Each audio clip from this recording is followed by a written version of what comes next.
YouTube, hello, it is I, your cold leader, your cold father, your cold daddy, Keronzi, back once again.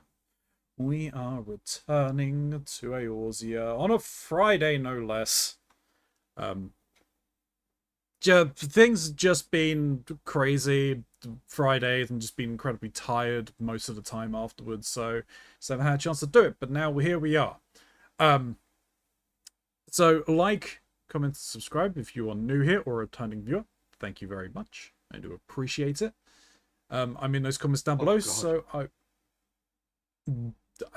explain in a moment. Okay, I've just come to Limsa to transfer over to your server. Yep. And there is a bench filled with about 9 lullers, all doing the laugh emote. That's not creepy. I need to get off this world right now. Yeah, you might see some of that kind of content if you come over live. Twitch.tv/Keronzi. I'd appreciate seeing you here. That's a link down below. There's some other links as well. There's the Lore of Six merch store. There's my throne list. They help me out a ton. Also, any money that I raise, mainly through ads, that's the main way I would rather get the money, goes towards Legend of Zelda stuff, but probably on household expenses, because I kind of need that because I'm unemployed now. So please, if you can just give me eyeballs, just come watch the stream. It helps me out a load. Please don't worry about subbing or anything like that, because yeah, do it if you want to, but make sure you're fine first. Anyway, I'm just waffling. Let's log in. Are you gonna actually show? Thank you.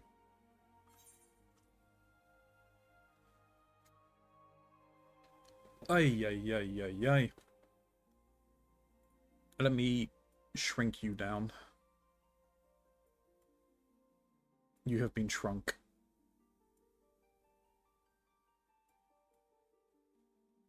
Get shrunk.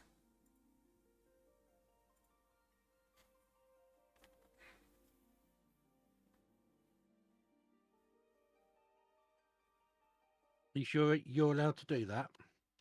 What? Shrunking you? Shrink people. That's one of your fellow Thursday streamers, isn't it? It's Shrinky.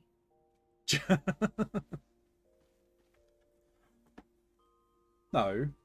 Shrinky just gets enlarged.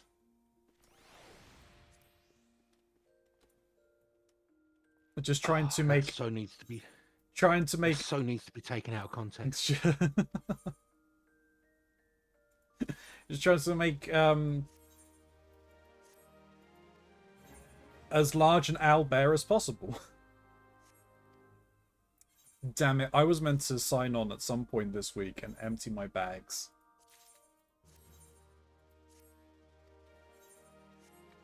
I need to sign on at some point and empty my and sort out my retainers. I see a lot of crafting in days to come.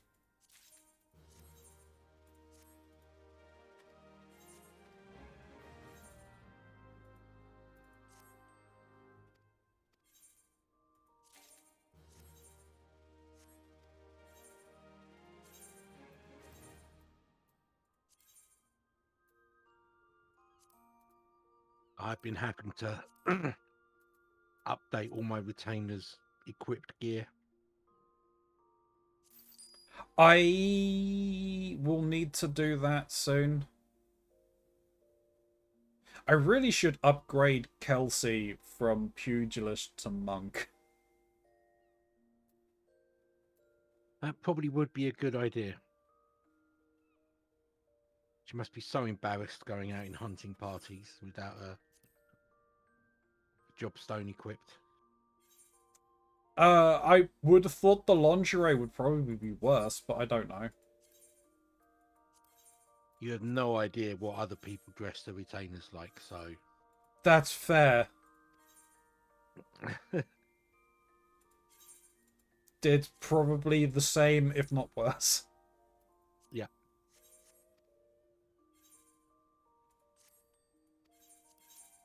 That's not what I wanted. I need to see what the curtain market is like on this server. See if it's stabilized again.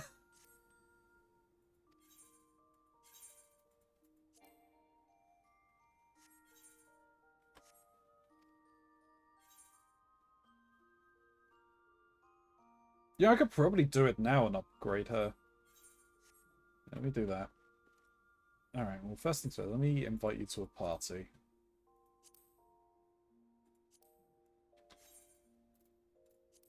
Refuse. That's fine. I mean, I need to go to Limsa anyway, so I'll go and do that.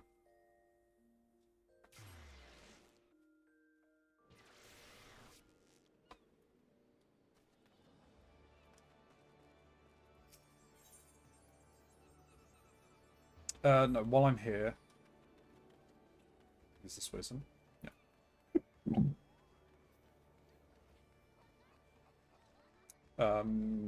I buy it from the Britannia Vocate, isn't it? I believe so.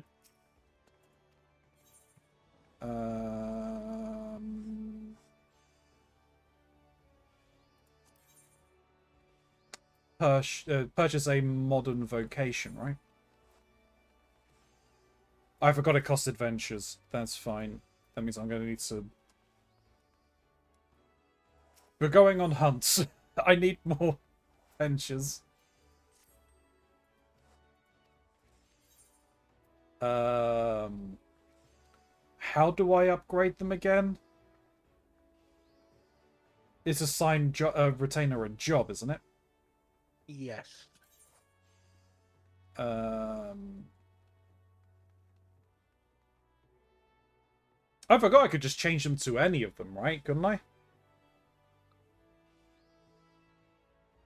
think so.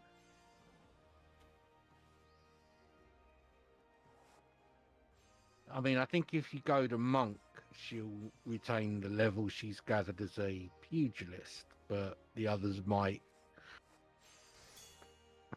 lower level. Oh, I see. I can't be any of them. I'm just like, where's the other tanks? Oh, you would need to be the other one, right?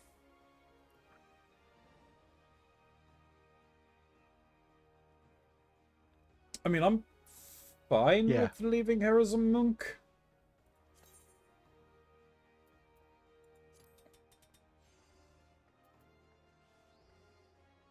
Yeah, they cannot change jobs without resetting all progress.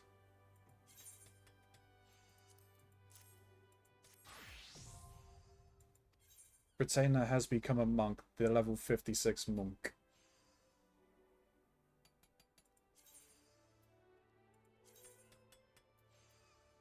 I do need to upgrade their gear, though.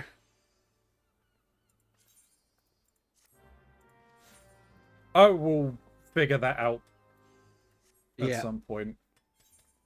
I mean, with the exception of my gatherer retainers, I'm fortunate in that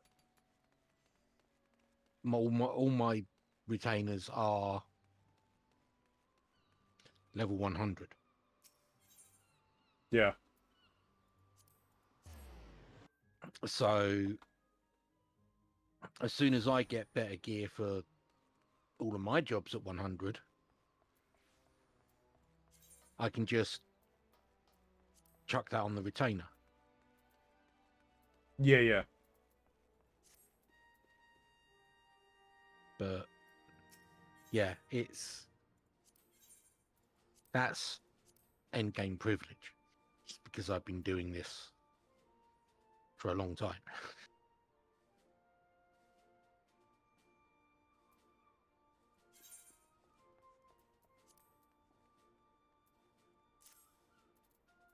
I had 3 of those?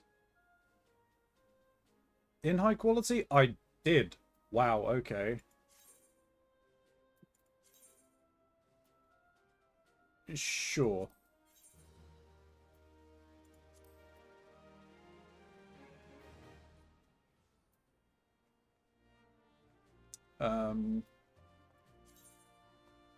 Right, I don't want to trade those. Everything else can be traded.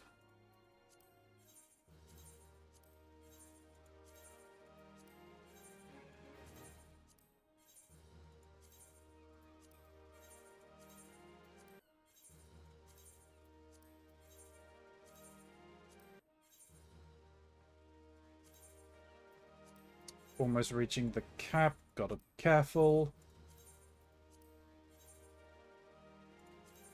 You can buy ventures. I was going to use the hunt. You're probably better off buying Aetheryte ticket passes.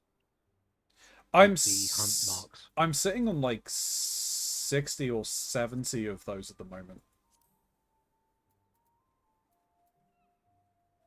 Yeah, I've got 65 of the Aetheryte tickets at the moment, so I'm fine on there. If I start doing the hunt marks religiously again, I can make a ton of the things anyway.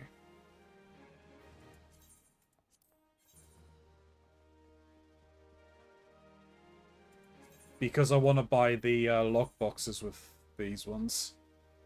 Ah, okay. You know, potentially make some money. Make money in this economy. I mean, in this Final Fantasy economy, yes. In our real life economy, fuck no.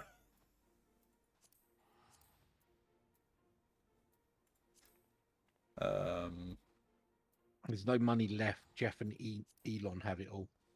Yeah, something like that.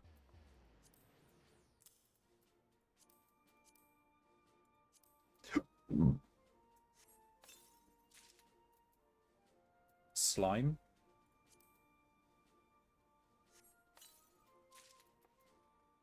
A wind-up Doulahan.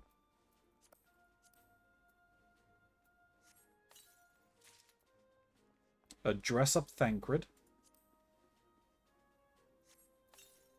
The Thancred is going to sell for a pittance. A tiny tortoise. I imagine the slime puddle will sell for like next to nothing as well. Hello. You know, I should do this as well, shouldn't I? I can just sell these because they're going to be worse than what I'm using.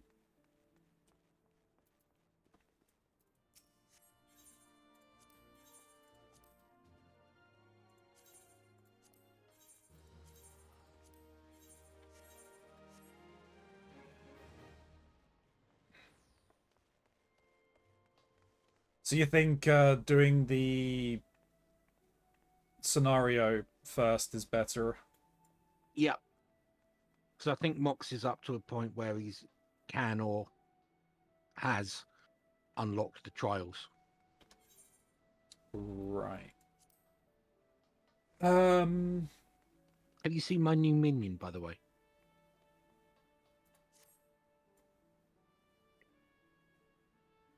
Is that a parrot? Nope. It's a fish. Nope.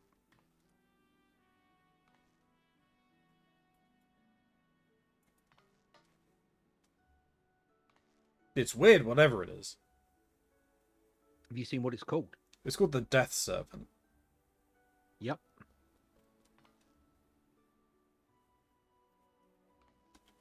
Do you know why it's got a little heart? Because it's trying to kill it? Nope. Because it loves me. Because I keep feeding it death. Right.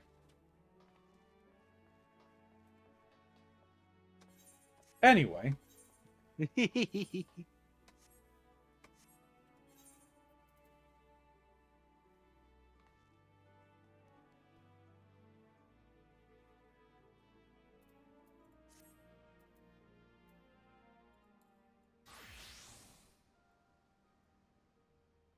I'll go with Samurai. for the moment. Where am I going? Ralga's reach, probably. Oh, no. Well, yes, it is.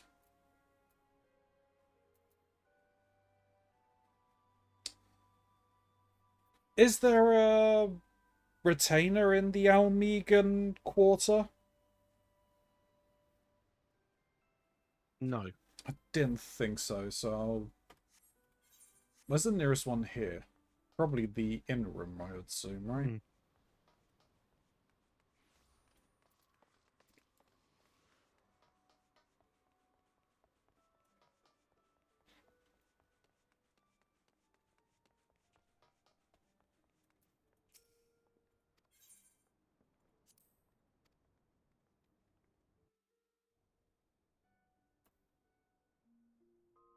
Mm. Because I want to sell those, or put those 2 minions up for sale. Well, that's if they're even worth anything. Okay, one of them is selling for like 600 at the moment. Last one sold for like 800.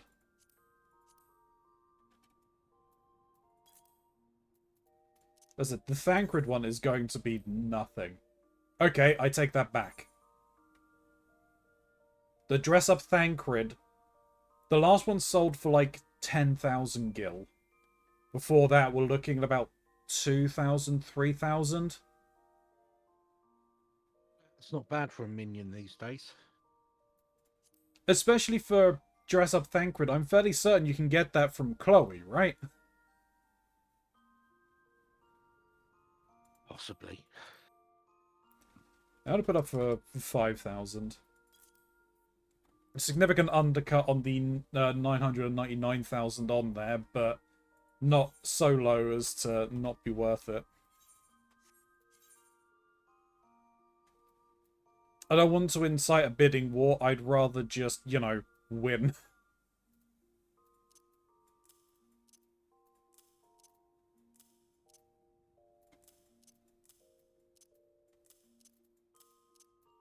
Rearrange everything. Jobs are good. Okay, yes, I will meet you in the Elm. Well, I mean, you don't have to follow me around. You can do whatever you want.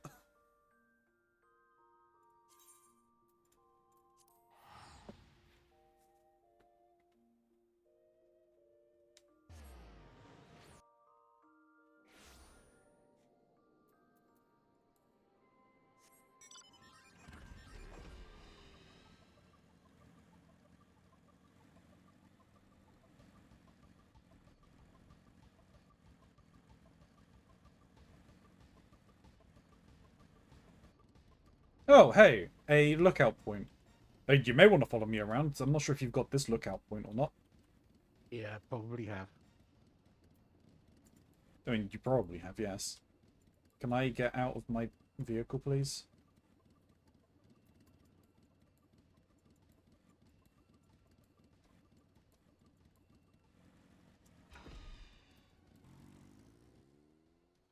Alright.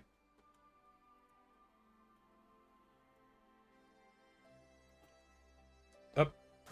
Overjumped.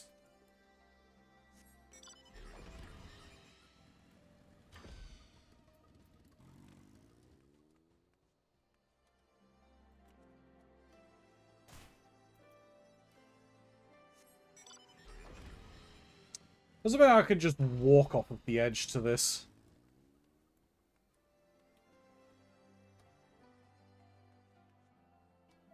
Yeah, you know, trying to jump on it. Waste of time.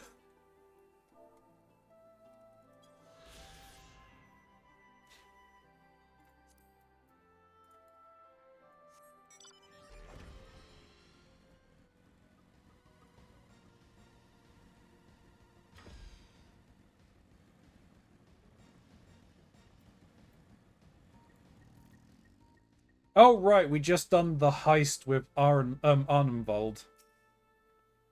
Yep. I know I could learn so much from Ruban if he decided to stay. But it's his choice, and I'm not about to try and persuade him. Uldar needs him too. In case you're wondering, I'm not planning on staying in Alamigo. Too many bad memories, and besides, I like my new life. Sultana's strings. Alphino's thoughts appears to have turned from adventurer to administration. Well, the question of how to put the Mad King's treasure to good use shows no sign of answering itself. Shall we be about it, Arnvald? I am at your beck and call. And I should be getting back to my own tasks. I'll organize a squad to head down into the ruins and start preparing for the big meeting. Oh, send Nanamo my regards, Ilya. And ours too, if you please. We shall see you on your return.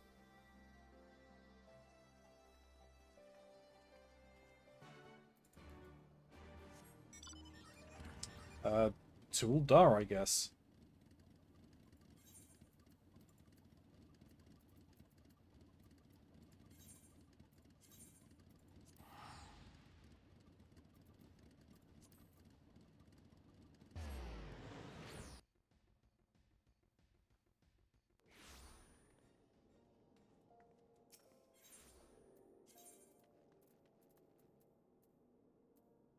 Um...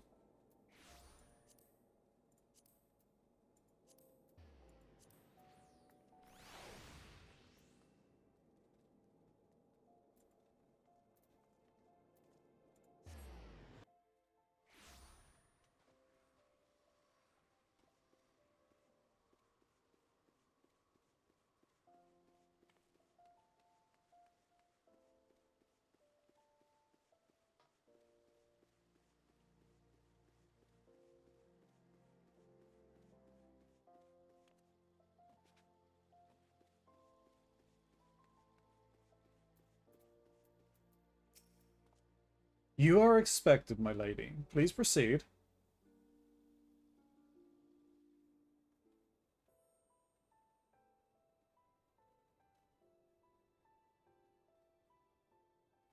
I thank you for answering my summons in these most interesting times.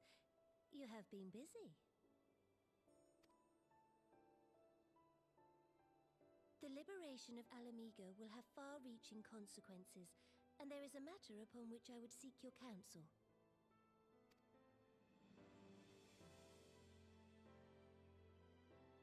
I speak of Rauban and his future.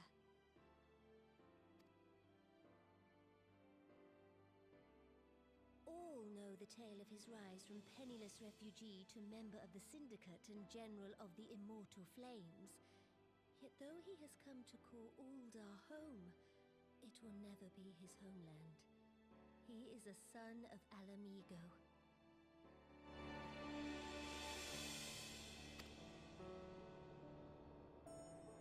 And now that she is free, I thought it only a matter of time before he sought my leave to return to her. Indeed, I had resigned myself to his loss. Suffice it to say, I was greatly surprised to hear him speak so lightly of handing over the reins in Alamigo and retaking his place at my side. I will welcome him with open arms, of course. He is my most trusted advisor and my dearest friend. But I have known the man a long time, and beneath that steely gaze, I spied a flicker of doubt.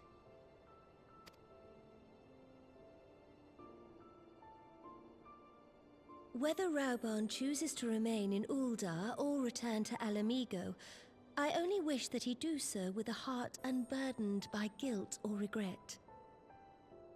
And that's fair. Yet, how can he freely make such a choice, knowing how much I depend on him? Yep. You want to break free on your own? It is past time that I learned to discharge my duties as a sultana alone. I must go forth and see my realm with my own eyes, and hear the wind with my own ears. Might I have your company for a brief adventure? We're kidnapping the Sultana. Wonderful. That's not good. That's not good.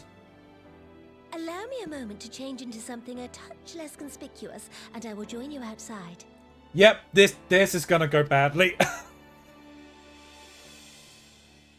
We're gonna be running through the streets of Uldar, and the entirety of the guard are gonna be chasing us.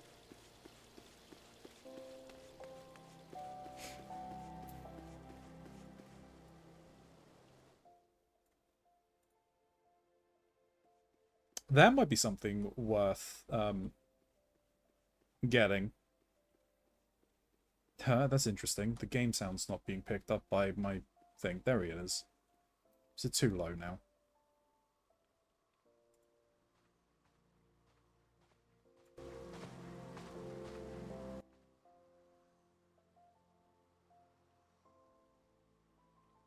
Kind of is too low. Put that to there, I guess. It's about there, actually. So they're all about the same.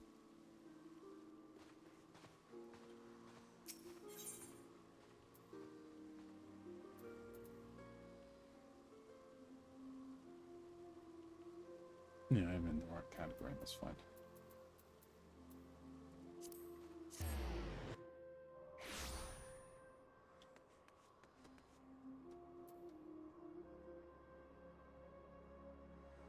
Oh, hang on, there's some stuff here. Let me see, okay. Good.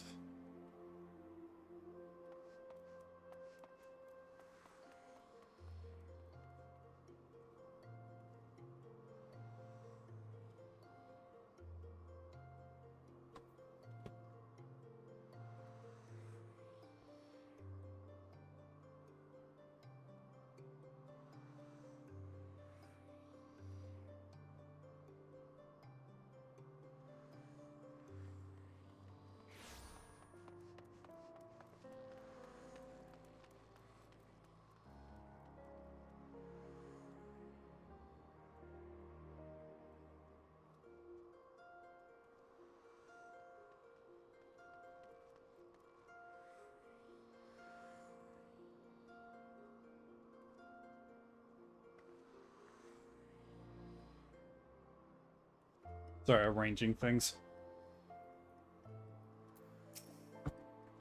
Alright, so what do you think of Lilirad, the merchant's daughter? This is the disguise I don when I wish to leave the palace and observe my subjects unnoticed. Ordinary Papa Shan would accompany me, but for this particular outing, I need an advisor, not a minder. And that is why I requested your company. Over the course of your many adventures, you have met people from all walks of life in every corner of Eorzea, and I would like to make use of your worldly experience. Now, let us be on our way. Our first destination is Stone's Throw, just beyond the gates of Nald.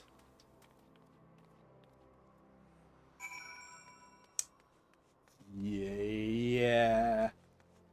This isn't going to go badly at all.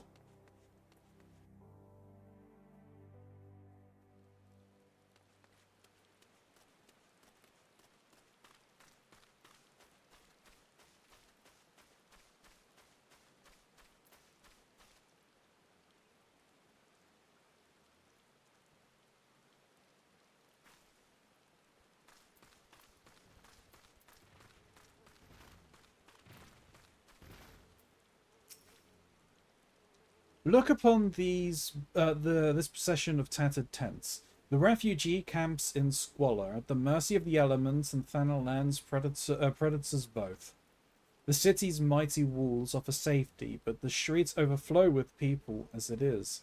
And unless blessed by the hand of Nald himself, no refugee could ever hope to afford a dwelling in Uldar. 20 years have passed since the fall of Alamigo, and 5 since the calamity. Yet the plight of the poor has grown more desperate, not less. As Sultana, the blame falls upon me.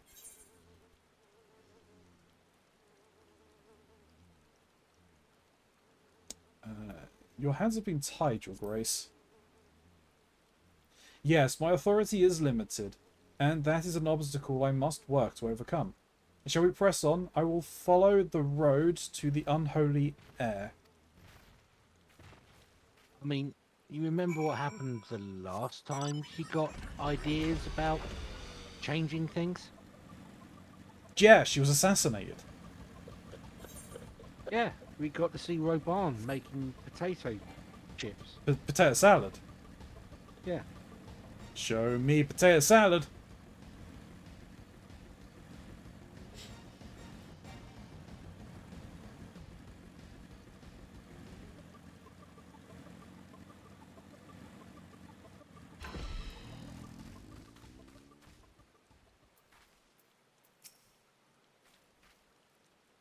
It was here, in this wholly unremarkable place, that my mother and father met their doom.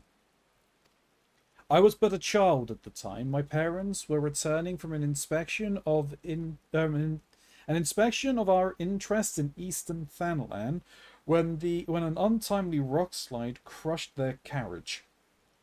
To this day, it is not certain if the incident was a simple misfortune or an expertly planned assassination. Ruban once offered to reopen the investigation and bring me the truth he assumed I surely crave. I refused. Even if my parents' deaths were orchestrated by the monetarists, we could only have brought their hirelings to justice. The true villains, those who plotted to put me on the throne as a biddable puppet, were ever beyond our reach. Thus did I plan to strip the merchants of their power and place our nation in the hands of its citizens, quite unaware of the consequences my actions would have for you and yours. I shudder to think how many goodly souls paid the price for my naivety.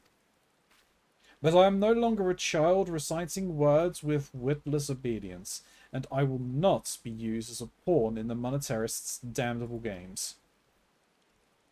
Forgive me my outbursts. You are one of the few people to whom I feel I can speak my mind. Come, let us return to Uldar and visit the Colosseum.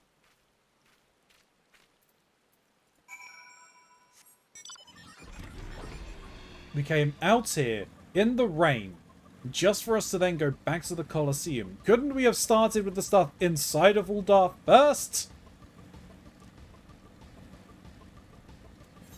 She's a princess. No, What do you expect common sense. she's not a princess, she's a queen. It's even worse.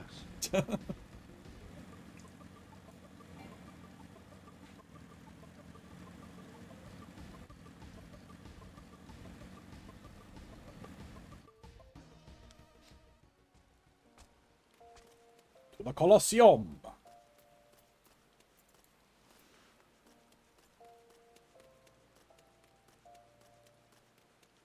Let's see him de Colossae.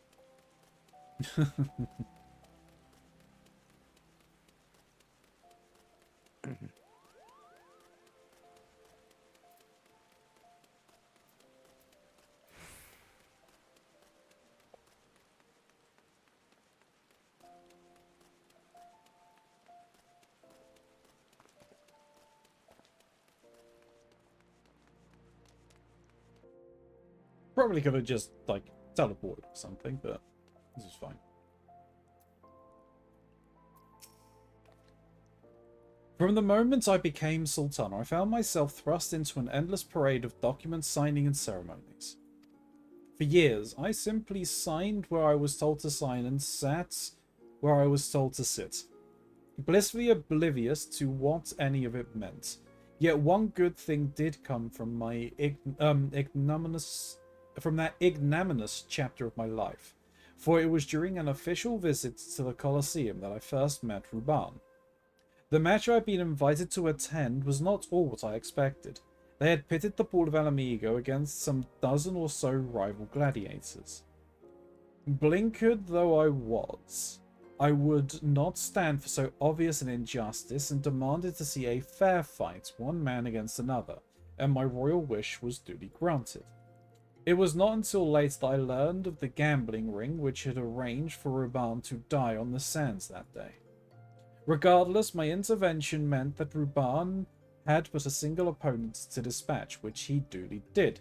When he knelt before me to receive the winner's purse, he swore that he would one day offer me his blade in service. Surrounded as I was by liars and manipulators, I confess I dismissed it as a pleasant piece of theatre. But as you know, Ruban is a man of his word. Though it took him another 5 years of fighting on the blood sands, he amassed a fortune so great as to buy not only his freedom, but a seat in the syndicate. And then I had my blade.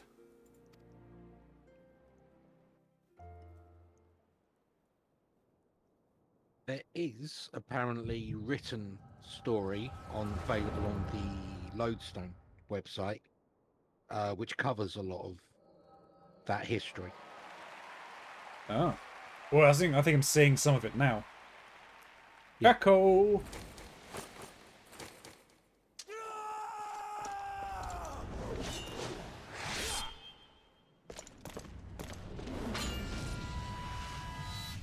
Right. Back in a moment. Okie dokie.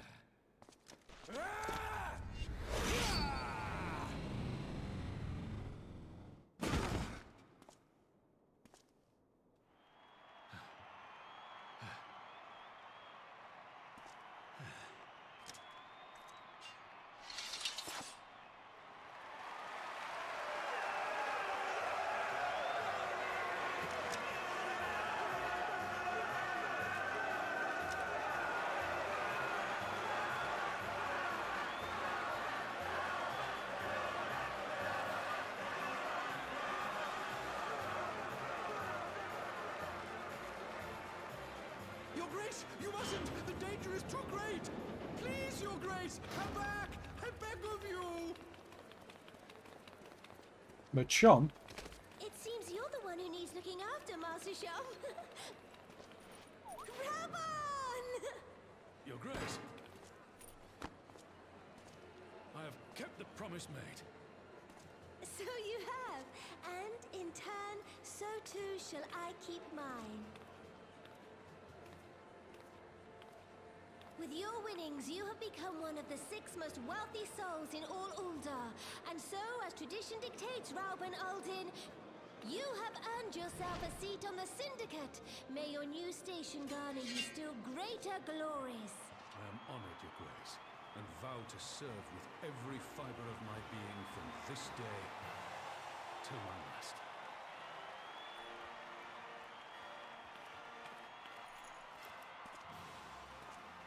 Long live the Sultana, and long live Uldar! Oh!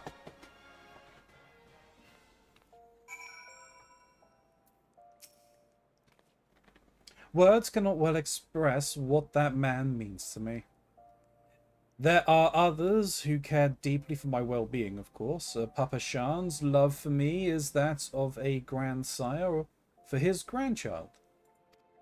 But upon matters of governance, I cannot turn to bodyguards and maidservants for counsel. Ruban, with the authority of his syndicate position, was the first sword I could wield. His was the only edge with which I could cut the strings that bound me.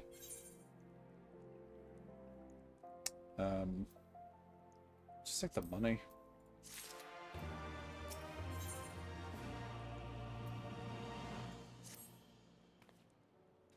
We must make haste. My absence will not go unnoticed by the Sultan sworn for long. There are other places I would visit. To the Arazinth Orrery.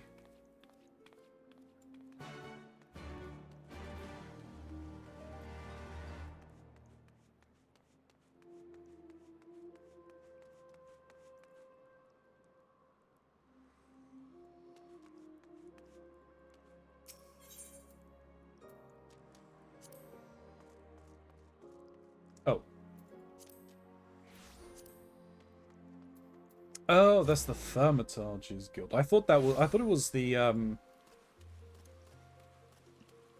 alchemists.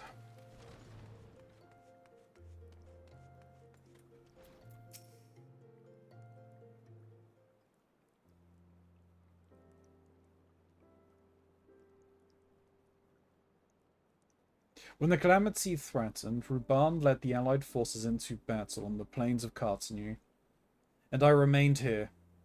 I prayed with all my heart that Archon Louis Soir would have the power to rouse the 12. Since that day, I have made a custom of visiting this shrine during each of my little excursions. Here I seek the blessing of Thal and reflect upon my choices, and ask myself if I am fulfilling my duties as Sultana. You are rightly celebrated as a champion because you have led the line in 100 battles for the good of Eorzea. In much the same way, I believe the measure of a monarch lies in how she leads her people in times of adversity. If I am to be a sultana worthy of the name, I cannot turn a blind eye to the troubles facing Uldar. I have chosen my path, Ilya. With Alamigo now free from the imperial chains, I finally see a way to aid the refugees.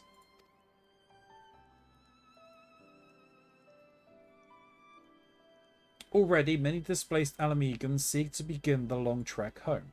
To facilitate that process, I have made a small contribution.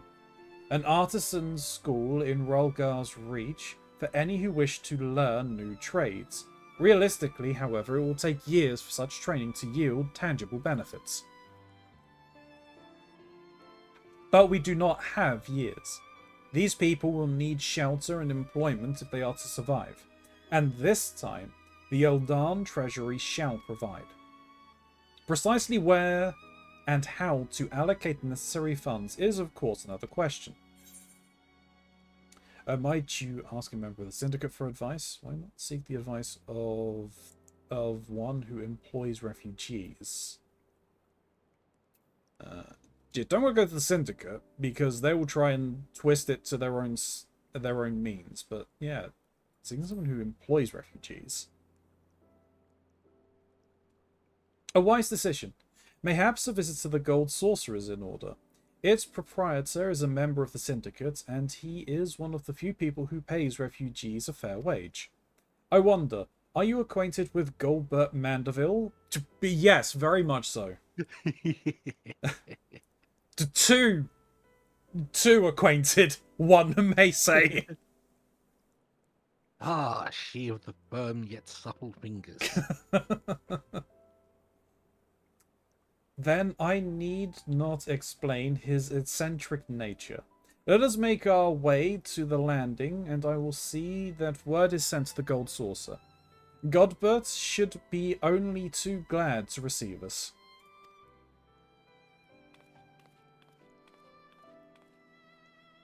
I was going to jump in earlier when she was saying about being a good sultana. I'm like, does she need a raisin? Probably. It's a very current question.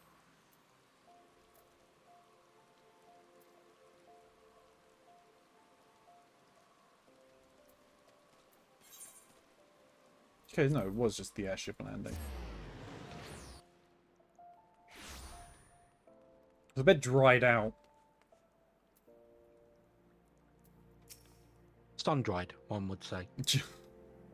In the desert heat. I have ridden aboard a public airship before, but this should be my first visit to the Golden Saucer. I must confess to some excitement.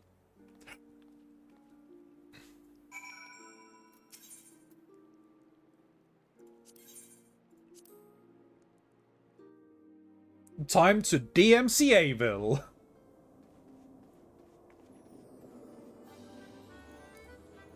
Ay. I mean, while I'm here, actually, let me sell some cards.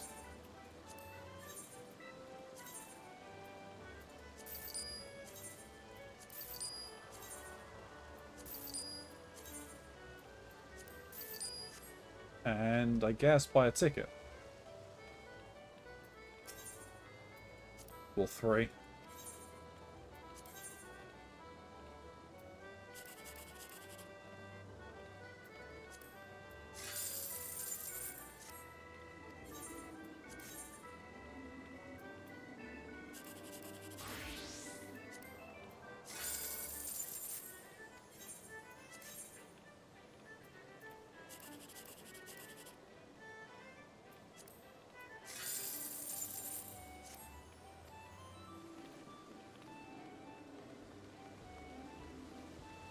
There is Alright. some new glamour in the prize claims, by the way.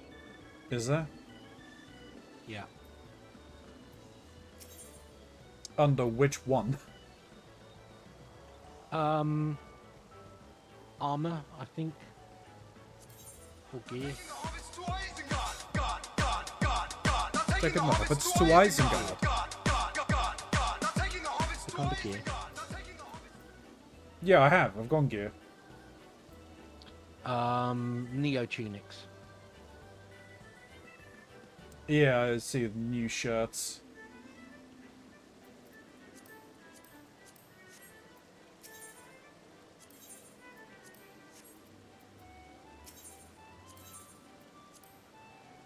Oh, there's new sunglasses as well. Yep. So I beat Ozma for the first time ever the other day. Oh, nice.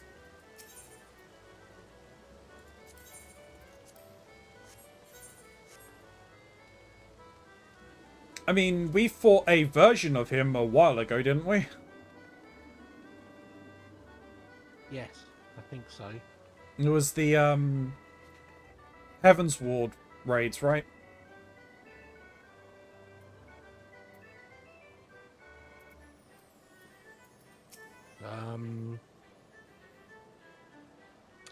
Let's pretend I know what I'm talking about and say, sure. I'm sure it was the lost... It was the Forgotten City, wasn't it? The second one.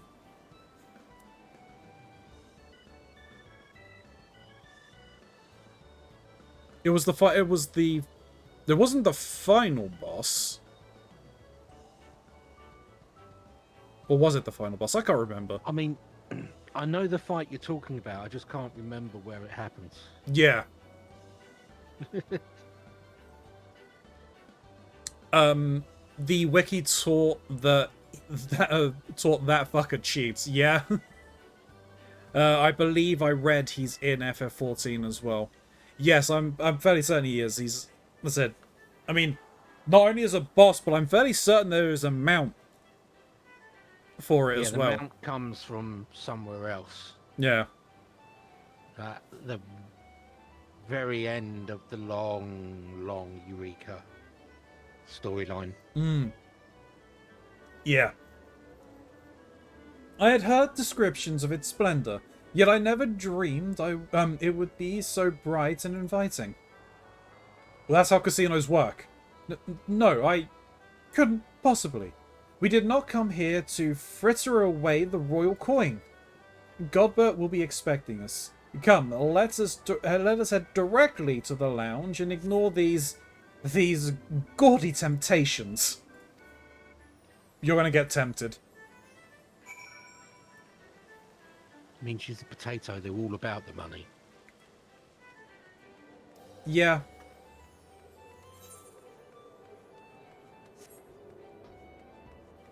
I believe that's upstairs, isn't it? Yes.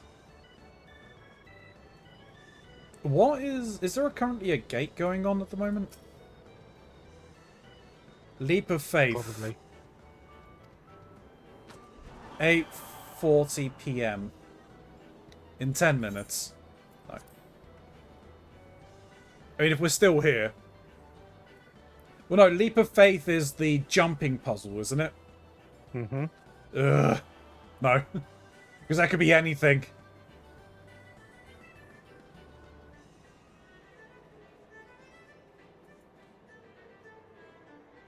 There's the golden statue of Godbert. I learned you have to input all your actions when Ozma is in the middle of an animation to keep it from cutting in line and getting extra actions. Ooh, that's disgusting. I believe this is where we are to meet Lord Mandeville. Shall we sit while we await his coming? No. No, we should just go barge into his office and force him. There'll be no coming.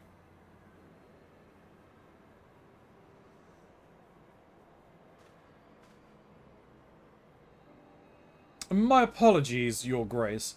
I've kept you waiting. No apologies necessary, Godbert. My request was sudden, and you were kind to make yourself available at such short notice. When the intrepid Ilyas Starrage and the Sultana herself come calling, there is no more important engagement.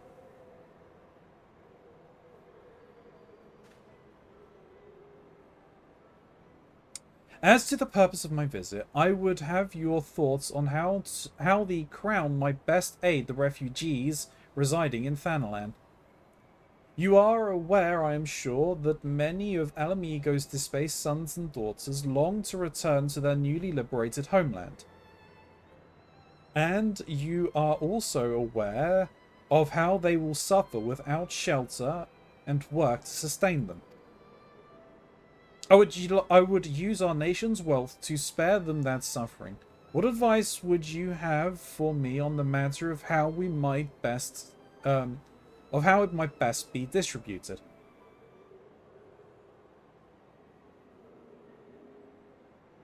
The unusual circumstances of our meeting, Your Grace's choice of companion would suggest to me a desire for an honest and unvarnished opinion, and I shall give you one. My advice to you is stop. Taxing Uldar's wealth to save Alamigan refugees is a terrible, terrible idea. You oppose my proposition? Most emphatically. I agree with your grace that the refugees must have housing and employment, but what profit is there for Uldans in this arrangement? Profit? After all you have done for Gar Abania's displaced, I thought you the very last person to seek to benefit from their misfortune. Forgive me, Your Grace, but you appear to be labouring under a misapprehension. It is a fine endeavour to support one's fellow man. I fear, however, that your stance is one born of pity. Your intent is to save the refugees, is it not?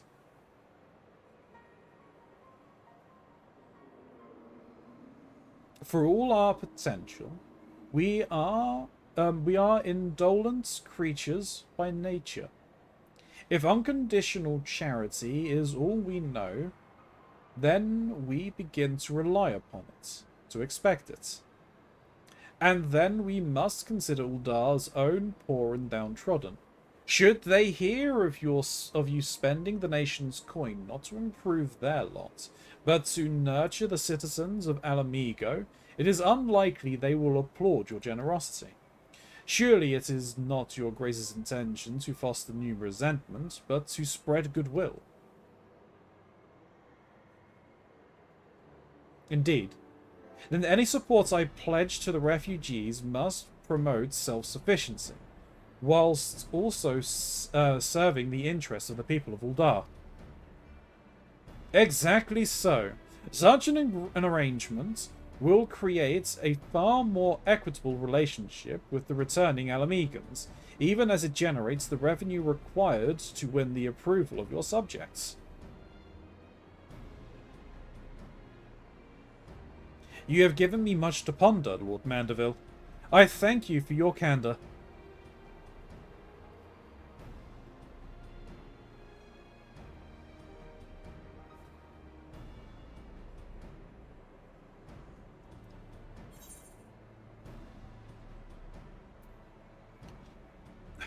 The amount of real world parallel that conversation has right now in the world is ridiculous. And admittedly, I mean, it's always been there. The undercurrent has always been the same. Nothing has really changed in the convening years since this came out, right? No. But it is basically, it boils down to the old saying of give a man a fish and you feed him for a day. Yeah, teach a man to fish. Teach a man to fish. And he'll feed himself for a lifetime. Yeah. Charity is good in an emergency, but It can't be prolonged. yeah, solving the root problem is always the better choice. Yeah. Profit. The thought never even crossed my mind. But standing about lamenting my naivety will not do any good. I shall consider my lesson learned and press on.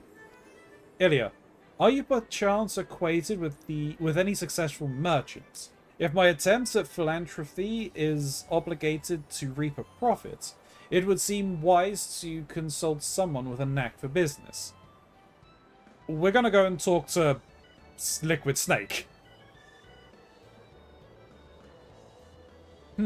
Ordinarily, I would not trust any agent of East Arlington Trade Company. But if you hold this Hancock fellow in high esteem, I am content to be led by you.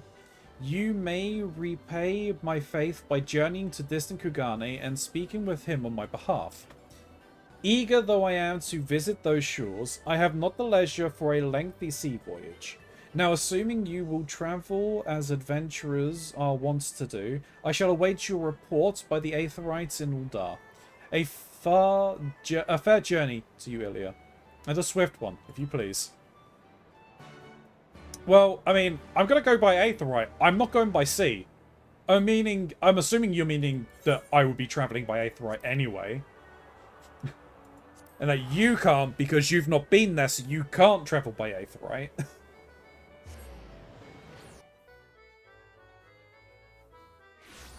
But no, we're not talking to Liquid Snake. We're going to talk to one of his underlings, who will probably inevitably return the information to Lolorito. But, you know.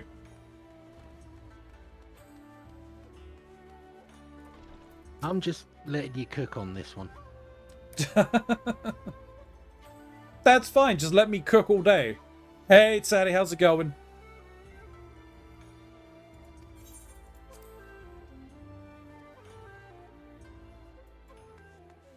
I'm imagining also Lolorito might just burst out of the doors or something because he smells profit in the air. Good, bud. You? Yeah, not doing too bad, thank you. Ilya, to what do I owe the pleasure? Or are you here on business? I beg your pardon? Her Grace the Sultana would have my opinion on how best to invest the wealth of Uldar? My dear Ilya, I have you to thank for this recognition, I'm sure. And I am flattered you came to me. Truly flattered. But why settle for a lowly apprentice when you could have the master?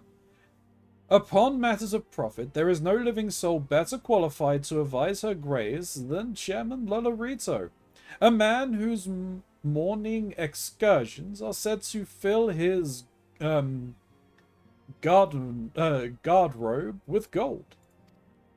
I should be happy to arrange a meeting for you, say, at the Scion's former headquarters in Thanalan. The Waking Sands would seem a suitably neutral venue for negotiations, don't you think? Fare you well, Ilya, and may your dealings prove fruitful. Hey, those Vesper Bay Aetherite tickets I'm still holding on to came in handy.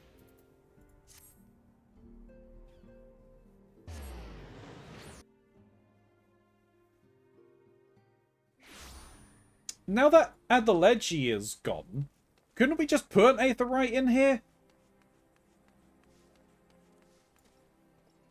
Oh wait, no, that's... But that's a statue of Lolorito. So, Lolorito controls this town.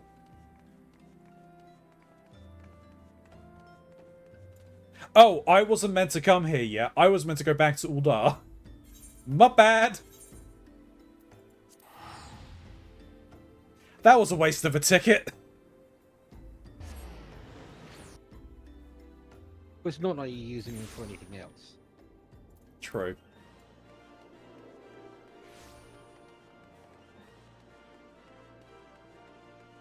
Oh, right. You've got your first tabletop D&D session tonight?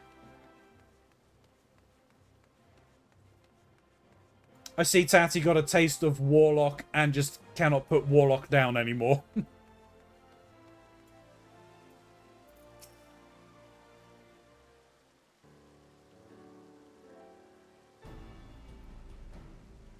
Welcome back, Ilya. Did your merchant friend have any useful advice to share? With Lolorito? And you agreed to this? I am well aware of his standing in the field of business, but I had hoped to keep the monetarists at arm's length, and him in particular. Nay, I cannot live in fear of the man. I must learn how to treat with him if I am to rule Udar effectively. Very well. I will meet with Lolorito. Let us go on ahead to the Waking Sands, prepare for his coming. There's a lot of rich people coming. Yeah, I know. Oh, and it automatically takes me here anyway. That's okay. I'm a druid, Tally is a warlock, Clay is a ranger, and Davis is a barbarian. And will be in Icewind Dale. Ooh, interesting. That's cool that that Davis is taking part. And Davis is going to be a barbarian. Yeah, I'm not surprised. It's not even it's gonna be absolutely insane. Oh, okay, so that's what. So Hunter has been showing me snippets from the module that you'll be doing.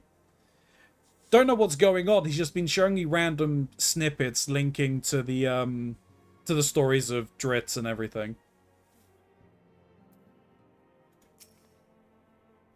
So this is where the Scions first congregated.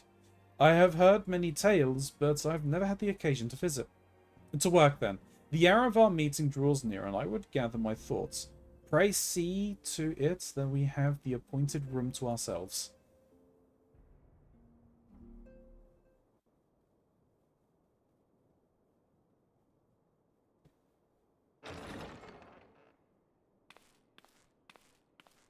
A personal summons from the Scions. This must be important business indeed. Though, if it concerns anything so underhand as an assassination, I fear I can be of little help.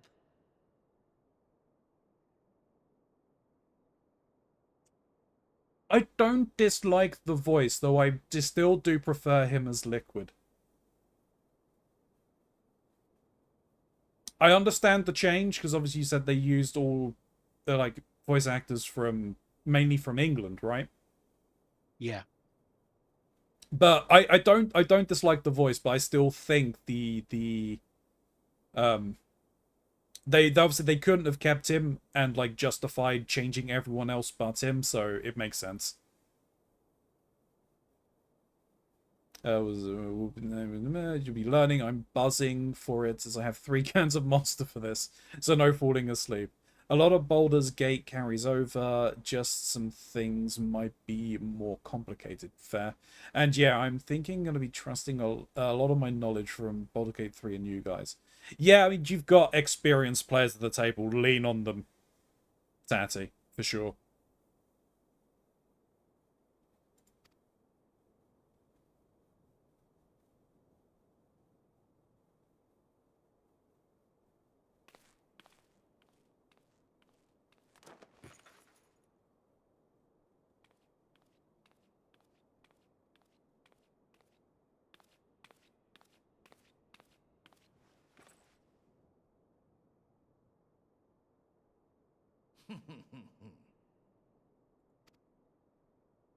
You have made your point. It is indeed unsettling to find oneself seated across from an impassive mask.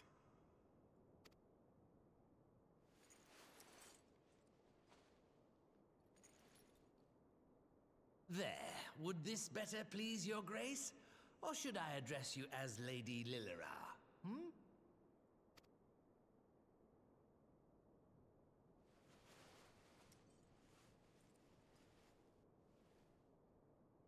Nay, the deception has served its purpose.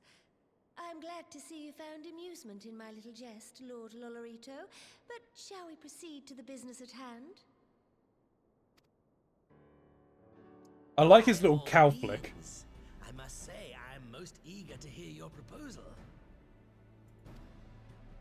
Simply put, I would aid the refugees camped in Thanalan in their efforts to return to Alamigo. The reparations you paid in the wake of your earlier misdemeanors will be used to fund the endeavor, together with the fortune seized from the late Teleji Adeleji's estate. But this plan is not intended to benefit the displaced alone. I would make of this an investment which shall enrich Uldar and Alamigo both. And who better to consult on matters of profit than the wealthiest man in all of Thanalan? I beseech you then, Lord Lolorito, share with us your mercantile wisdom. Ah, 'twould seem your grace has matured beyond acts of earnest yet misplaced charity. Pray tell me more.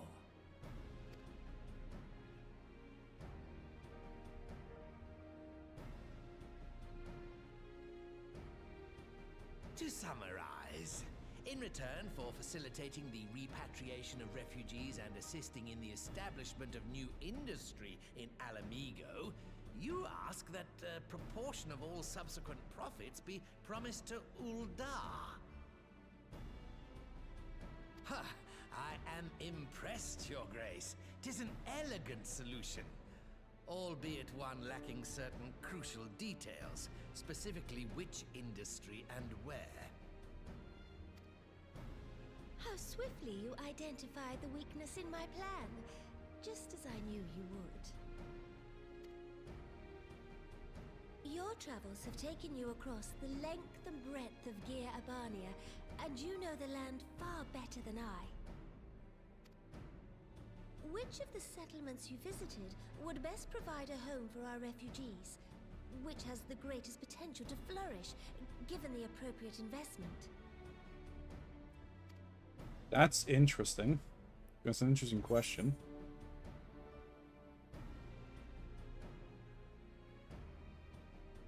Alagahana, Alagiri, the Saltery?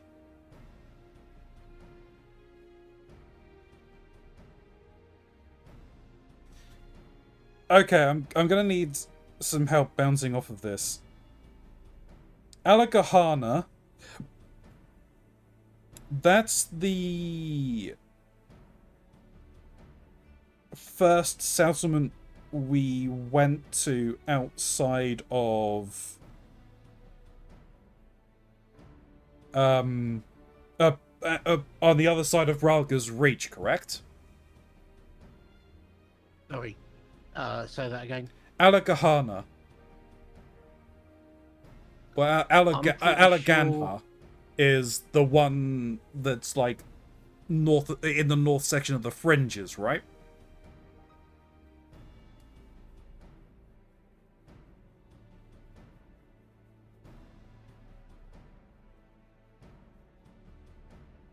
Cannot remember. Alagiri. I know one of them is the sort of the cat people settlement near the snake ladies. I'm fairly certain that's Alagiri. Then the other one is the place with the quarry. Yeah, that's the first place that that's the first place that we went to. I'm fairly certain that's Alagahana or Alaganha. Yeah. The Saltery. Is that the area in the locks with the monastery? Yes. Because the locks are salt water. Yeah.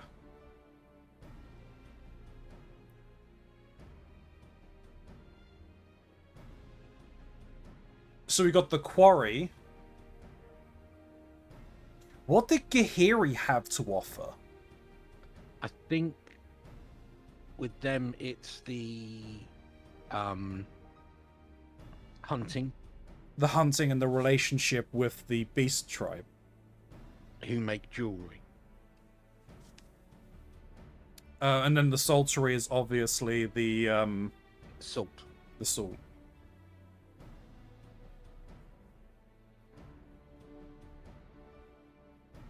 I mean, I know what the right answer here is, but I'm not going to say.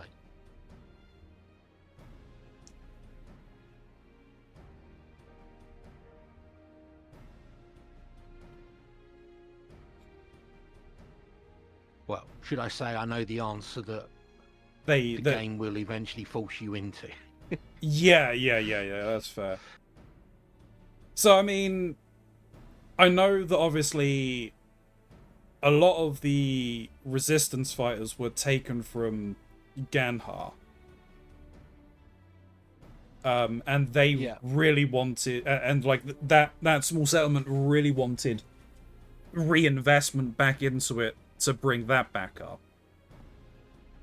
Well, there was that one guy who was saying we just need to clear the monsters out of the quarry and then we can... Yeah, fair.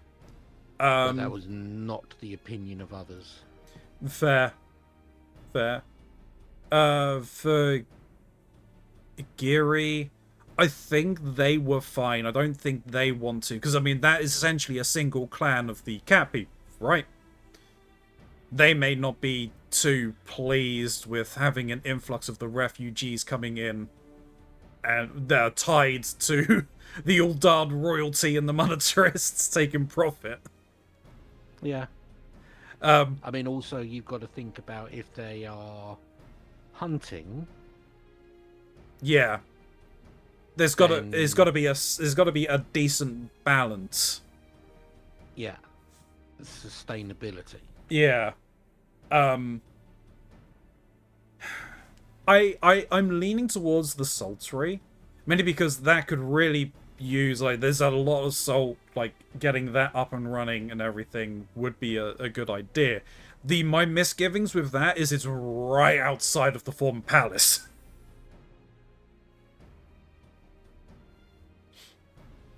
Right. Which, you know, I don't think obviously most of the refugees that were displaced have very ill-harbored feelings towards the Mad King, and just setting up outside of the iconography of that probably won't do well with fostering, with trying to move past the resentment they had towards it, but I don't know. I think the better of the options is probably the saltery, though.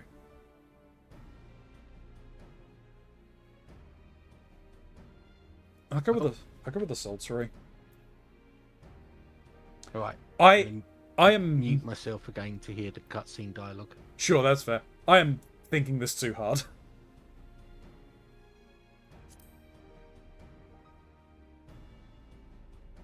Ah, yes, that desolate little village on the shore of Loch Seld. I know the Saltry and its products well. The Imperial invasion brought an end to their more widespread distribution, much to the dismay of many a wealthy gourmand, myself included. Yes, I know, because I fed you. Salt has ever been a transformative ingredient, and in this instance, I dare say, it could transform a modicum of effort into a mountain of gill.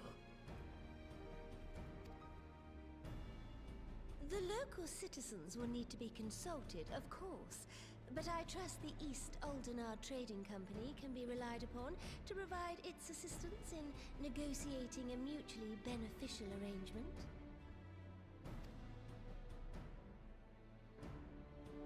Naturally, Your Grace. I shall dispatch representatives well versed in the extraction of this white gold and wring every last ounce of profit from its production.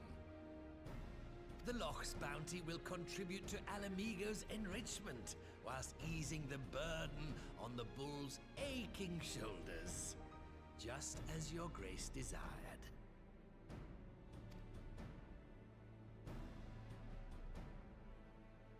A deal is struck then.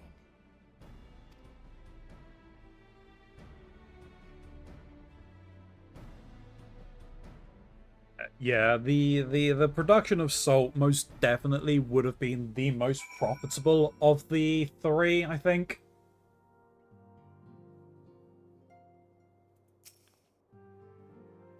I fear it will be many years before I feel comfortable taking part in such negotiations, but I shall not complain.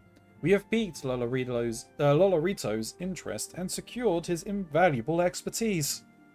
Thank you, Ilya. I could not have done it without you.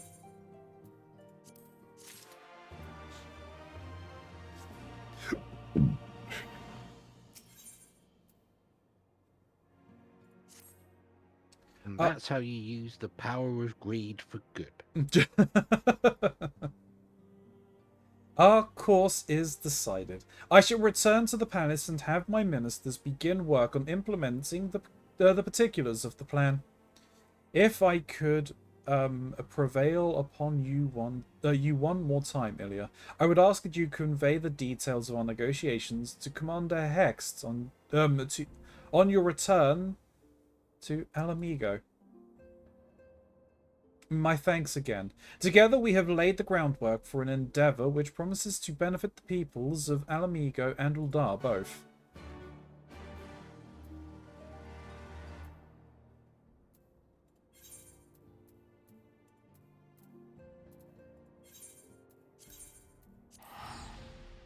And away we go!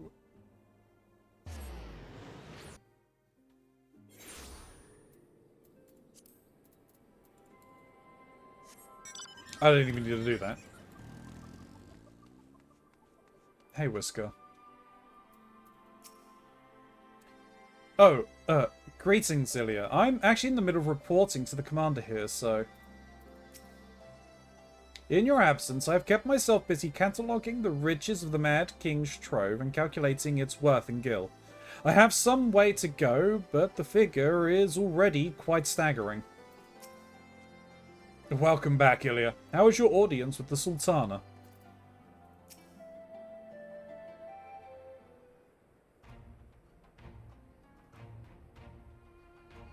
Ilya, you're back. What did Nanamo... Oh, sorry. Are you allowed to talk about your audience with the Sultana? So, Ruban says he's going to return to Uldar, but she isn't sure he wants to. Humph. Tell us something we don't know. But I'm pleased to hear she's committed to helping our refugees come home. And this plan to revitalize the Sultry does make a lot of sense. Quite how you convinced her to seek Lolorito's help is another question. After all that has happened, he is the very last person I would expect her to turn to for advice. But on more practical note, Lise, assuming the interim government elects to accept Uldar's proposal, I have one caveat I would like to include in the bargain. Alamigo must be permitted to cover a portion of the investment. We have a fortune at our disposal, after all, and allowing Uldar to provide the entirety of the capital will afford Lolorito too much control. Honestly, Alphino, it's like Kugane never happened. What exactly does a ruthless profiteer have to do to earn your trust? But yes, you do make a good point. First things first, though, we need to discuss this proposal with the Sultary's residents. Whisker, how do you fancy explaining the Sultana's plan to your grandfather? I'd like to hear what thinks of the idea before agreeing to anything. What? What? Tally-ho! Every time I hear that line, that's immediately where my brain goes. What? I lied. I gave only 2 cans. Okay. Right away, Commander. Would you mind coming along, Ilya? I might need you to fill in the details. Then I shall come as well. Should wish to discuss figures, my knowledge of the nation's finances may prove useful.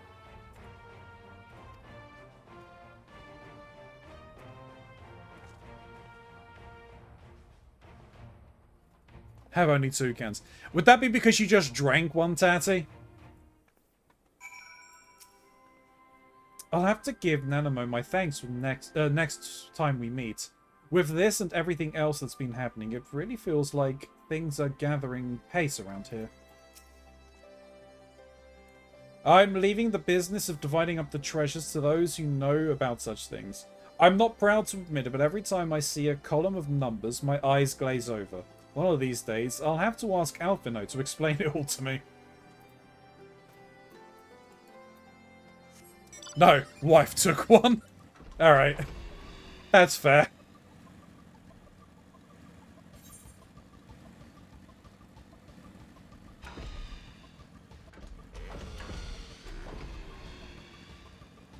Where am I going?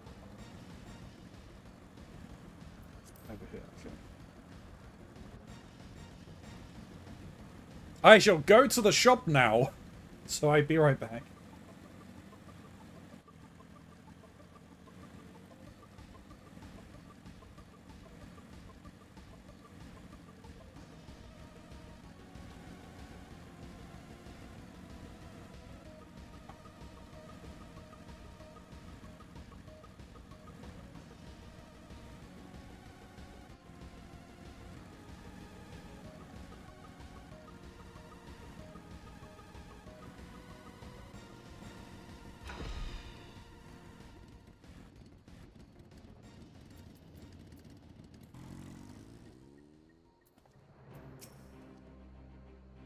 Ideally, one would want Alamigo's stake to match Uldar's gill for gill, in combination with a cast iron contract that should serve to prevent Lolorito from making off with all the profits. Let's go and see Grandad. He's going to want to hear this. What manner of mischief brings you young'uns to old Watts this time, eh? They want to rebuild the Saltery, Grandad. Ilya, tell them about the deal. Well, bugger me! We've never had the coin or the heads to put the place back how it was, but sounds like that's about to change. There's just one small wrinkle in your plan. Doesn't account for all the nasties queuing up to eat anyone who goes near the shore. The king used to send soldiers to cull the buggers, but the Imperials weren't about to help the likes of us. Don't worry, Grandad. We'll take care of all that. Commander Hext has been talking about starting up regular patrols. I'm sure she'd assign me to the lock if I asked. I'd appreciate that, Whiskar, my lad. Truly I would. So does this mean you've gotten better with that blade of yours? I've been training, aye. But mostly to kill Imperials. You've some experience hunting monsters, don't you, Ilya? Think you could cast an eye over a few of the local beasties to teach me how to deal with them? Let's not waste any time then. I'll see you by the lock. Whilst you're busy attending to the local fauna, I shall have Master Watts explain to me exactly what is required to restore the Saltery to its former glory. Good hunting!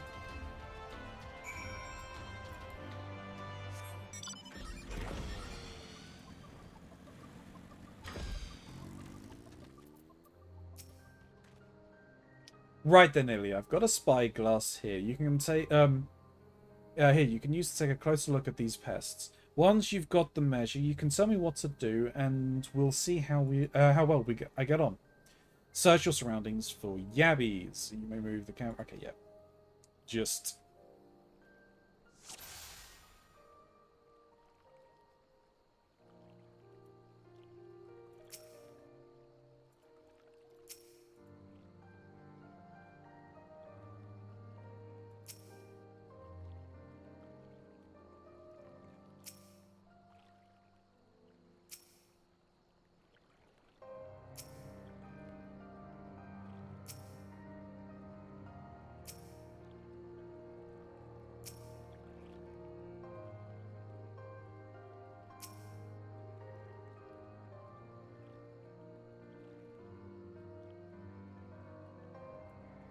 How am I meant to observe this damned thing?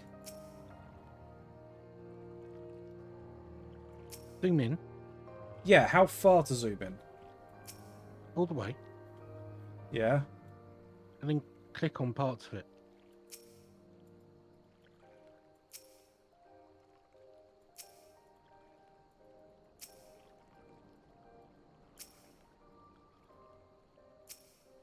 It's not cooperating.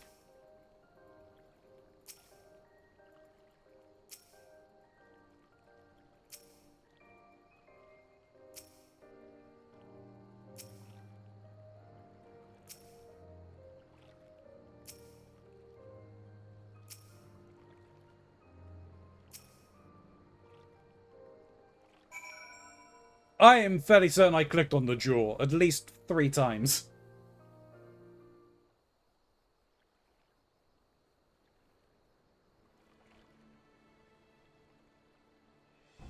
The Yabby's entire body is protected by a hard carapace, but the underside of the head looks soft and vulnerable.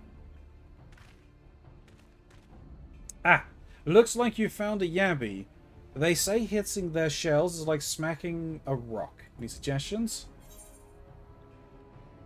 Just hit it as hard as you can. Aim for the soft underside of the head.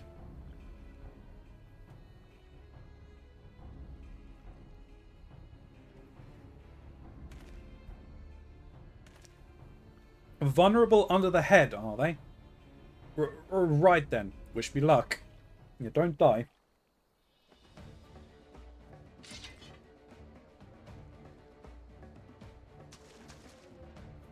You might need a bigger shield.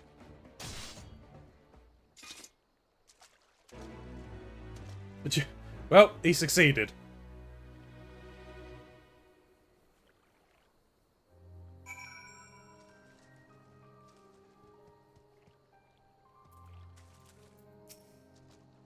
Thanks, Ilya. I did just as you told me, and the wavekin went down like a sack of potatoes.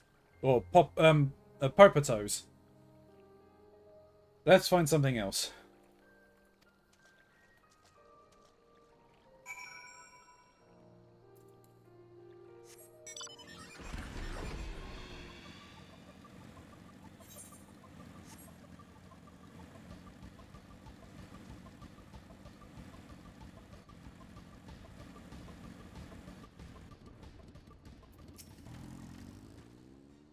I think I can handle the Yabbies now. We should try something different. What else is out there?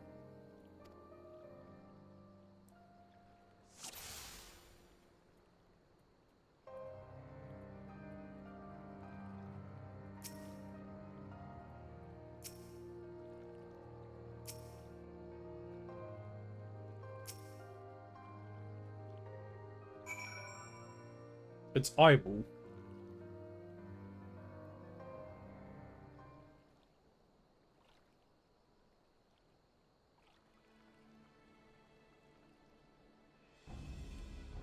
The Phobad's hands are large and powerful, but destroying its crystallized core should render the salt golem inanimate.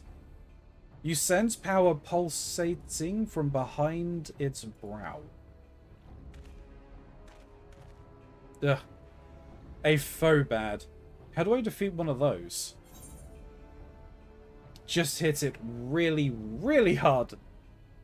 As hard as you can. No. Destroy the core within its brow. Inside its head, is it? I'll try to stab it right between the eyes then. Stab it in the eye.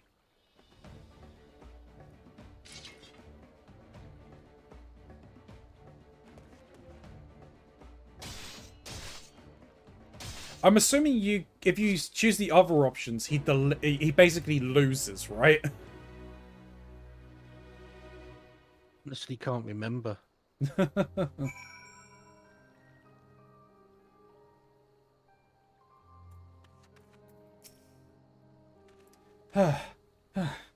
It's not easy.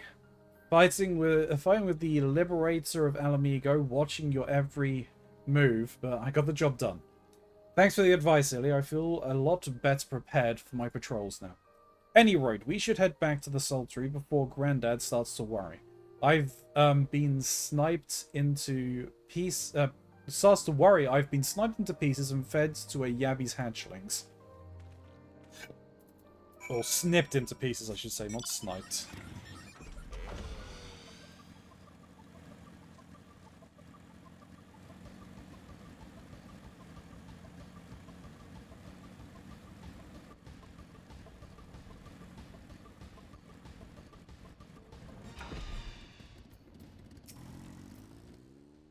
You've returned. I see you've returned, and in one piece. Dealt with those beasties then, did you? Aye. Fought them myself after a bit of instruction from Ilya here, like. Once I've shared what I've learned with the others, we should have no trouble keeping the shorelines clear. Good lad. A fine young man you've become, Whisker. A fine young man indeed. Too often of late I hear tales of folk over in the city, drunk on victory and hunger for revenge. Their heads stuck firmly in the past. But we need to set our sights on the future. On things which will improve our lot. Things like getting the sultry ready and welcome our long-lost countrymen.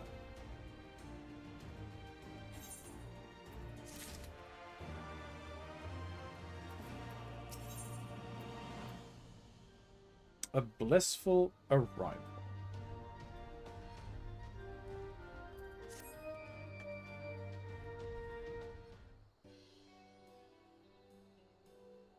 It seems Whisker has the sultry security well in hand.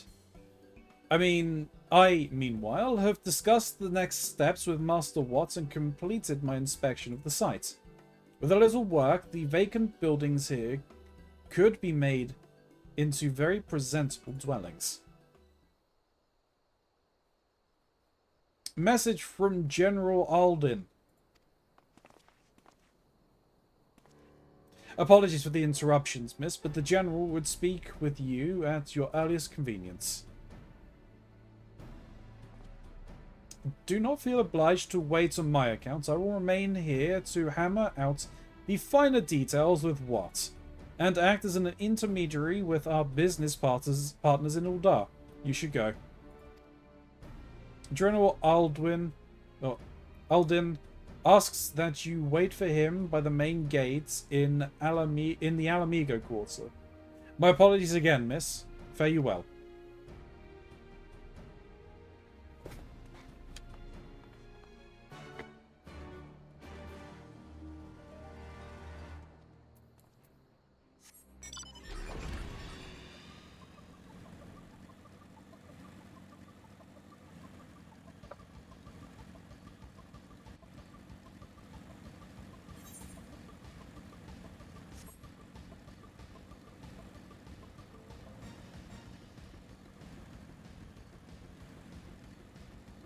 Bum bum ba dum ba bum ba dum bum bum bum.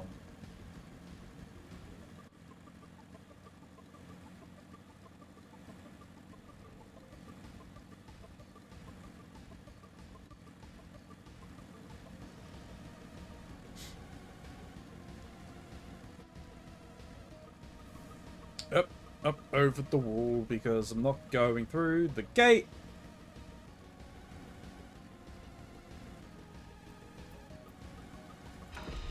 Probably would have been quicker though.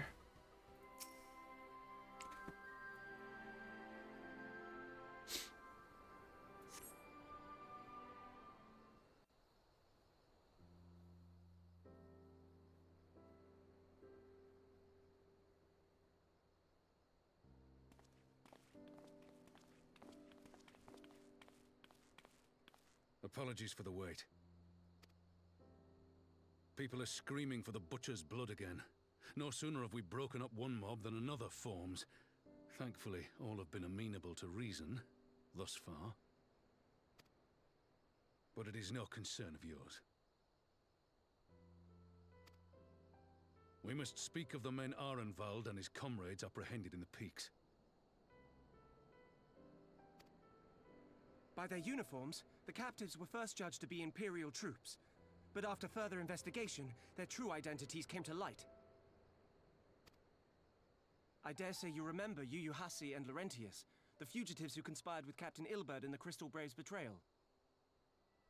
You found Yu Hase?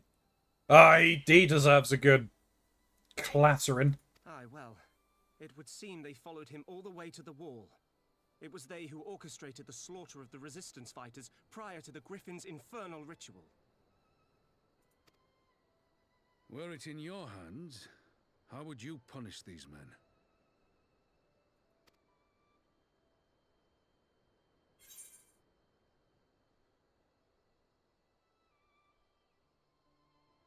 Their lives would be forfeit. Execution is not the answer.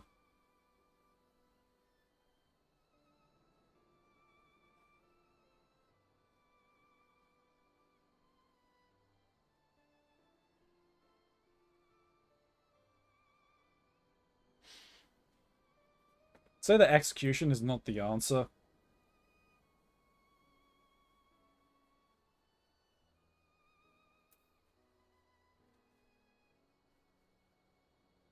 Like, too many lives were taken in there. There's no need to add to that count.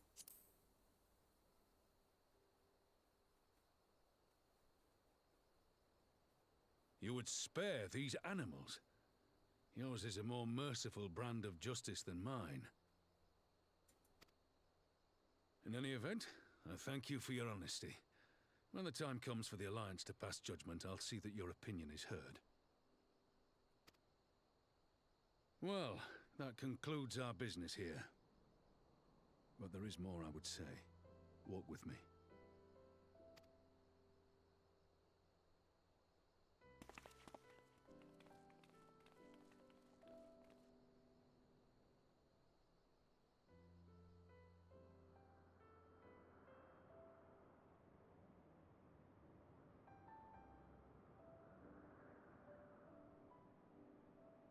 I bear a share of the blame for Ilberd's atrocities.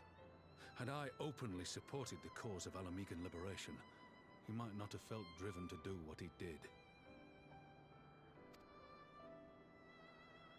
Things could have been different, and I'm sorry they aren't.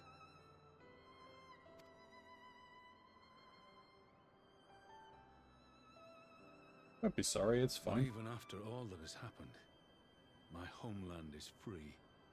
With the Scions and the Alliance at their side, my countrymen have reclaimed what many thought lost forever. Under her new leadership, I have every confidence that Alamigo will emerge from the shadow of the Empire and rise once more to greatness. Which means my work here is done. Soon I will return to Ul'dah and take my place at the Sultana's side. Father... I'll not deny there's a part of me that wants to stay. The same part that contemplated renouncing my rank and joining you as a wandering sellsword.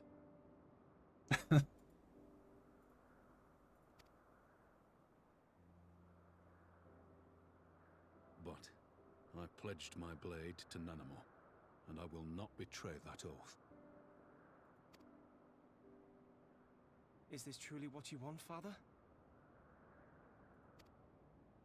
It is. Ever has my sword been hers to command, and ever shall it remain.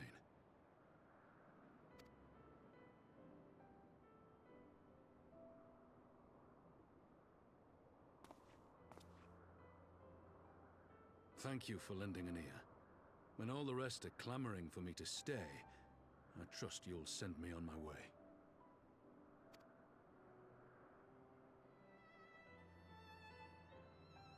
I mean, that is his earnest wish. Who are we to deny that?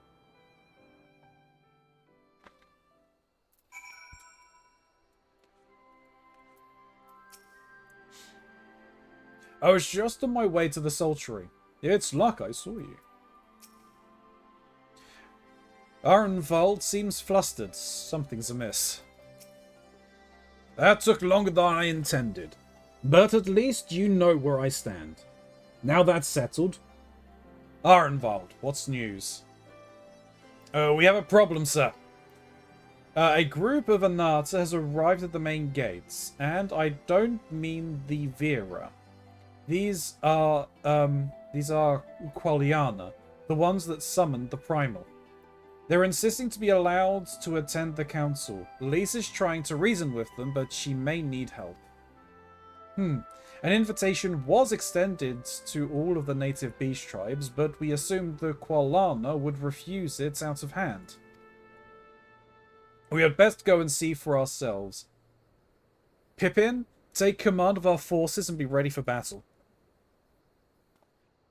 Ilya, you've dealt with these Qualiana before. I'd have you at my side. Well, I mean, if they want to take part in the negotiations, I don't see why we shouldn't. Why we shouldn't let them. To be honest, Trust the primal summoning snake people. I mean, I honestly think that they messed up with it.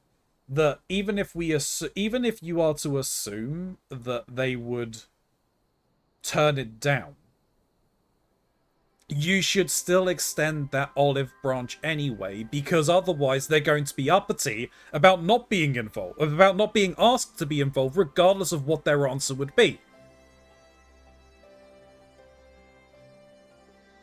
I mean, they've turned up, so the invitation was obviously made. No, they just said, like, oh, we assumed that, like, they said we assumed that they would just... They invited everybody, they just assumed that those ones wouldn't take them up on it. Yeah, but if they did invite them and they are here to take part, why is there a problem? Why can't they just be let in? Because they're untrusting of them. It's a little sad, I think.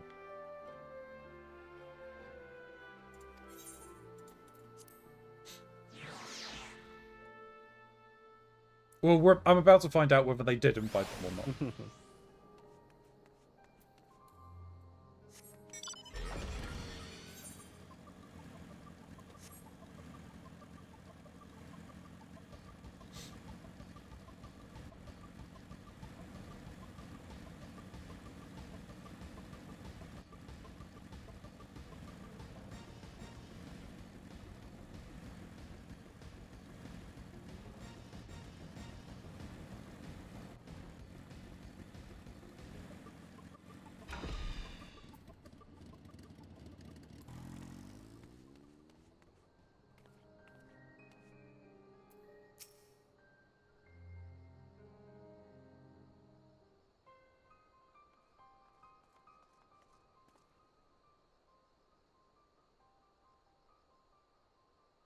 Ilya, Ruban, gods, it's good to see you.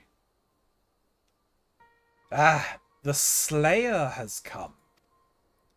We have not forgotten how you sinned against the Lady of Bliss, but we did not come here to shed blood. You claim to seek harmony with all who call Gar Abania home. If this is true, truly your wish, you will welcome us as envoys of the Anata. It is our wish, and you are welcome, but we cannot condone the summoning of primals.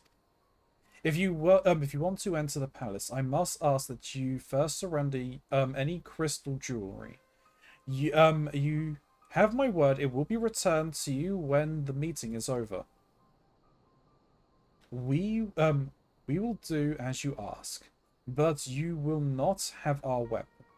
We are not so foolish as to place ourselves entirely at the mercy of our tormentors. I reckon that's the closest we're going to get to a compromise, and we will have people standing guard. Aye, let them keep their swords. Then we have an agreement. Lead the way to your meeting chamber. There's no real resolution as to whether they were invited or not, but... Why do I have a feeling we've welcomed a Viper into our midst? Now, Ruban. I have returned. I now have 3 cans of Monster. Turning the Quilana away would have made a mockery of Lisa's promise to give everyone a say. She couldn't not let them in. A Return of the Bull. So this, I believe, is the end of the 4.1. Yeah. This Quilana Elder's intention seems at odd with what we know of her tribe. What think you, Ilya?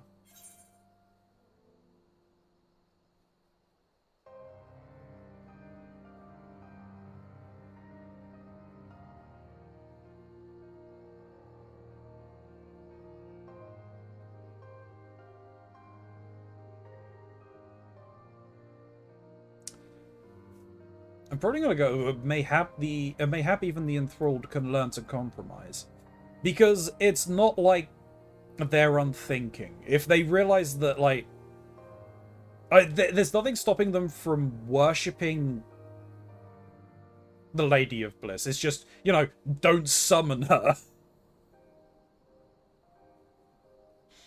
Unless Ronzi's around, because, you know, it's Ronzi. Yes, exactly. You believe an understanding can be reached? It is not entirely unheard of, I suppose. Those who followed Saint Shiva eventually sought reconciliation with Ishgard. Whatever the truth, I will take no chances. The guard must be strengthened, ideally with people who know a thing or two about primals. Can we rely on the silence? I'll go round up our comrades and send them to the Alamegan quarters. You can go on ahead if you like, Ilya. My thanks. I will see you in the palace.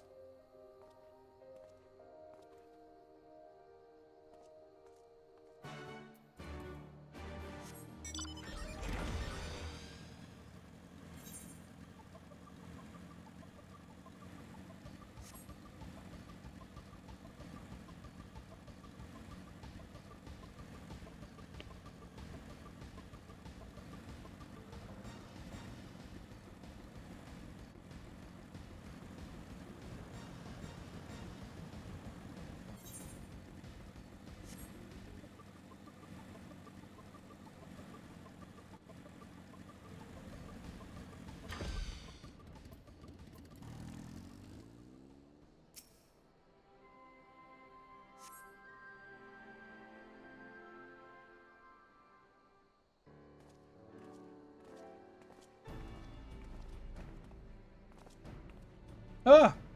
Your Stoller is up and about. Ilya, I've brought reinforcements. Umvald told me of the arrival of our unexpected guests, and I agreed that it would be prudent to call upon Y'shtola and Thancred as well. One can never be too careful when dealing with the enthralled. I am not familiar with the Quiliana tribe myself, but Alisay's report suggested they shunned contact with other races. Despised it, in fact, even compared to other Anata. Indeed, this apparent reversal in attitude is most curious. No one expected a response to our invitation, much less an envoy. I imagine Lise was forced to make some rather hasty arrangements in order to accommodate them. Okay, so they were invited. Fair enough. Yeah. Speaking of which, how should we deploy ourselves? If the meeting is to be held in the throne room, it would seem wise to have eyes both inside and outside the palace. Y'shtola and I can stand guard without. That leaves the 3 of you to keep watch over proceedings in the throne room itself. Understood. We should join General Alden inside then. Ilya, do you know of the rear entrance to the palace? It is on the eastern edge of the city, at the top of the stairs. The guard there should have been instructed to let us pass.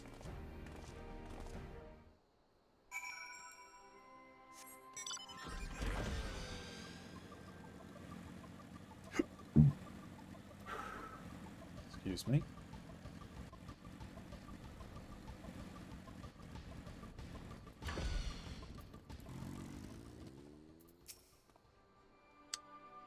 Leave external security to us. Earlier I scouted around the palace quite extensively while I was searching for Kryl, so I know the lay of the land. As fortune would have it, I was visiting Rolga's Reach to look in on Alice. She sends her regards. The rear entrance to the palace is just up these steps. The guards should wave us through. If we can somehow come to an understanding with the Quelliana, it would represent a great step towards resolving the primal dilemma in Alamigo. I only hope that they are sincere in their intentions. You're with the Scions, miss? General Alden left orders that you were to be escorted inside, if you'll follow me.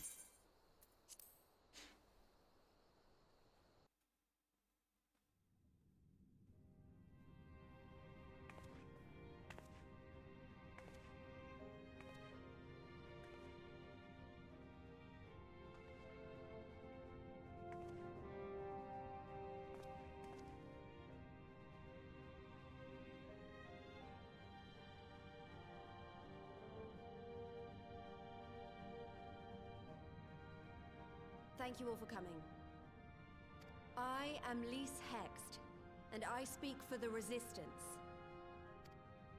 Among you are village elders, refugee leaders, envoys from the Ananta and the Kikern.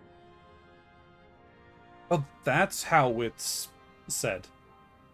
You've come from every corner of Girabania to help decide the future of Alamigo. But before that, I want to ask you a question.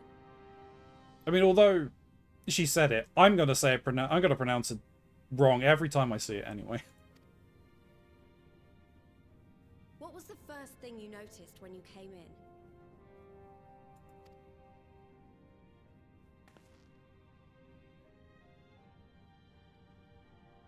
For me, it was that empty throne.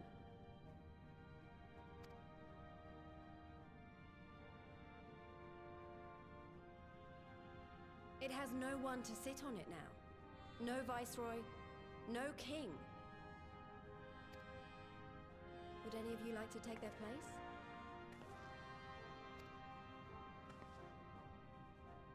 Or should someone else sit there?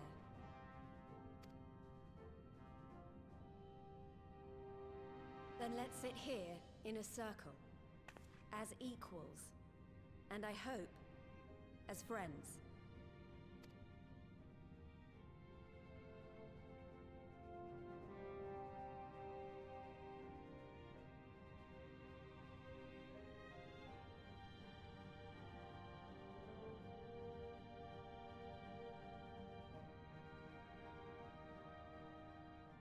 Expertly done.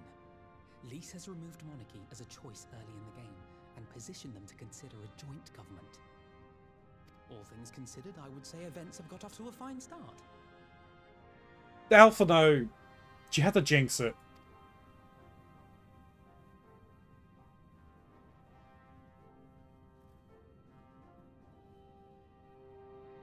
And that is Alagana's stance on the matter. Thank you, Ragenfrid. Another vote in favor. Next, let's hear from Shanti of the Kaliana. Tell us, how do your people feel about the idea of a republic?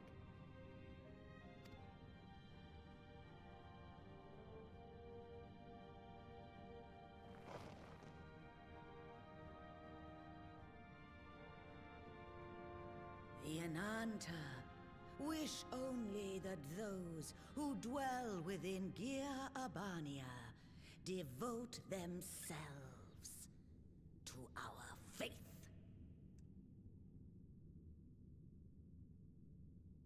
Well.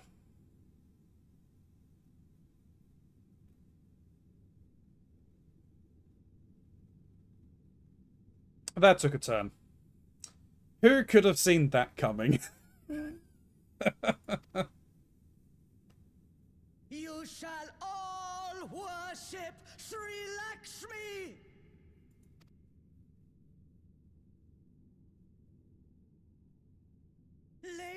your bliss! Grace us once more with your beauteous visage!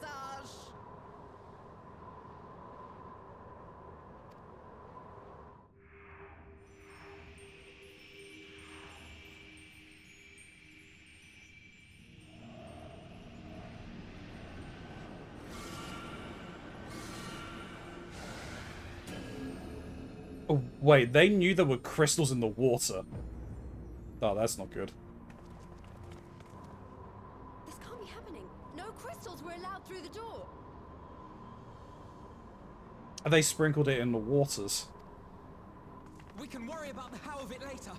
We need to evacuate these people right now, or the Primal will make thralls of them all. It's up to us.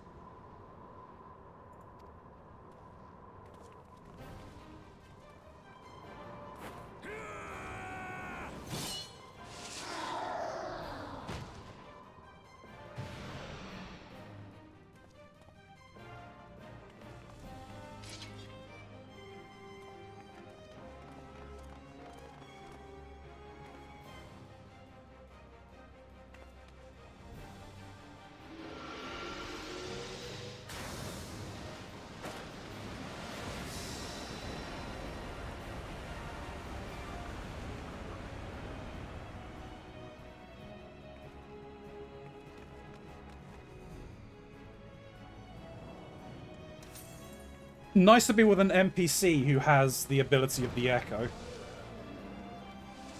Oh, they turned some of the guard. The guards were already turned. Fools!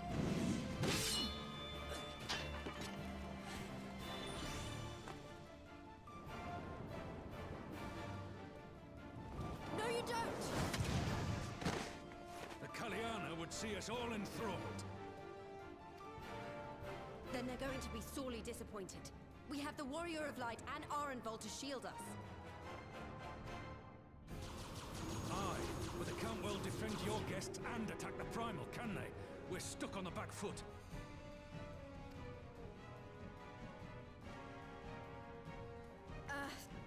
All right, I think I have an idea. Keep these people safe, General. I'll be back as soon as I can.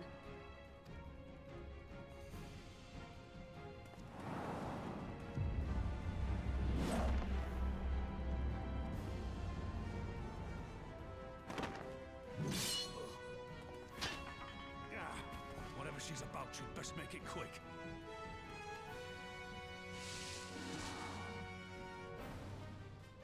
Come then. Who will be next to die on my steel?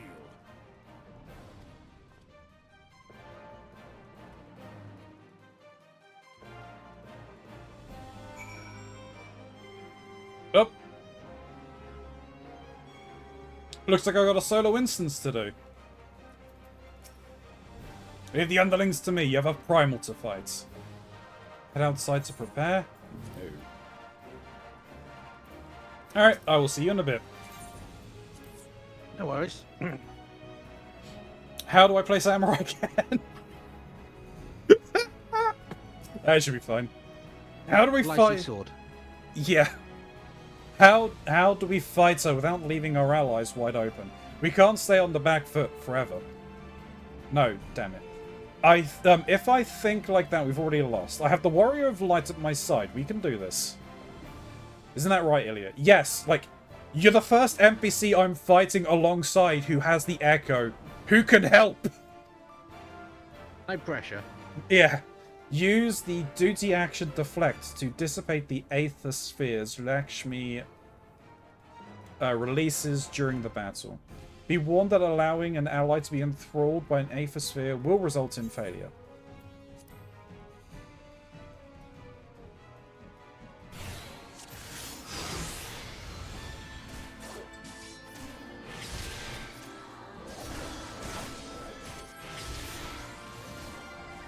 Oh. Okay.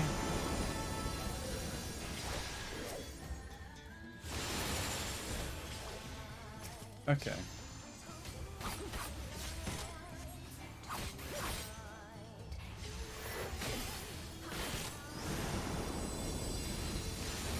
Welcome to Mox's Blue Balls.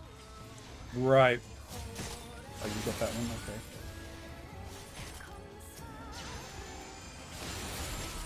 Why, I offer you peace and serenity.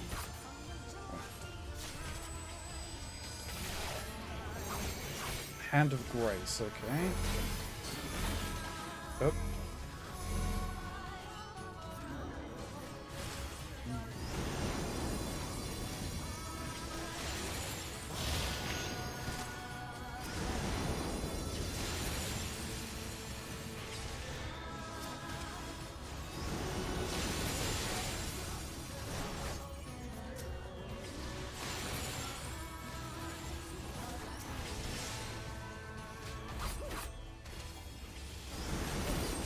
Jesus Christ.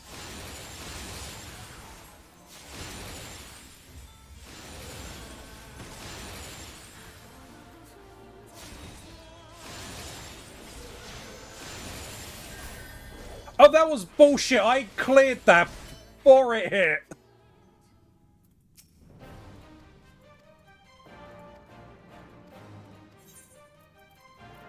Normal.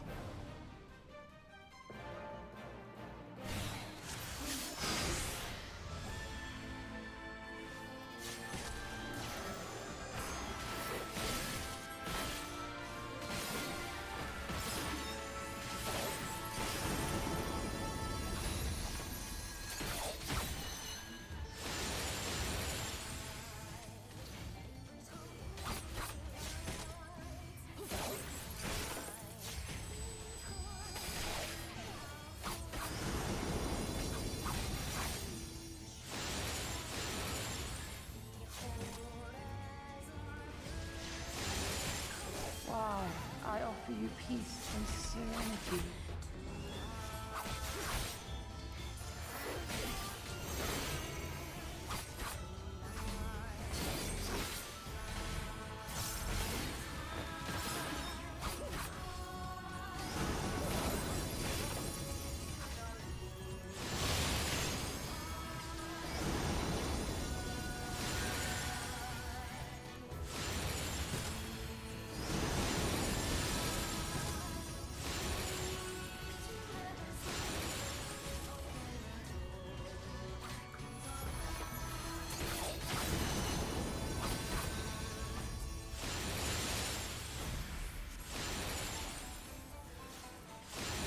What the?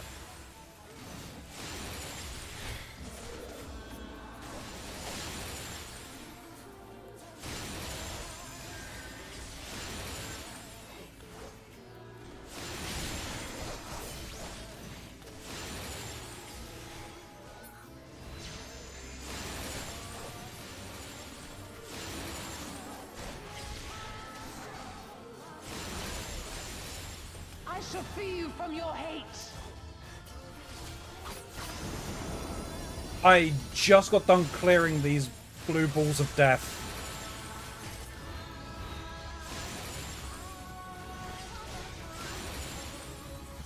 Okay.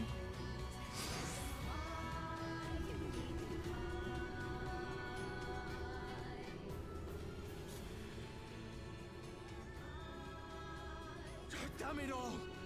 It's only a matter of time before we miss one.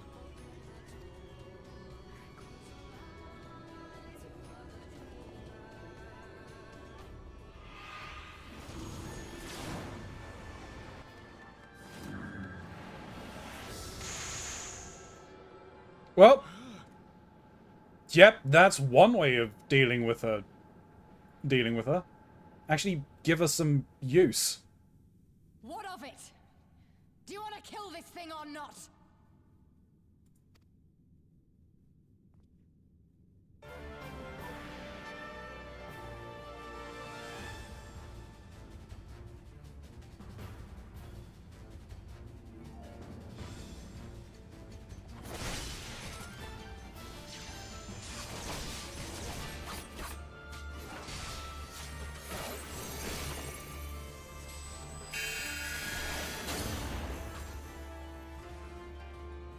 What?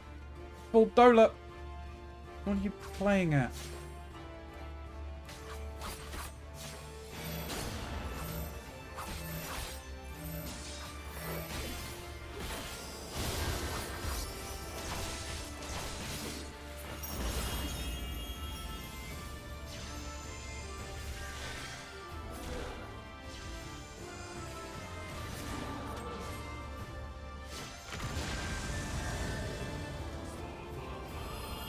Oh, Jesus Christ.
Active time maneuver?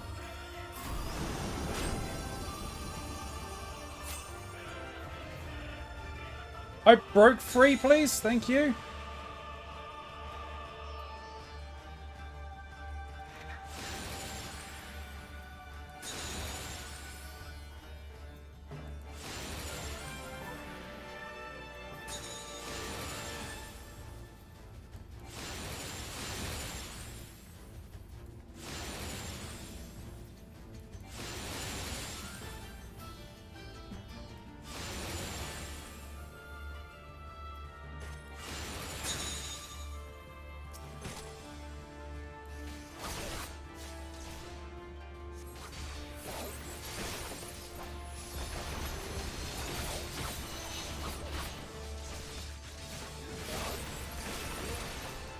Do not your souls weigh heavy?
Yep, trying.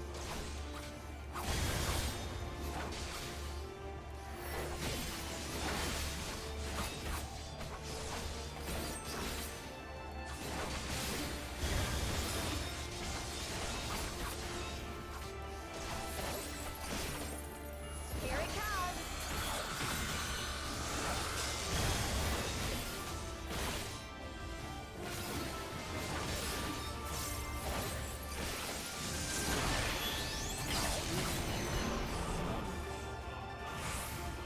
Ugh. Wasn't paying any attention to her health. I was just hitting buttons.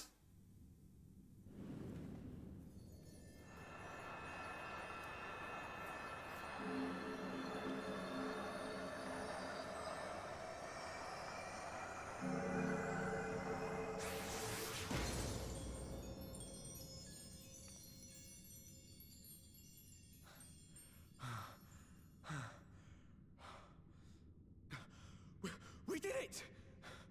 We beat her! Yeah, we did.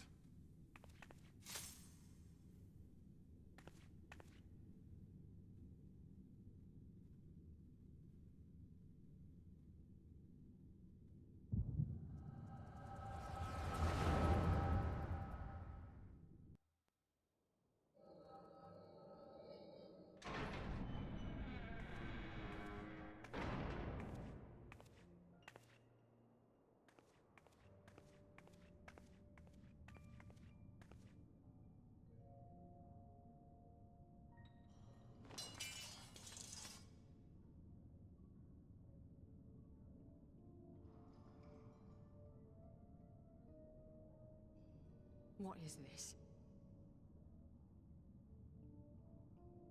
Your penance.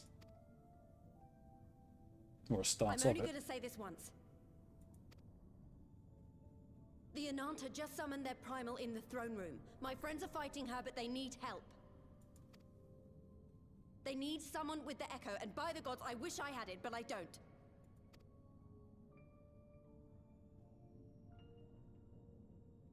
I told you before that you still had time, but things have changed. I need your answer now. You can end it like Xenos, or you can fight for Alamigo. Your choice.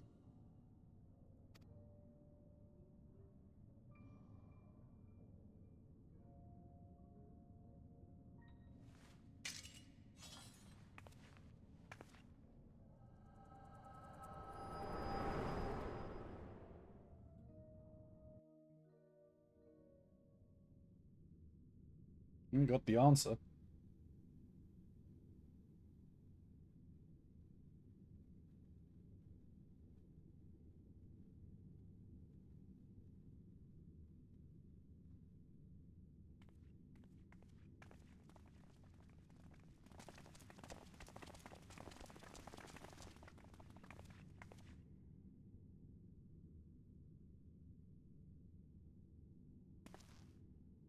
Seven hells. It's her. The Butcher. Yeah, and she just saved your asses.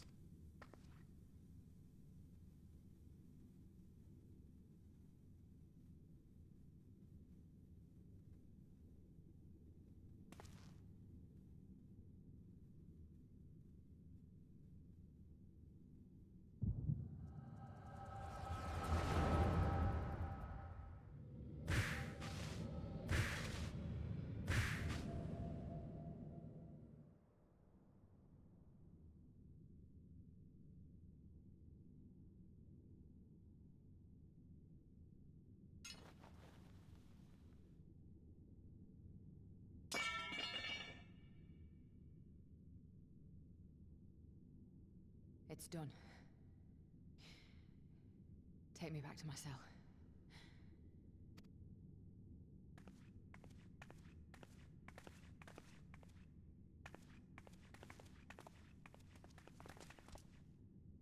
You are not forgiven.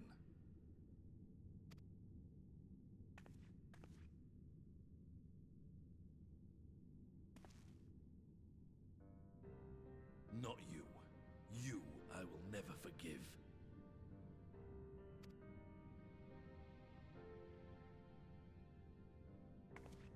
will thank you.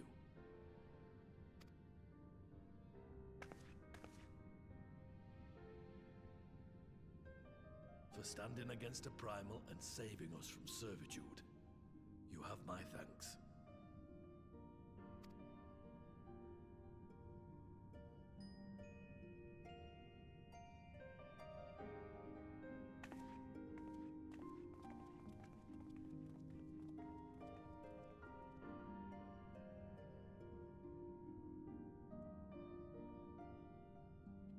Character growth.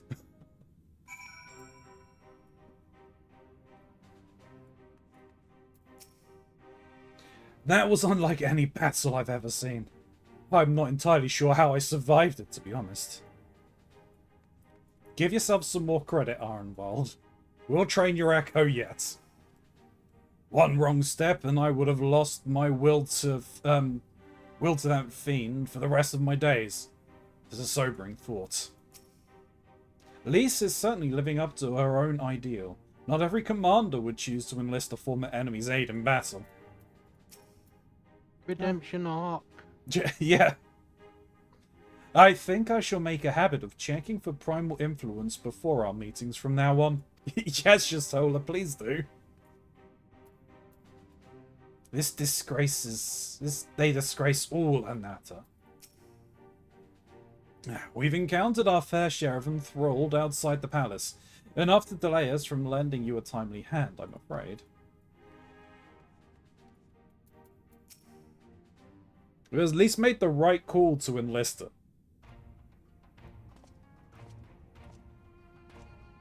Well fought, Ilya. Arnwald.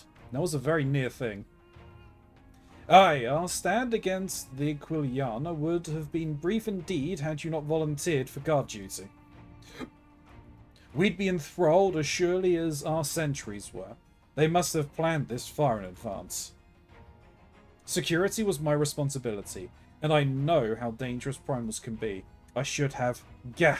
It's my fault. My stupid mistake. Nay, lass. We were all caught unawares. We will take this as a lesson, and watch our own more carefully in future.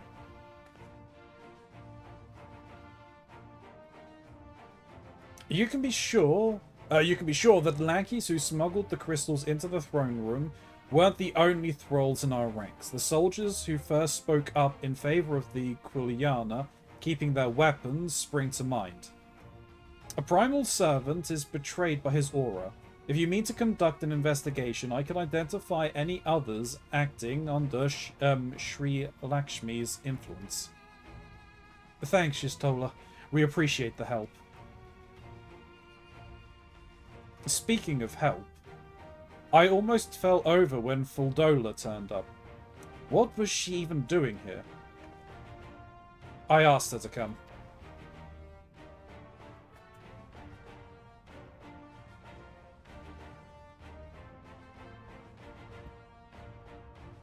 Well, that explains it then. It's sad, but Ragenfried was right. Her victims will never forgive her for what she's done. But I don't think Fuldola picked up that sword looking for forgiveness. She just wanted to fight for her country. If you say the world in which Fuldola grew up is partly to blame for what she became, then as an Alamegan, I feel responsible for improving that world. We can't ignore what's happening right now. We have to show people a better way than vengeance, or we risk giving birth to a new generation of skulls. I know it's idealistic, but I want to help people to let go of their old grievances and make peace with each other. And I'll hold 1,000 meetings and talk till I'm blue in the face if that's what it takes. It is a long and arduous path you have chosen, but one well worth walking. Rest assured that I will do what I can to help you reach your destination. Thank you, Alphino. The first step will be to get our representatives back in the throne room. They're a little shaken, but not one of them seemed ready to run. We're all determined to finish what we started. I will see that you're not interrupted. Ilya, you and the Scions are to stand down. Get some rest. You've earned it.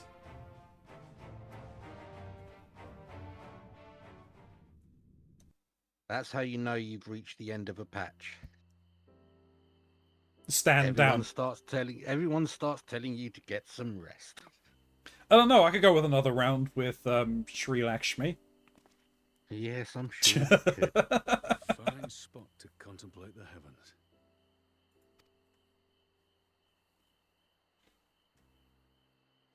The meeting is over. The envoys have chosen to instate a government model on Ishgard's House of Commons, a ruling body of representatives elected by the people.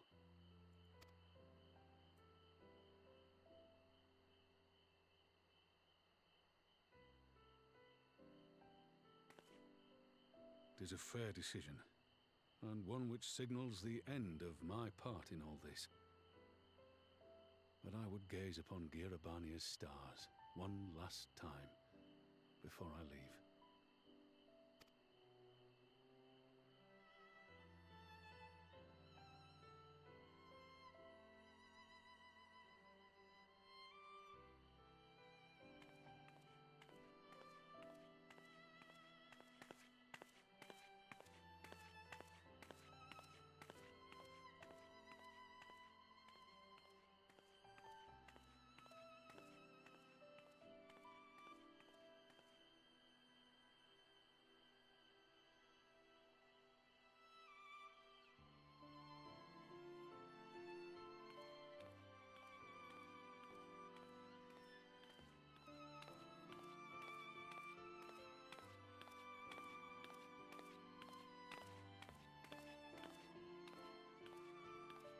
Forget something?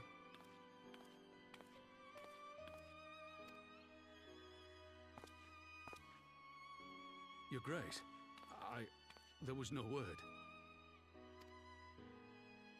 Do it as a surprise. Raubon Aldin, you are hereby dismissed as General of the Immortal Flames and relieved of your seat on the Syndicate. Jesus, okay, that was extreme, Nanamo. But, Your Grace... Raubon, I am no longer a child. Stay here in your homeland. Work with your brethren. Rebuild Alamigo. You desire to stand alone. I understand, but remember what happened. I remember full well the consequences of my naivety, and thus did I consult at length with a most trusted advisor ere I embarked upon this course. A most trusted advisor? And what of me? Am I no longer deserving of your confidence?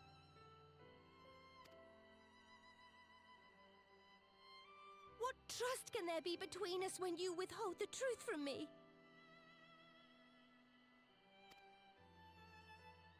Did you think me oblivious to the anguish in your eyes when you spoke of returning to Uldar?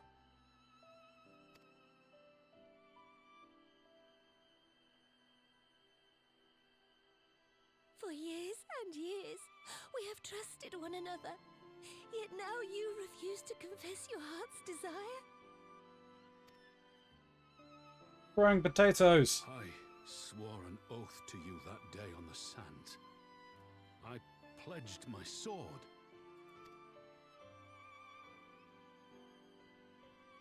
And it has served me well. But in Pippin you have forged a new sword, as sharp and deadly as the blade you bequeathed him.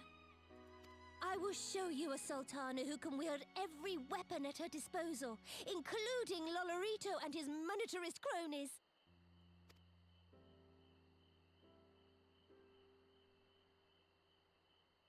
So follow your heart, please.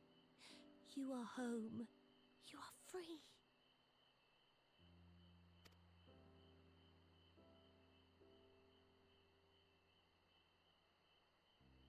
Nanamo.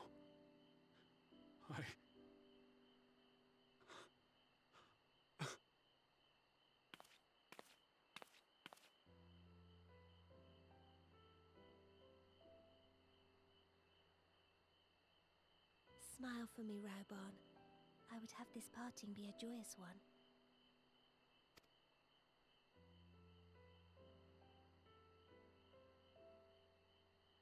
Thank you, Your Grace.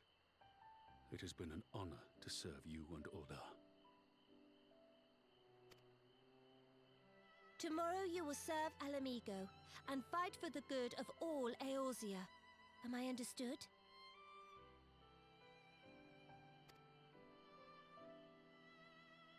Yes, Your Grace.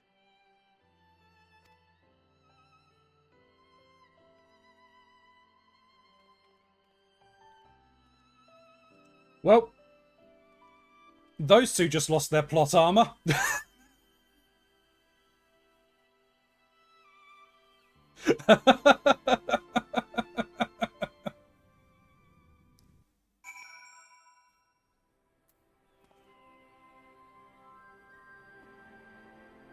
Oh well, goodbye Nanamo. Goodbye Ruban. Both of you are now free for the chopping block. Jeez, I never expected them to literally, like, dismiss him from the leader of the Immortal Flame. Sometimes you just need to slap people with what they need. Arenvald is of an age with Fordola. Both of them born in Alamegan. One never wanted his Garlean blood, and the other tried to become Garlean but could never be. Similar yet opposed, which would go some way to explain the tension between them. Oh, they banging. Oh, they banging. I went to see Fordola in her cell again. She did turn the tide of the battle after all, and I thought it only right to thank her. But she wouldn't listen. She said she neither wanted nor needed my gratitude, and that I should go away. I don't know if I'll ever understand her.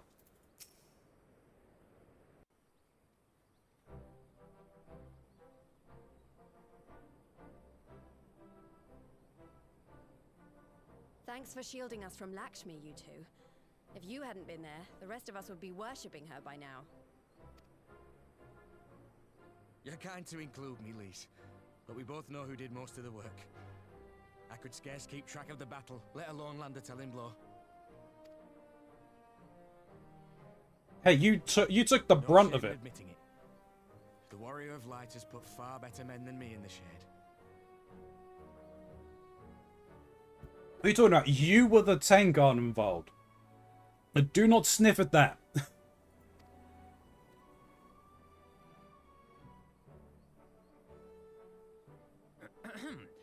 Did I mention that I encountered the Sultana in the palace? It would seem Her Grace has come to Girabania to oversee the final stages of her relocation project. No, she came here to dismiss Ruban, Alphino. She was in search of General Oldin, and I directed her to the rooftop garden. I do hope he was still there. Are you in the habit of gossiping about the affairs of royalty, Master Leveilleur? Yes, he is. Very much so. Certainly not, Your Grace. I was merely informing my companions. Be at ease, Alphino. 'Twas only a jest.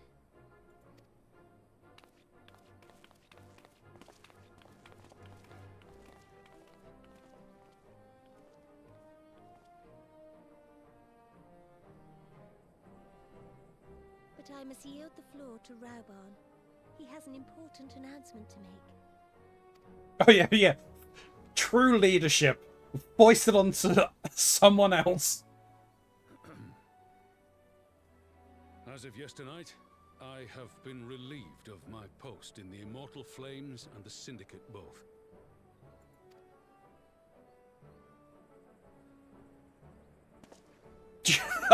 Delayed response. I shall be assuming my father's duties. And may I say that Tizona has never felt heavier upon my back.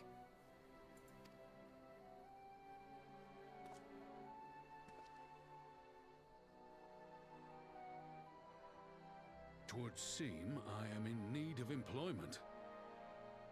Mayhap one of my old acquaintances can introduce me to a mercenary company or some such. Is he going to join the Scions, or is he going to be used by Lise? Or both? You may be getting on in years, Father, but you'd struggle to find a band of sellswords who wouldn't snap your hand off. Your remaining hand. Pippin! Really?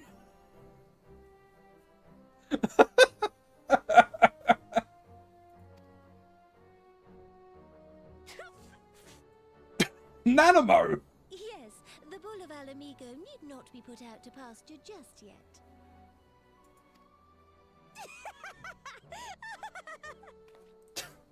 Your Grace has developed a wicked edge to her humor, and you, Pippin, would do well not to laugh when the future may hold the same for you.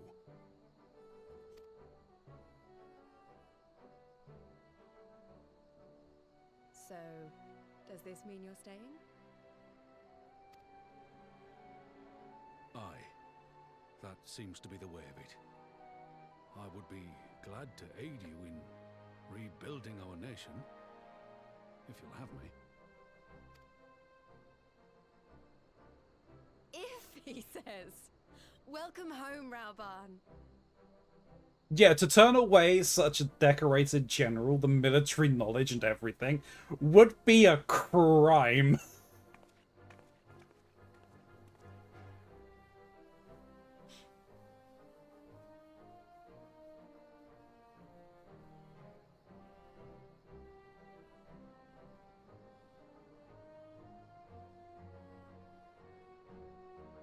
Well, that was unexpected. Though you seem distinctly unsurprised. Well, what can I say? Either you are more astute than I give you credit for, or I'm losing my touch. In any event, one thing is certain. Alamigo will rejoice at the homecoming of her dearest son.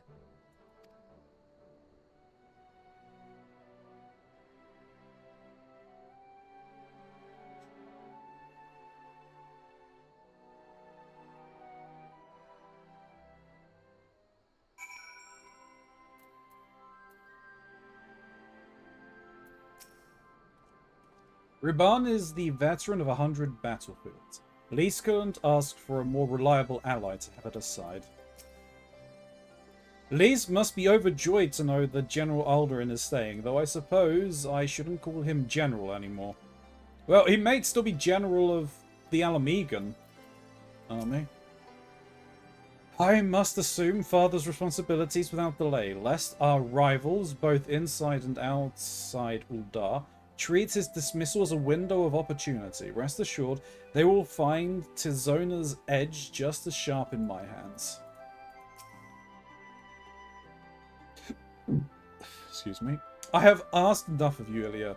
My only words for you now are those of gratitude. It seems my road has come full circle. I appreciate the support you showed for my earlier decision, overruled though it was. I think it's about time I headed back to Ralga's Reach. What's next for all of you? LSA will be eager to hear of recent events, so I shall join you, if you've no objections. I'd welcome the company. Ilya, why don't you come along to the Reach as well? Once you've said your farewells to Nanamo and the others.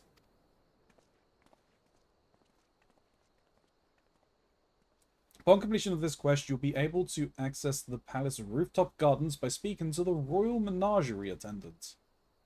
Ah, nice.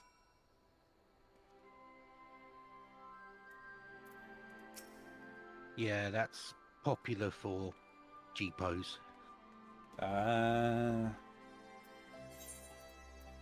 To Ralga's Reach.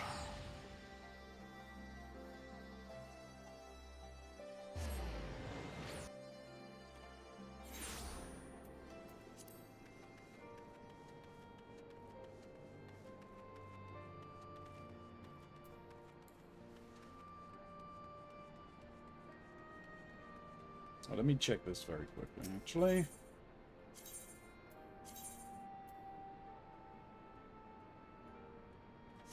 Oh, I've already got one of those. So I have.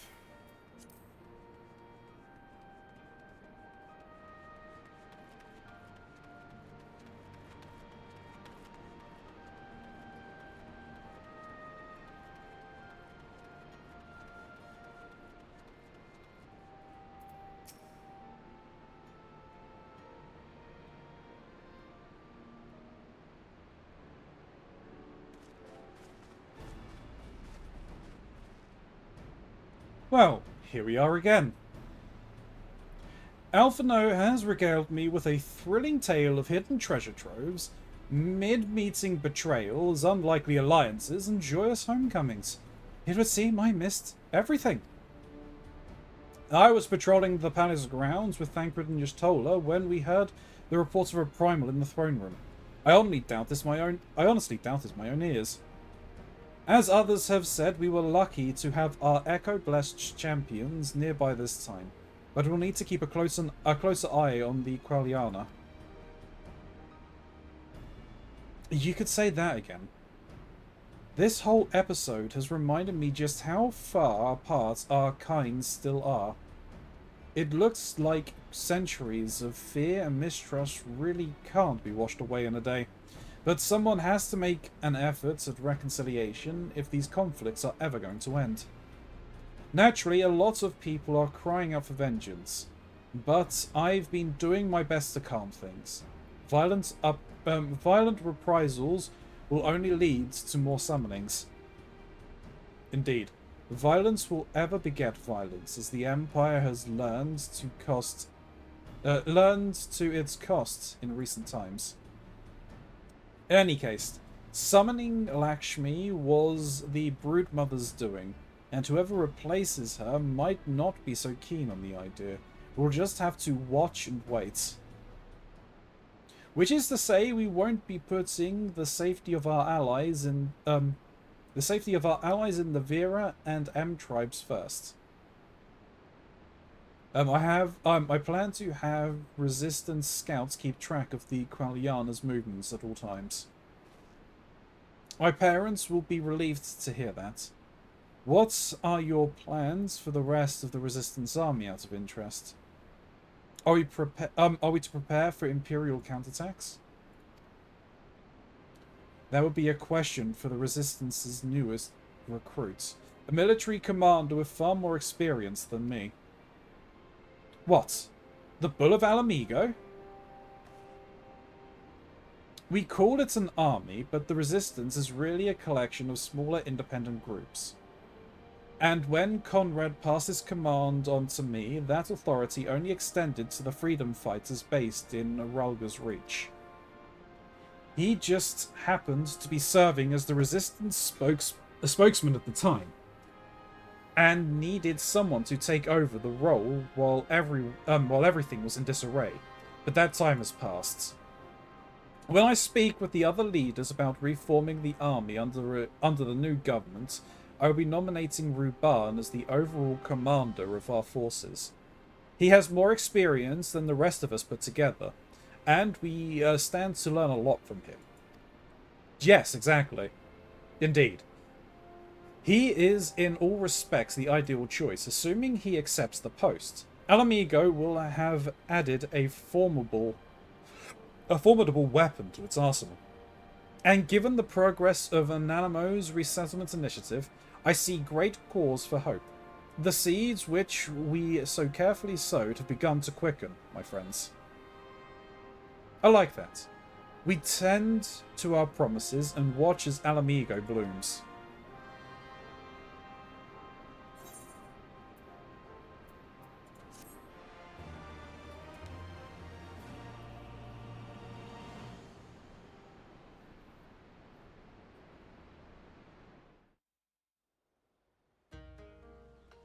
Oop, back to Kugane.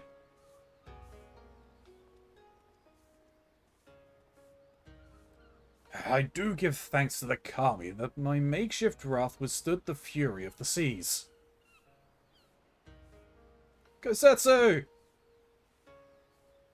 But their generosity ended. Without coins in our pockets for new attire, we are doomed to look like so much jetsam. Oh, woe betide the poor man in a city of rich merchants.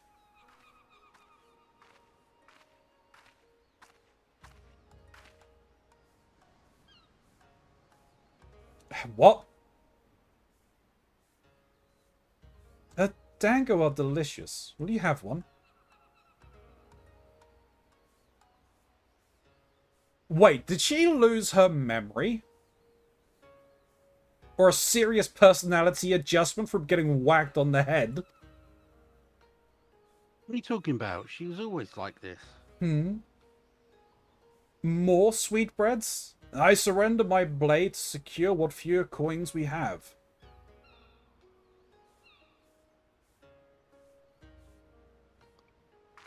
Take the sweets.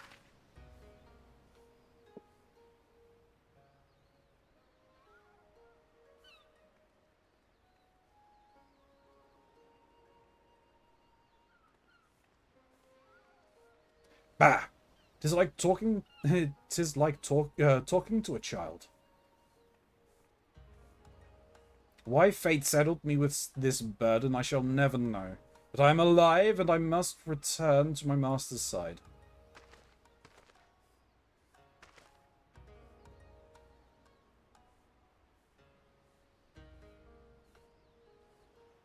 Come, Suyu. We shall find a ship to carry us across the Ruby Sea.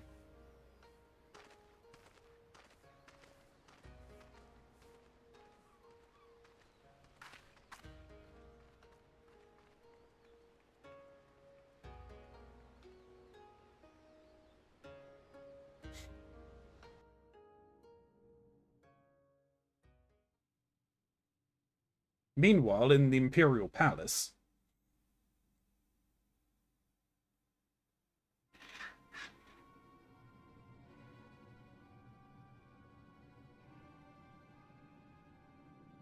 Have you read the reports? First Doma, then Alamigo, and Lord Xenos put to the sword.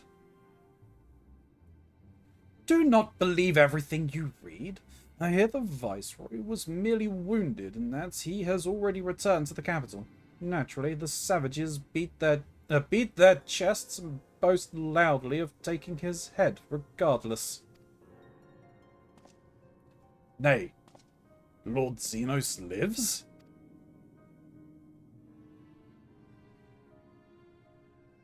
Deplorable that our own officers should be fooled by Eorzean misinformation.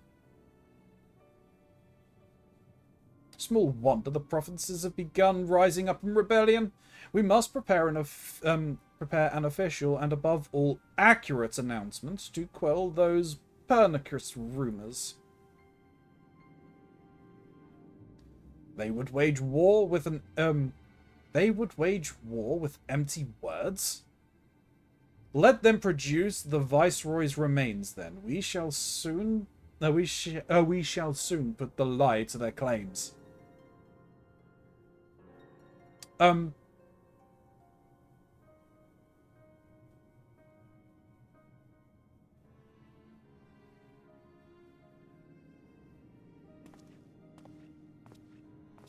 But he did die, right? He got turned into dust. Because he melded himself with the frickin' summon.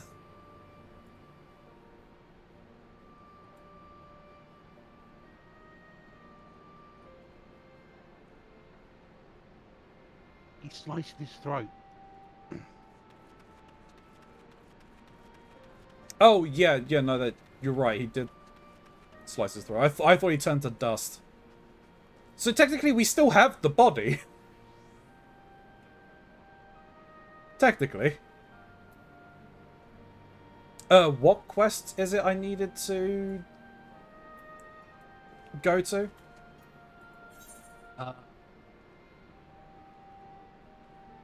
hang on. Hope on the Waves is the one you need to complete. Which is 3 quests on from where you are. Okay, I'll do that. And if I'm right, I think the None Forgotten, None Forsaken is the crafting quest, right? Or the I think so, yeah. Okay, cool.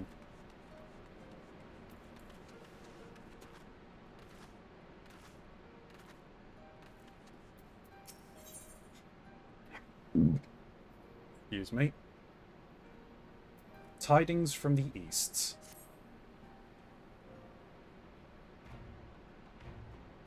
Ilya, great timing. I was just about to send word to the Scions.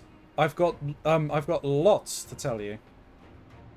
The Council has officially recognized the Resistance as our standing army, and I expect you can guess who has been appointed commander.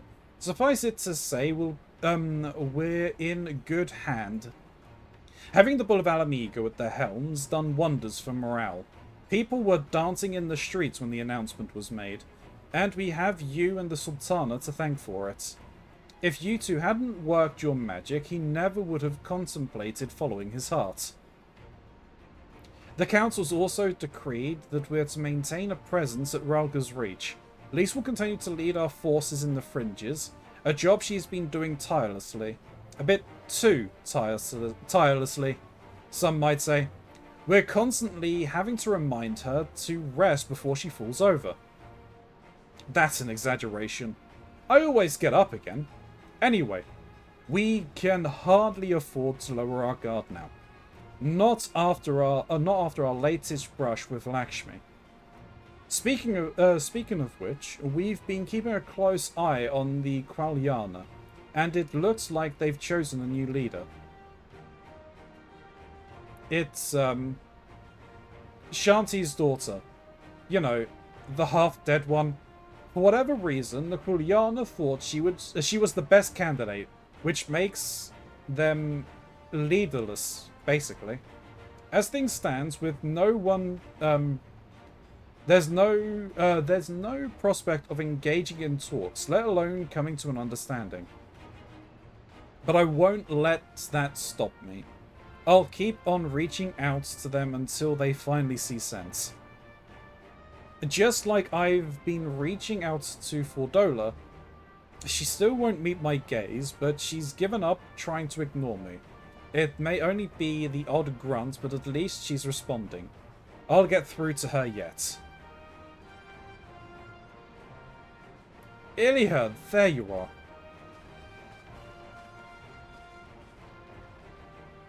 Alphino, Alice, is everything alright?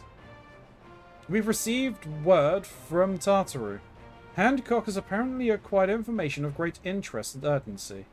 More than that she didn't say. Only that we should come to Kugane right away. I had a mind for the two of us to set forth together, but Alice is determined to make it a party of 3. As I've told you more than a dozen times, brother, my wounds are quite healed, and I would benefit from some fresh air. Besides, you may well need an extra pair of hands. Worry not, sister. I have quite given up trying to convince you. Whether we be 2 or 3, we should depart as soon as possible. You will be joining us, I trust. Huh? I was about to say I'd come too, but I'll have to just settle for cheering you on from afar. Good luck with whatever it turns out to be. Least you can't leave your post. Thank you, Lise. She chose to leave the Scions and be a leader in Alamigo. Well, no, she didn't leave the Scions. She left the Scions. I thought she took a leave of absence rather than actually just leaving them outright. Well, I mean, it is kind of like the only way to leave Scions is to, you know, die. Yeah. But yeah, she's not really an active member. No. Thank you, Lise. Rest assured, should this business prove to be of even tangible concern to Alamigo, we shall inform you without delay. Let us be off, then. Hancock and Tartaru awaits us at the Ruby Bazaar offices.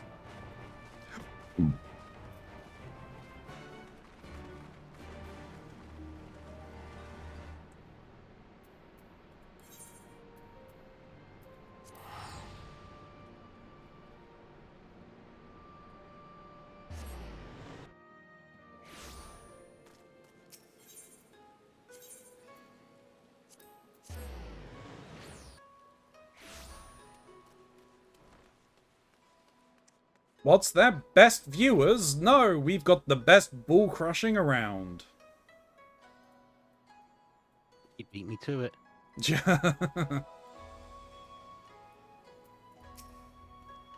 I felt like I needed to be active for that one. Just because I can. Okay. Greeting on... Oh, yeah, no, it's the same. It's not changed.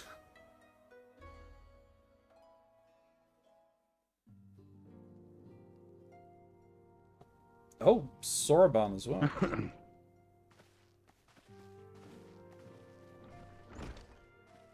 Everyone's here. My friends, thank you for coming at such short notice. We were told the matter was urgent. I take it Including Yugari and final Soroban are boss. also involved. What was that? I said, including the final boss. Yeah. My presence here is but a happy coincidence. I am come on separate business, which can wait. My apologies. Master Hancock, pray, tell our friends exactly what you told me. Of course, of course.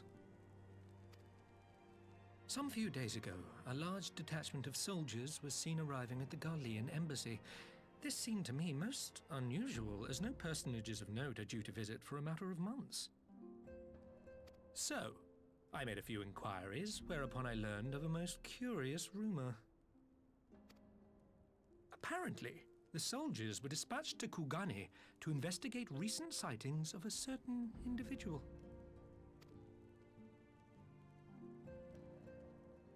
The late acting Imperial Viceroy of Doma, Yotsuyu.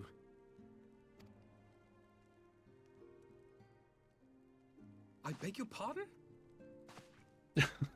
Alphino, the only one to say anything. I too am loath to believe it. I saw the keep come down on top of her. We all did.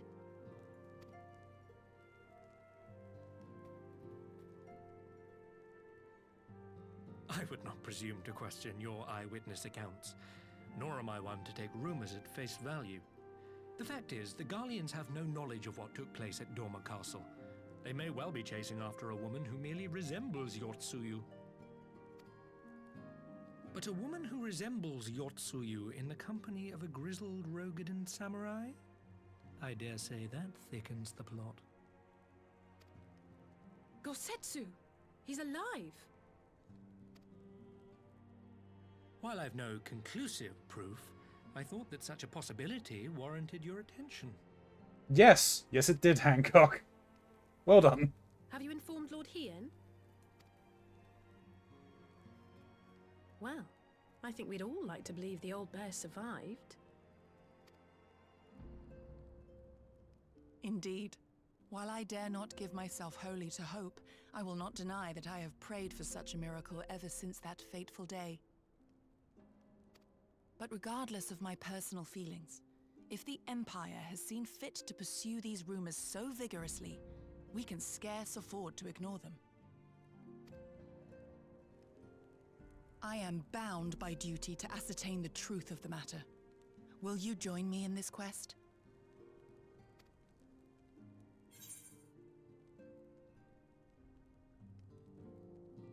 I'm not sure what I'd do if I saw you again.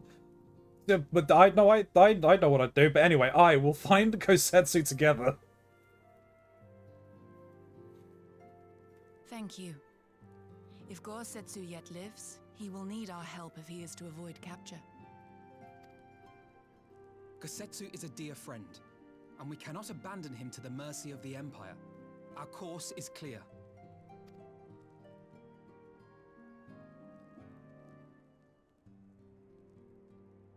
Hancock, is there aught else you can tell us?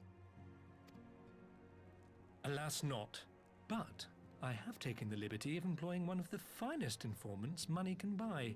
You shall have the latest intelligence on the Garleans' movements, and more besides.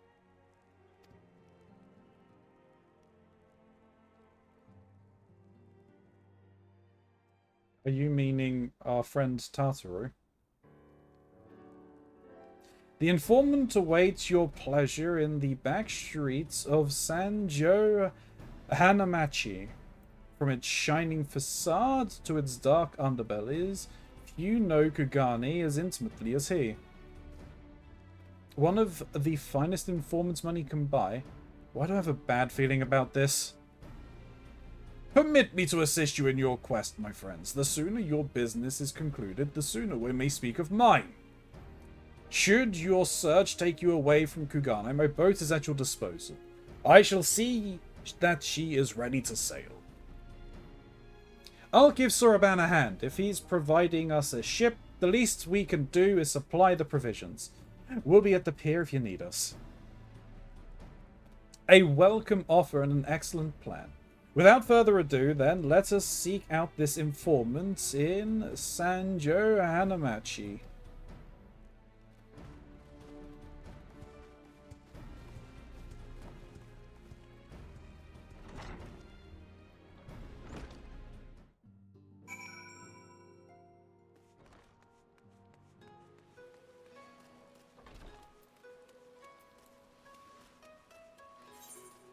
Whereabouts am I going?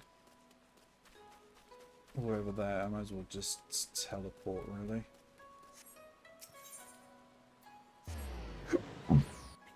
Excuse me.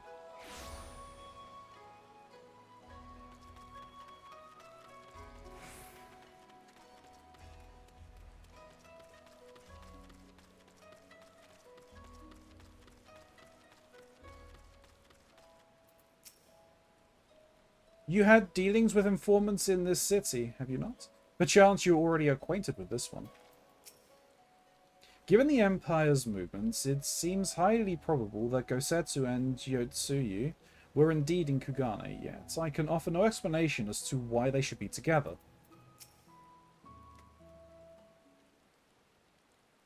This should be the place. Now we wait and see who comes. It's gonna be that Nemazu, isn't it? It has been a while, my friends. Yes, a long while indeed. It's the damn Nemazu.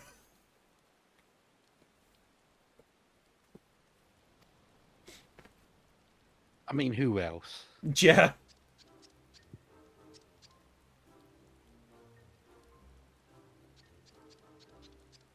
I knew it. Gyodo. Any funny business, and you know what will happen, I trust. No funny business. Only loyal service and the finest quality information. Of course, such quality does not come cheap. No, but then Hancock already paid you. Honestly, you must think we were born yesterday. I've half a mind to call lease. No lease, I beg you. No boots. I will tell you everything I know, free of charge. The Empire searches for Yotsuyu. High and low, far and wide. Come to enlist my help, they did, promising rich reward for decisive information. And have you decisive information? Were the two individuals cited here indeed Gosetsu and Yotsuyu?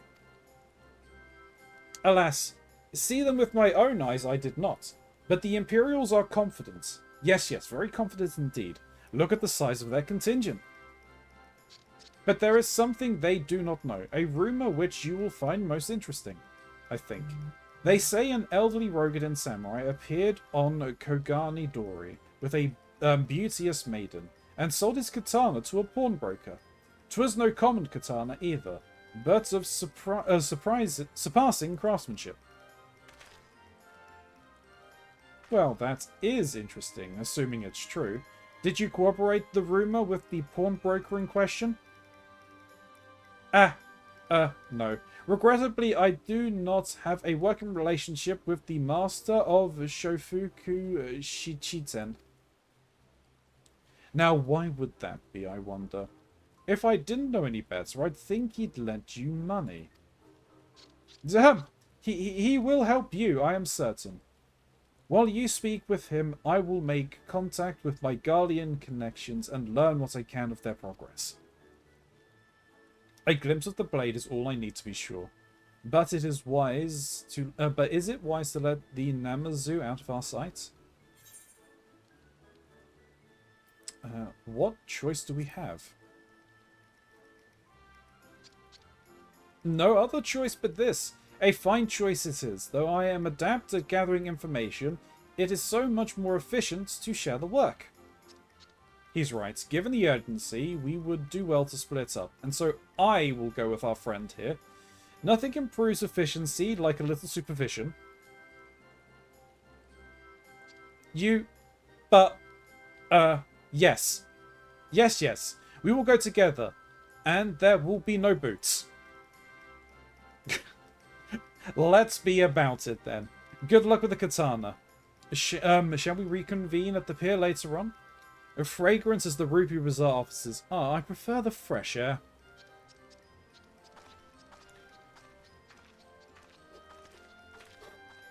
I believe Alice has her task well in hand. Shall we seek out the pawnbroker?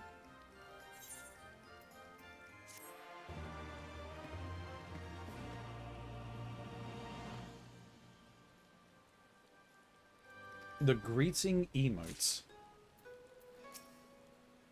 Is it not strange that we shall be compelled to turn to one who betrayed you, to both you and Gosetsu, to the Empire?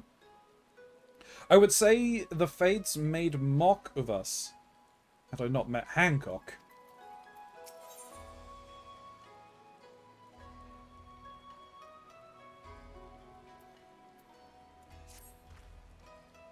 Everything in order?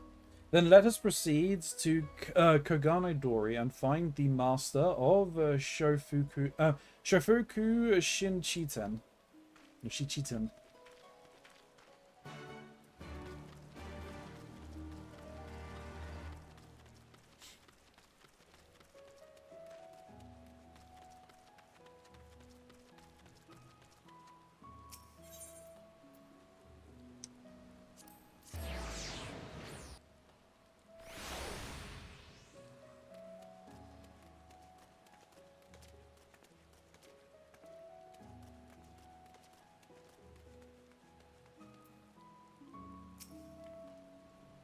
I have yet to identify the pawnbroker in question. Have your inquiries proven any more fruitful?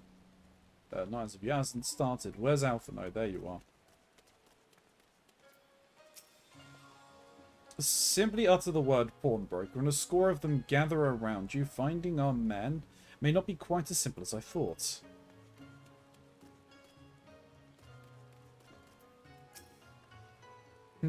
We might have had customers like those you described. So many people come through here, it's difficult to remember. Perhaps you could jog my memory by making a purchase? No? Well, you can't blame a woman for trying, haha.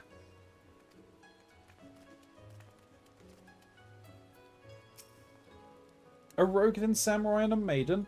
Never seen them. Now, if you don't have any business with me, make your way for someone who does.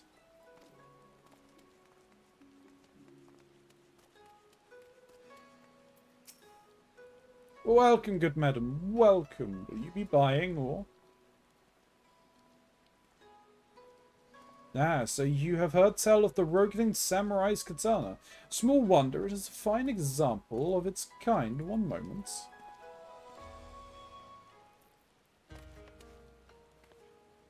Dare I hope that you have found our pawnbroker? Hi, Gray. Excellent work, Ilya. And that is the katana?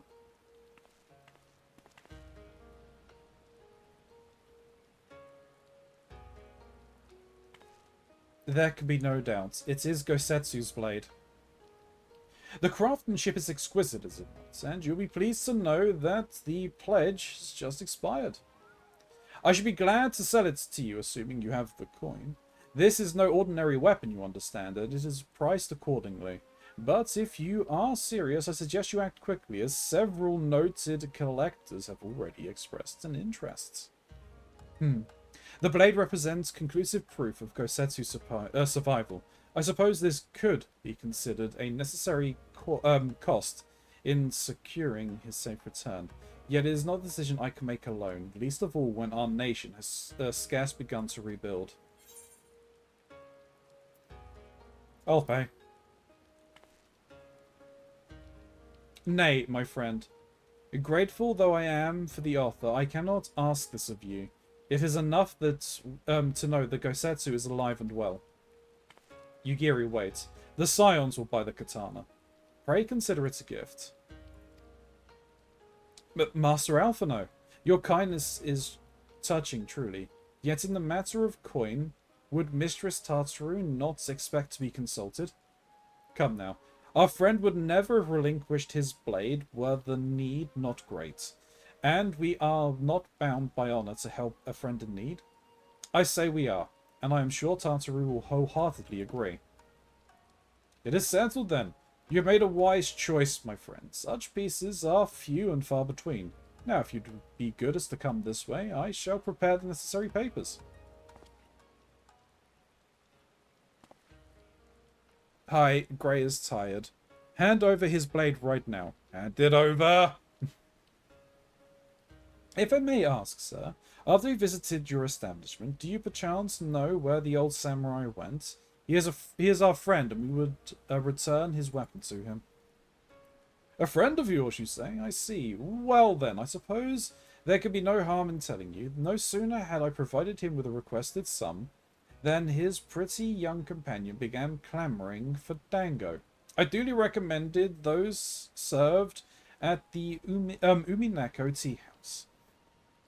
And thither did they set off. Clamouring for dango.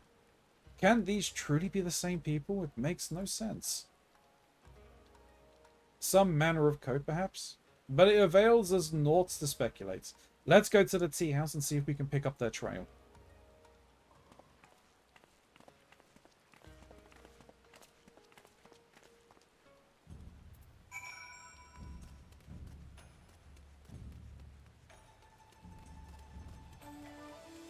Gosetsu, don't be buying her dango. Too late? That already happened.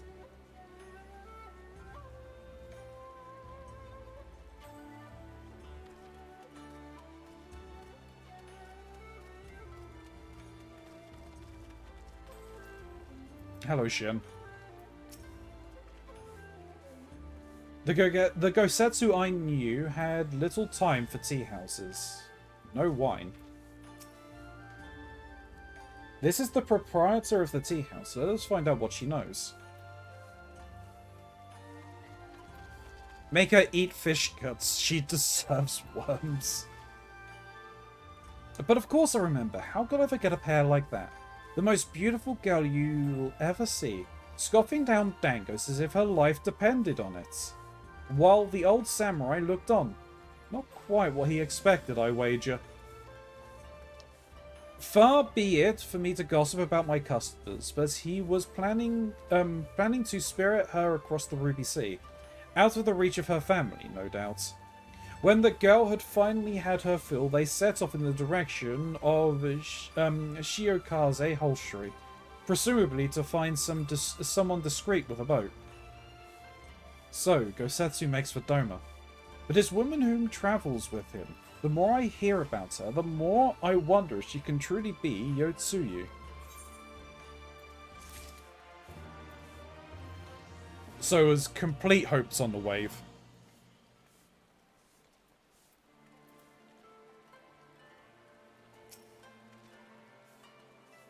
Yes. Alright. For all our successes in tracing Gosetsu's movements, he came to be traveling with Yosuyu. How he came to be traveling with Yosuyu remains a mystery, to say nothing of this Dango business.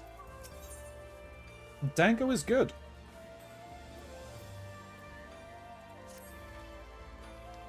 Well, doubts remain over the identity of Gosetsu's traveling companion. For now, all we can do is follow the trail. Come, let us away to the pier and make ready to sail. With luck, Alice will already have joined Master Soroban and Mistress Tartaru there.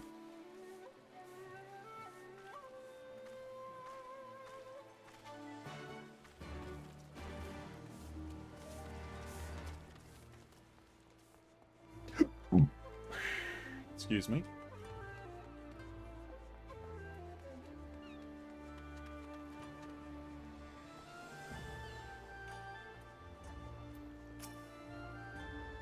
The others all did their parts. I'm truly blessed to have such dependable comrades. I watched Gyodo meet with his Imperial associates. I have to say, I'm impressed. He has sycophancy down to a fine art. Uh-oh. Yes, yes. Yes, yes. Tartaru looks pissed at Alphino. Oh yeah, talk to them. Yeah. Apparently, Gyodo did his duty and then promptly excused himself. Couldn't bear another moment under Alice's withering gaze, I expect. While we were arranging the provisions, Soroban told me all about his many business ventures. Honestly, his nose for profits puts mine to shame. Oh, they didn't. She doesn't know yet. She doesn't know.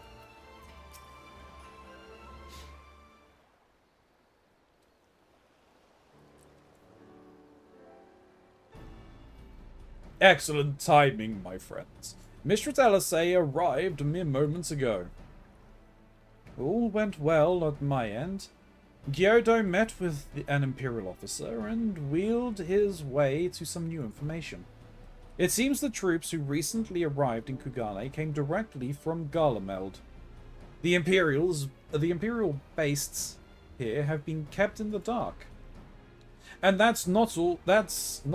A contingent of the aforementioned troops are preparing for deployments to the Ruby Sea. If I didn't know better, I'd say they picked up Gosetsu's trail. Then your information matches ours. We are quite certain that Gosetsu seeks to cross to the mainland.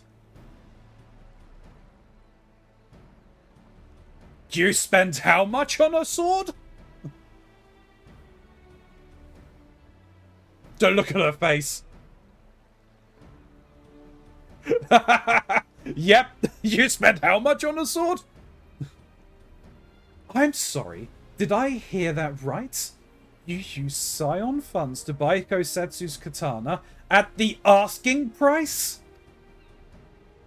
Well, we were in some haste, and it seemed a worthwhile gesture. Speaking of which, here is the contract of sale. Pray see that the man is paid.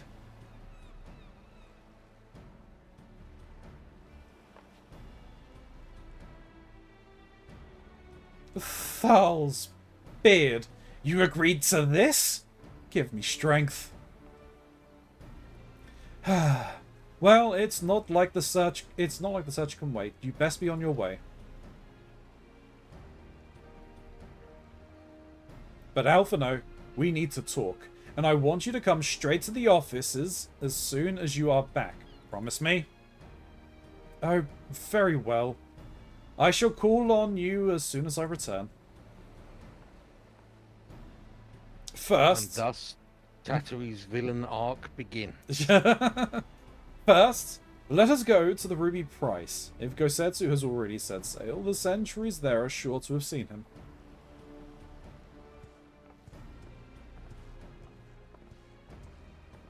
I would say, Alphino does not look nearly as bothered as he should do.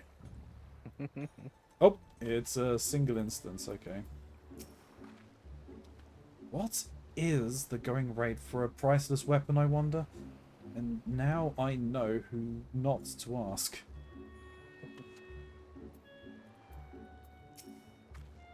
Judging by her reaction, Mistress Tartaru is none too pleased. I apologize if the katana has caused strife.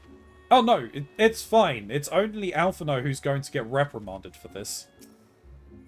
Mistress Tartaru seemed in low spirits. Happily, my latest venture may prove just the tonic. Oh yeah, she's lost money because of Alphino.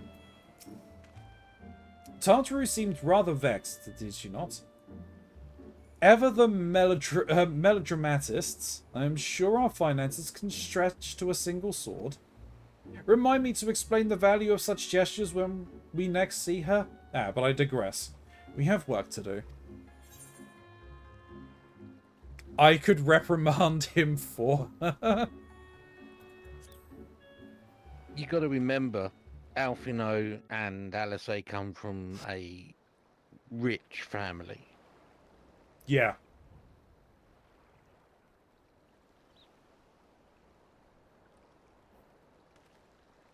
Right. I suggest we begin by learning what we can from the sentries. Up. Uh-oh.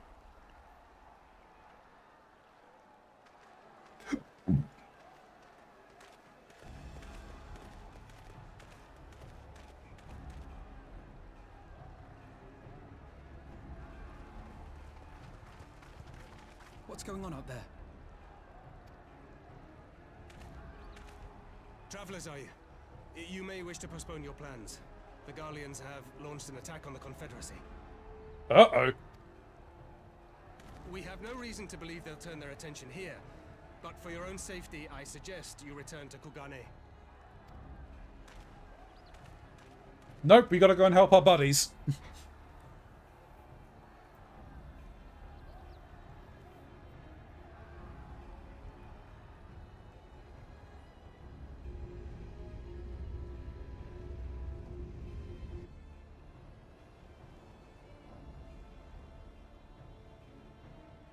The Garleans bear no love for the Confederacy, but with Doma lost to them, why would they attack? Unless... Unless Yotsuyu is on that island. Even if she isn't, our allies are under attack and they need our help. Correct, Alice. You made the right assertion. We will help them while you remain with Soroban. Arguing will only delay us. Is that clear? Alphino! Fine, but you haven't heard the last of this.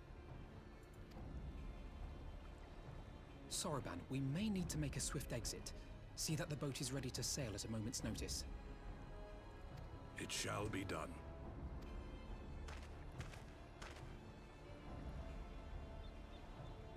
What, and you're going to swim there, are you? 'Tis the quickest way, and you may rest assured I've been practicing.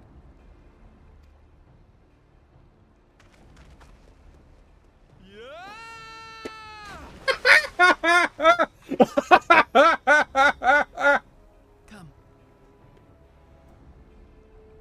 That scream.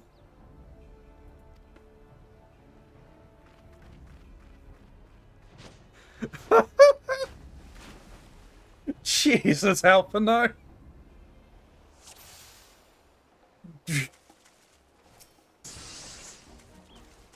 opening. Your defense is rapid. Leave this to me. Now look at this. I won't say help, it is. Okay. I love that scene. Oh, I'm might need to take care of this.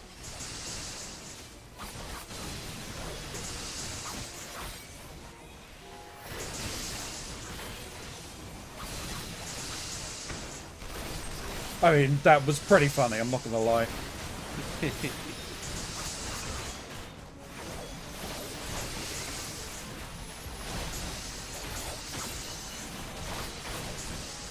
It's around about this point in the writing that a lot more personality starts coming through from the Scions. Right.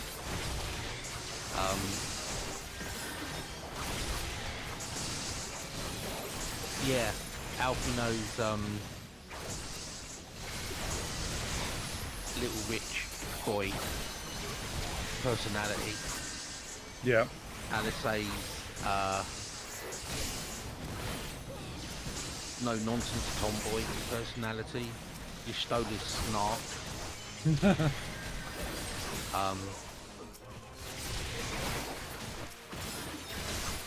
Yeah.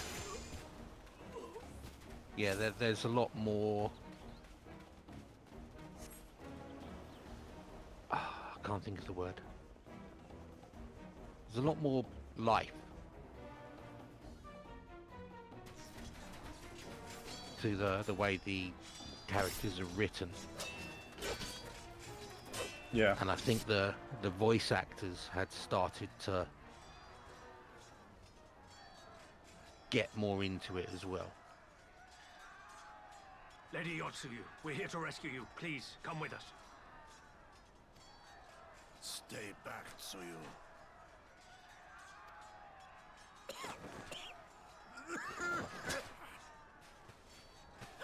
Are you all right?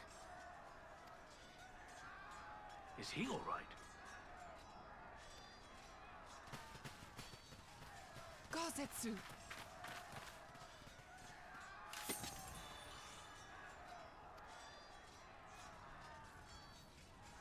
Damn it, we took too long.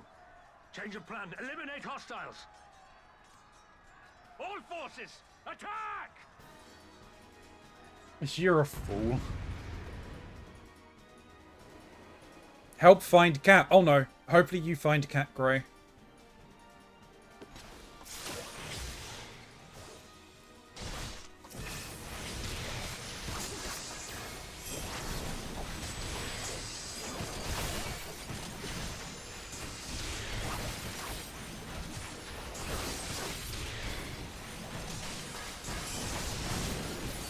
Oh, that was the wrong one. So it should have been this. Uh-oh, I made a mistake. Okay, let me take out the little dudes.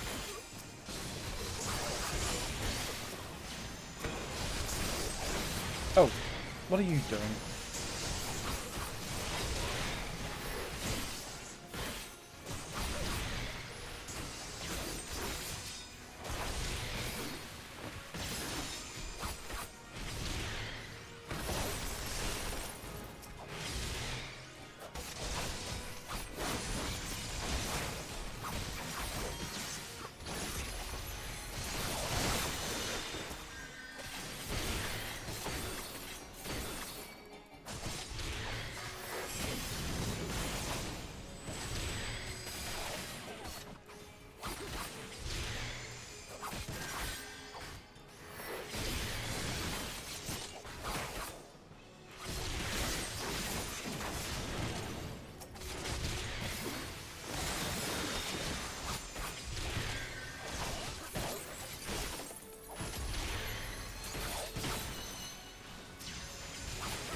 start of my fall.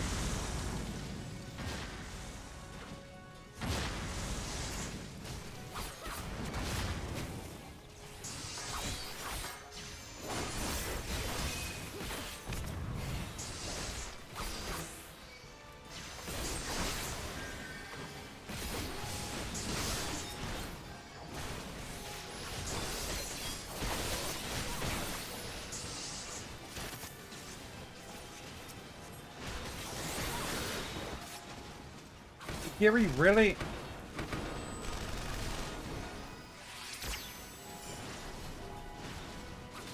This is not going well.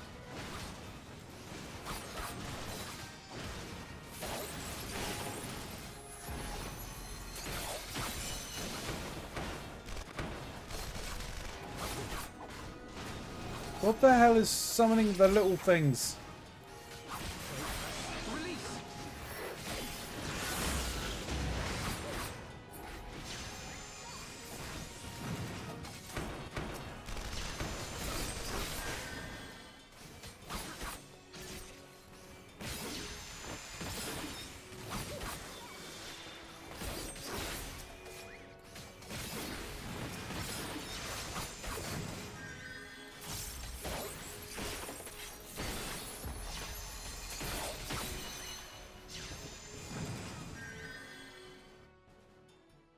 Whoa.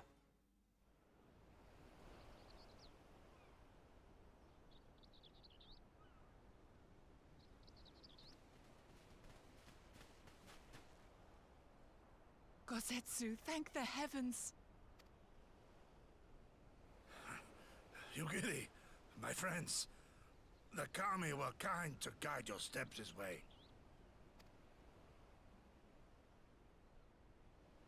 It's over. The Imperials are retreating. I suppose we have you to thank for that. But they would never have come here were it not for her. I had a bad feeling the moment your samurai friend arrived with that woman in tow.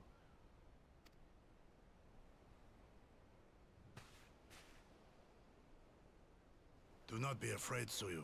These people are my friends. Friends.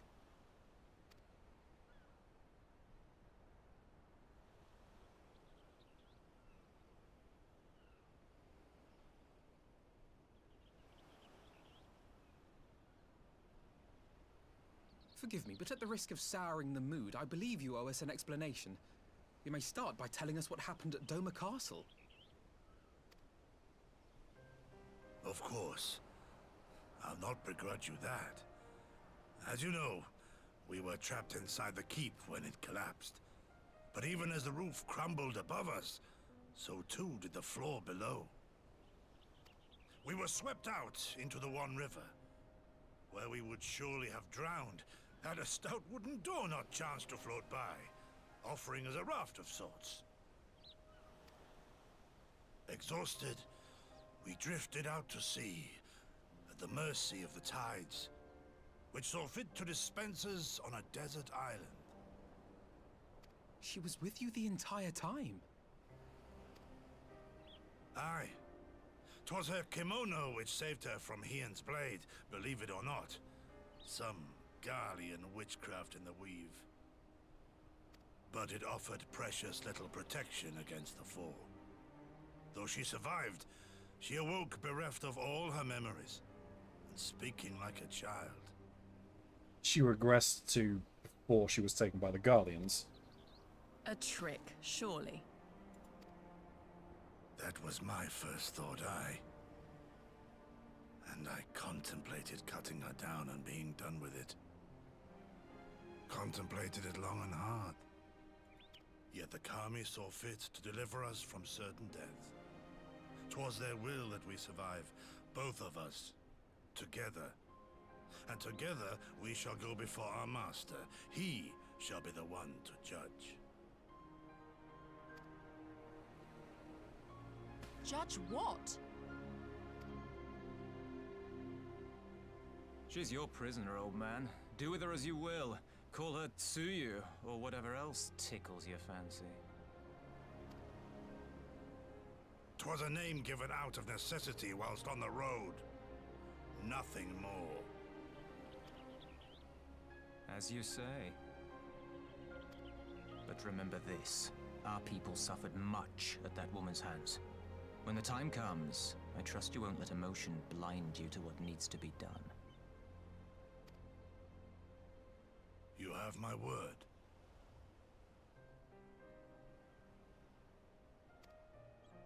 Well, I must be going. I have an unholy mess to clean up. You should be on your way too, before the Imperials decide to take another tilt. Oh, and we'll overlook the tithe this once. You're welcome.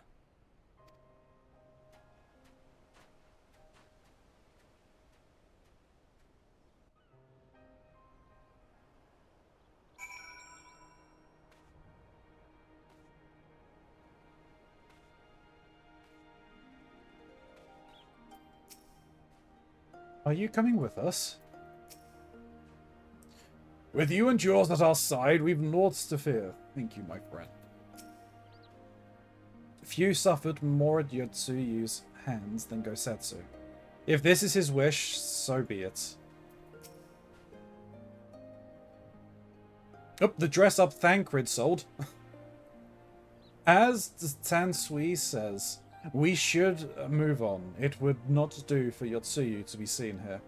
Now, if I know my sister, she will already be waiting with the boat at the nearby pier. Let's go and see if I'm right.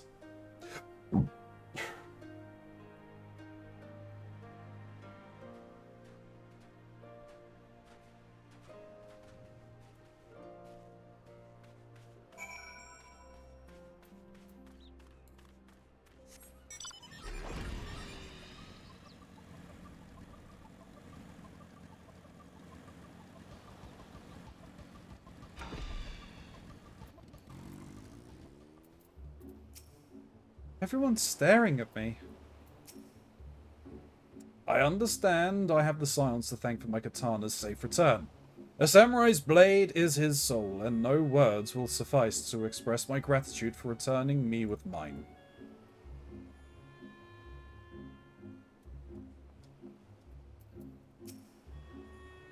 And here she is, just as I anticipated. I am only surprised she agreed to hold off until the Empire withdrew. Gosetsu lives. All other considerations should pale next to that, and yet...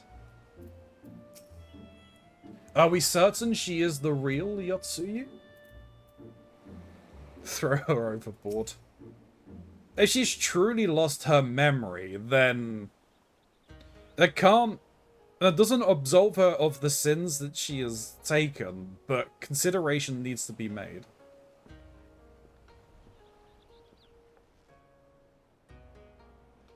Gosetsu, thank the gods you're safe.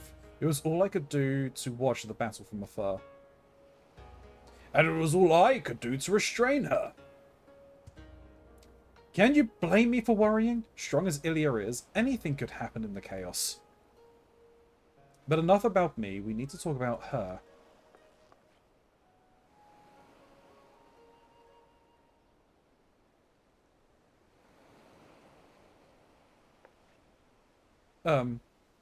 Greetings? They tell me you've lost your memory, and that's fine. But I want you to know something. I won't be taking my eyes off you. Not for a moment.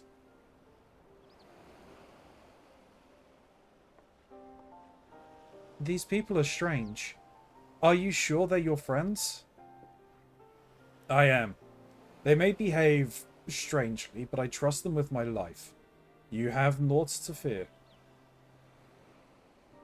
Alright, if you say so. Right. 'Tis past time we set sail. I, for one, would not keep Lord Hien waiting without due cause. Aye! The longer we tarry, the more we risk inviting trouble. Lest you forget, the Red Kojin bear no love for Yotsuyu either. I shall deliver you to familiar shores near Isari, but out of the village's sight.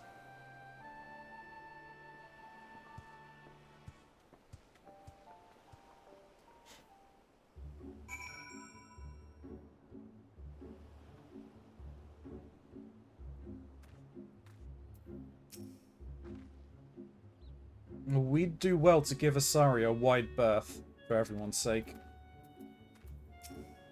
Let us make haste to the city. Lord Hien must know of this. Though I only know Yotsuyu by reputation, this woman could scarce seem more different. Another time, Tsuyu. Our path takes us in a different direction. Are we going to that village? They might have Dango.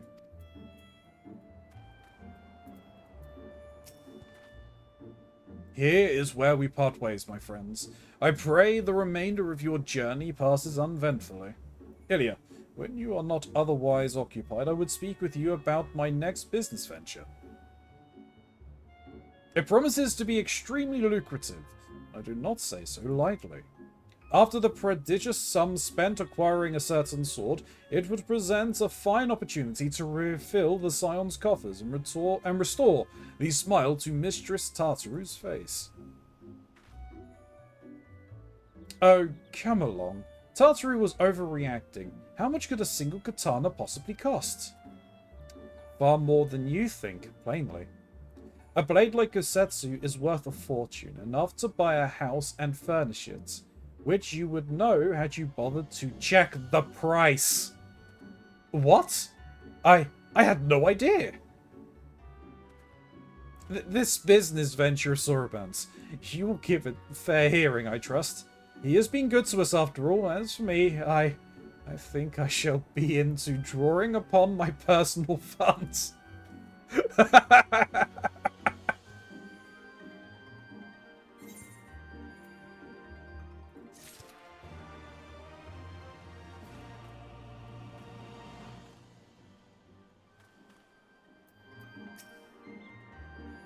And, what is that? Do you want me to unlock the thing? Or should I just wait and... I would like you to speak with Soroban, please.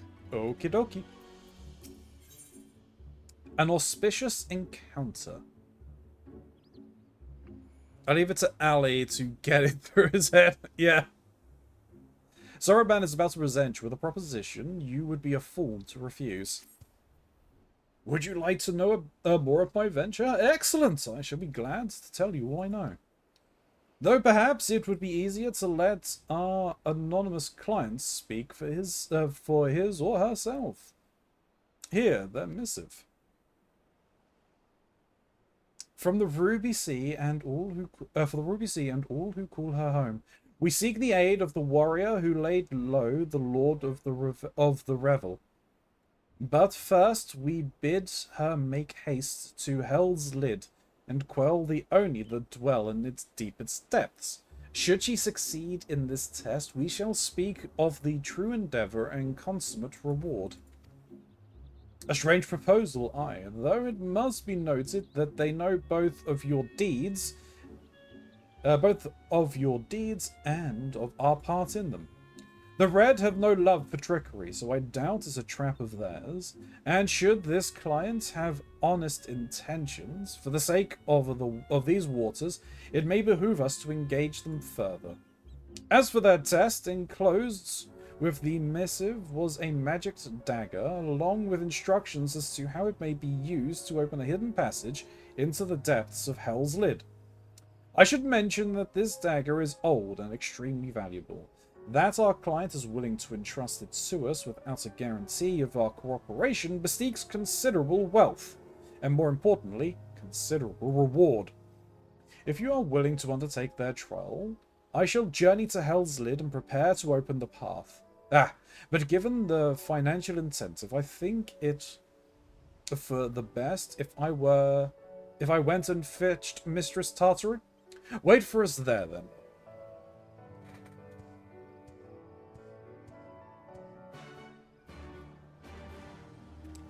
Do you want me to head over there now?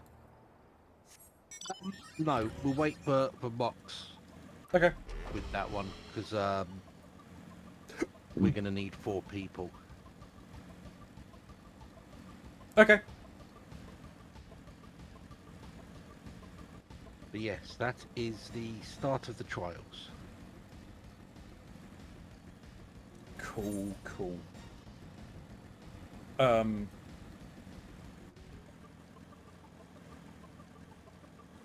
Do I have to do the other one before I can get... I think I do, right? Other one? I have to, before I can get the custom deliveries in... I forget what this place is. This place is called. The place with the Ura. Oh, yeah. I think I gotta do the thing Rolga's Reach, right?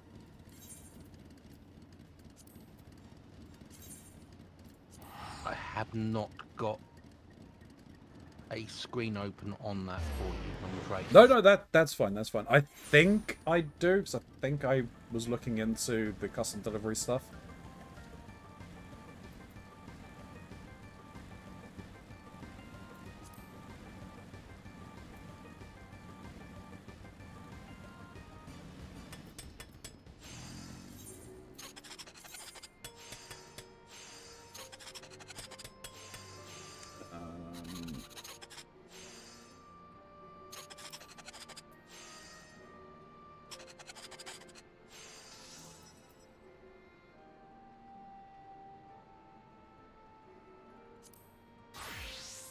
Well, it goes a culinarian.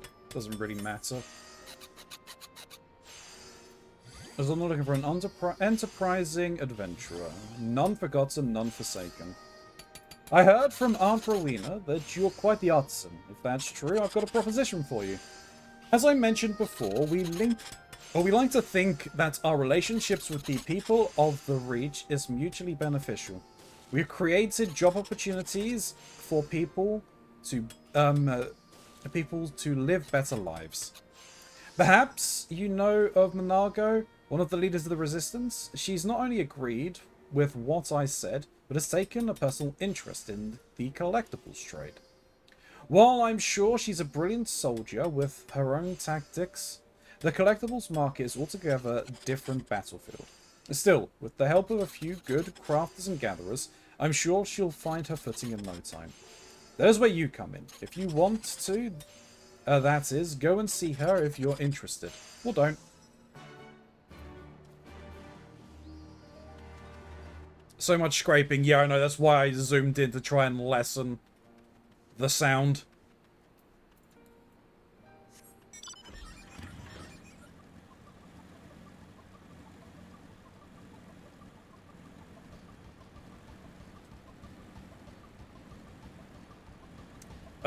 Shin, what time were you planning on getting some rest? Well, I have literally nothing planned for tomorrow. Okay. I'm probably going to unlock the unlock these. Yep. And then I'm gonna call it. But I wanted to see if you could hang on because I wanted to ask you some things about Saturday or Sunday that I forgot to ask earlier before we started. Yep, that's fine. Good to see you, Ilya. If you're looking for lease... Who told you I'd taken an interest in the collectibles trade?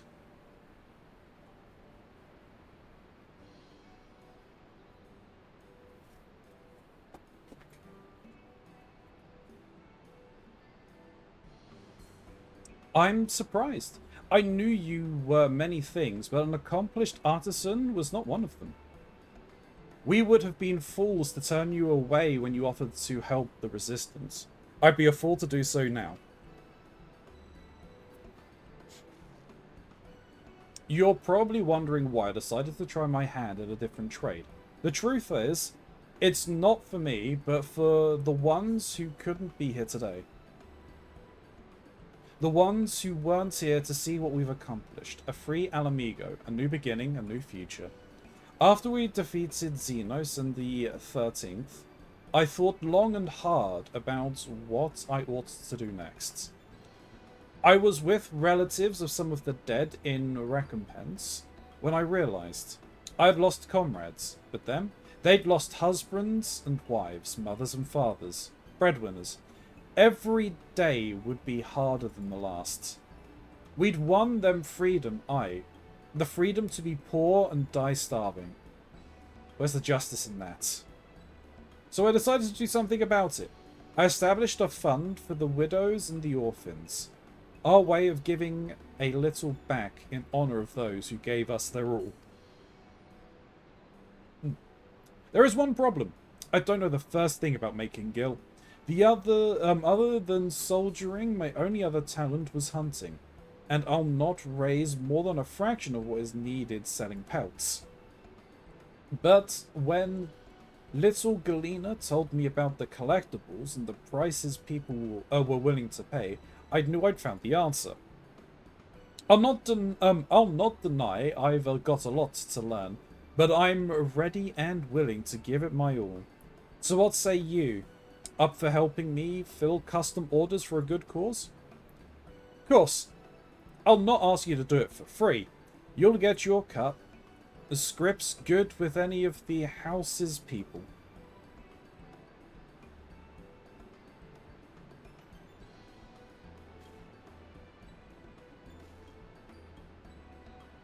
Glad to have you on board. First order of business, I'm in the market for some Gar Arbanian souvenirs. Since the liberation of Alamigo, trade with other regions has been steadily increasing. Commodities people had to struggle to get are easier to obtain, and people are getting a taste for more and more. Grindanians in particular. Heh, I've got a feeling this is going to be the start of something special.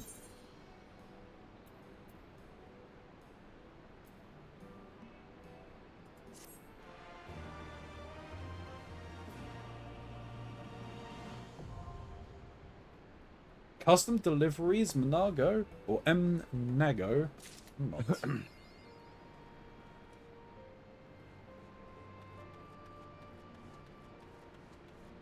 Do I have to...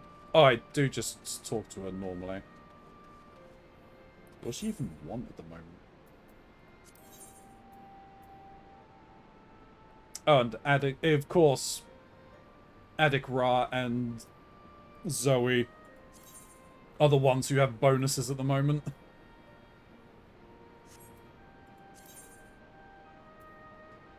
Oh, the orphans desire their shrimp, I see.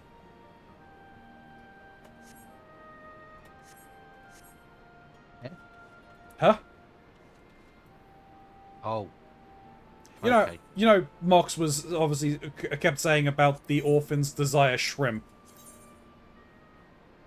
I remember him saying it, but the context was never explained for me. Oh, okay. Yeah, obviously Zoe runs the orphanage in, Shrimp is Bugs. Shrimp is Bugs. Yeah, Zoe runs the orphanage in, what's its face? Yeah. But technically, I will say the bugs are shrimps. Bugs is shrimps. Yeah. Shrimps are part of the crustacean, which is a higher order group than insects.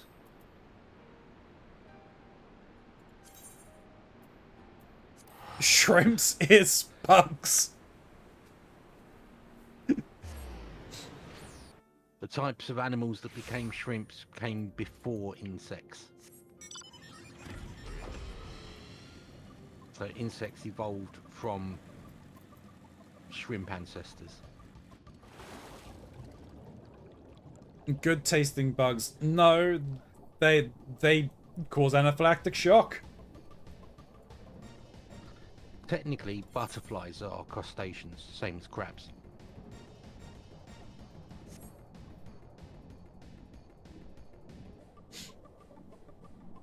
Interesting.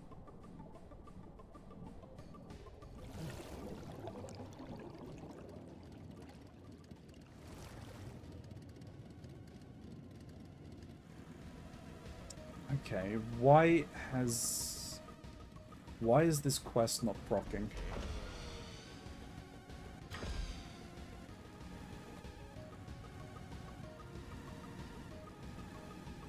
Okay. I'm off shrimp. I'm off shrimp from the food poisoning last year. And not to me, so good tasting buffs. Probably for the next 6 years. Yeah, food poisoning's not nothing to play with. Especially from seafood. Yeah.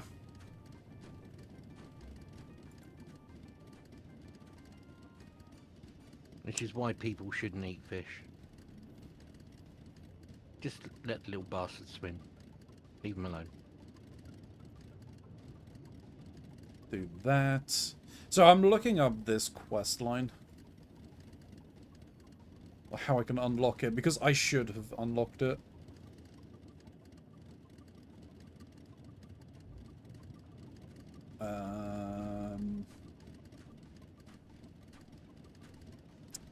Why are you not in here?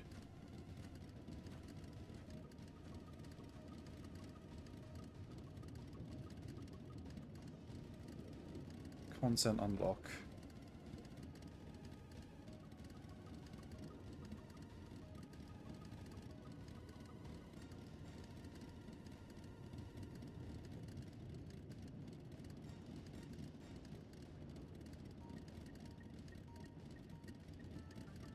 Why won't you open the content unlock? Why is this site not loading properly? Let me guess, it's the Final Fantasy wiki? The console games wiki, yeah. Yeah. Okay. Yeah, that site can really take a while to load. Okay, so it's not just me. No. This would be level 70 content.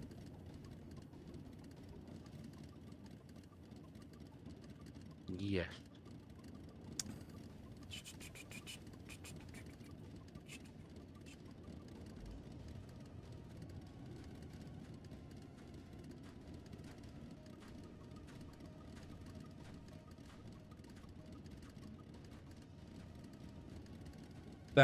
That looks disgusting. I just saw the unending coil. Like, no, I'm good. I mean, the four of us probably could do it. The unending coil. Yeah. That's like the... That's the ultimate.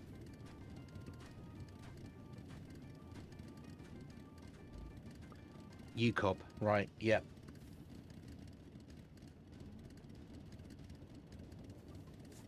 Sorry, most of the ultimates I know by their abbreviations. Right. There's Uru. Oh, God. Ultima, weapon, ultimate. Yeah, I'm literally Uru. Yeah, I'm assuming that's the weapon's refrain. These are all quest unlocks. No, I don't want the dungeons or anything like that. I want... No. Then is it not under that? Is it level 61 to level 70? It might be level 60.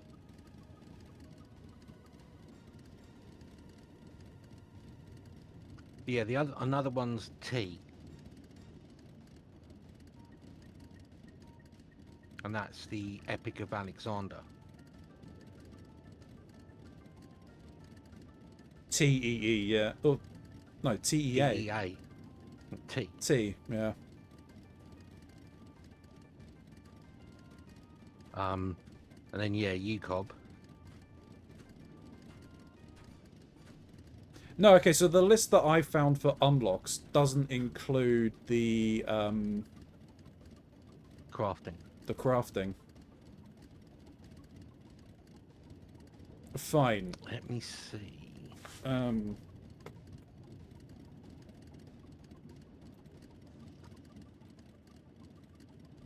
I just used the search function to find custom deliveries. Okay.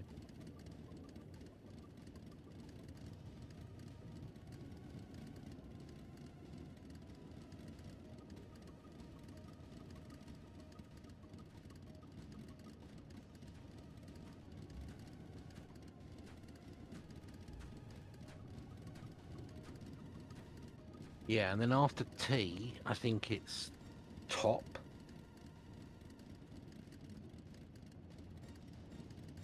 Yeah, the Omega Protocol.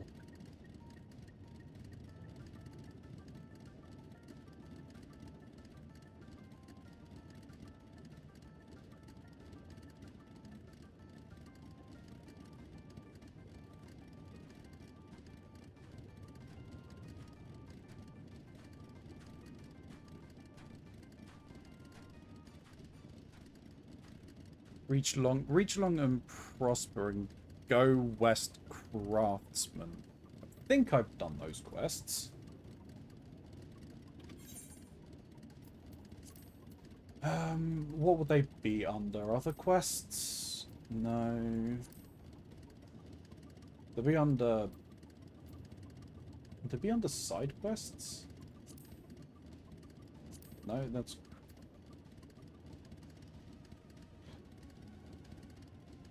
By closing the Disciple of War quests.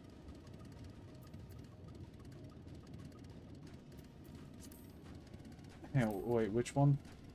Oh, It was under class and job. Right.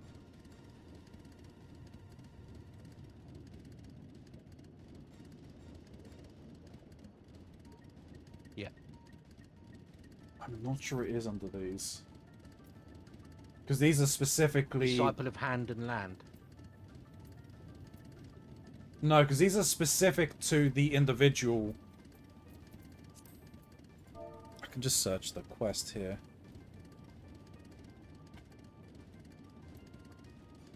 Go west.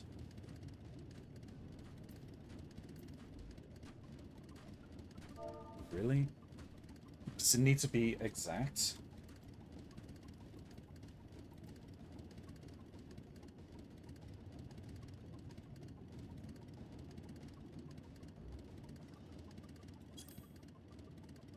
I think it does need to be. And I think I've done it.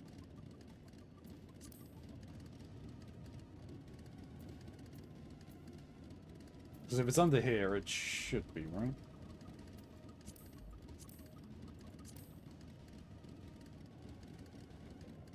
It's under that. Yeah.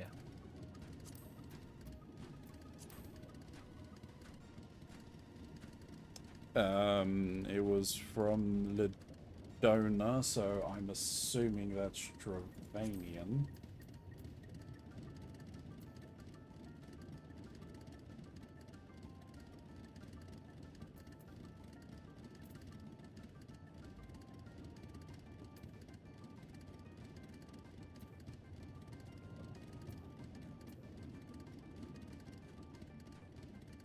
Doesn't look like that's right. Carabania. Idleshire. You've got the Idleshire subdivision there. Yeah, no, I know. But it wasn't in that list.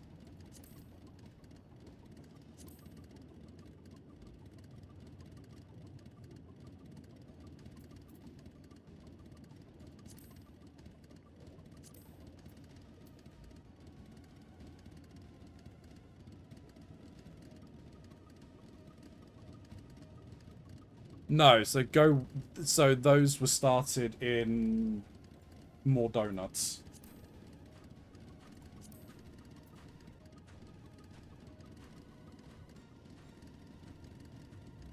Yeah, there's Go West.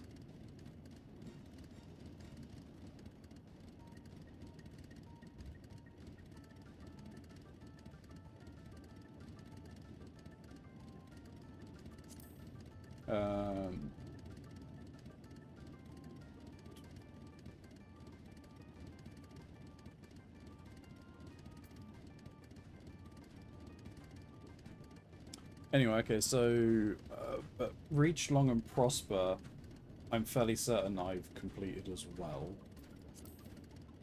Which should be Garabania. But it's not. Why is it not? Albanian.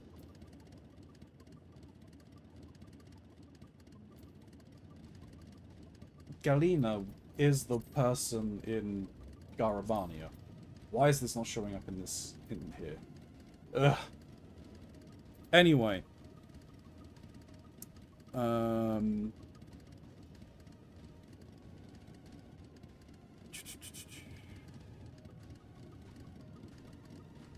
Okay, so I need to find the seaweed is always greener. God damn it, it's not even here. I've got it's in Kugane. Right, that's why I'm not finding it.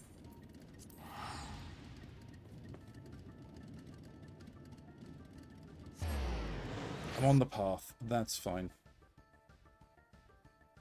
Because I've already done the 2 princesses of Suino Sato.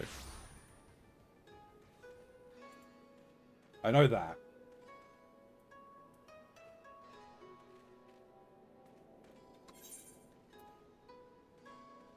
There we go.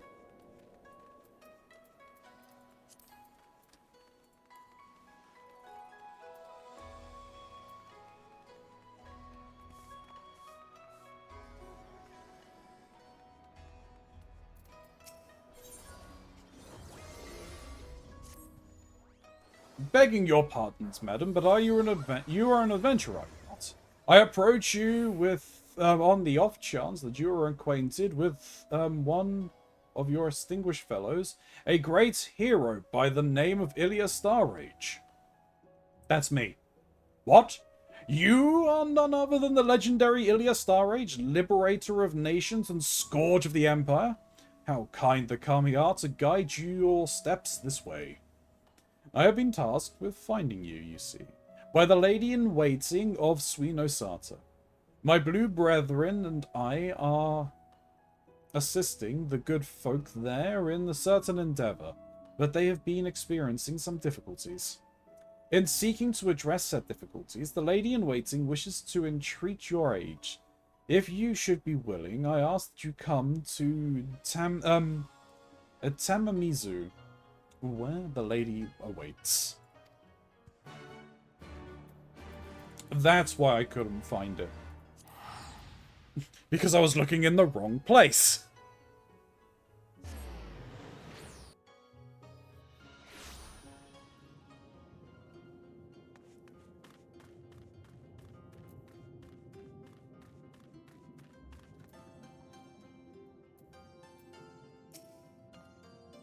Ilya, I take it. Aye, you do have that heroic air about you.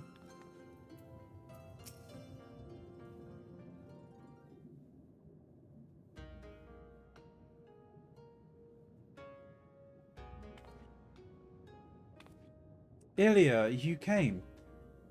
Deep in my heart, I knew that you would, but I am no less glad for it. To spare you the confusion, it is I, Kurenai.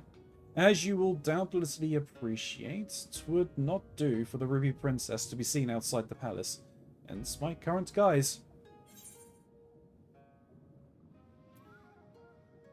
Well, what brings you to Tamamizu?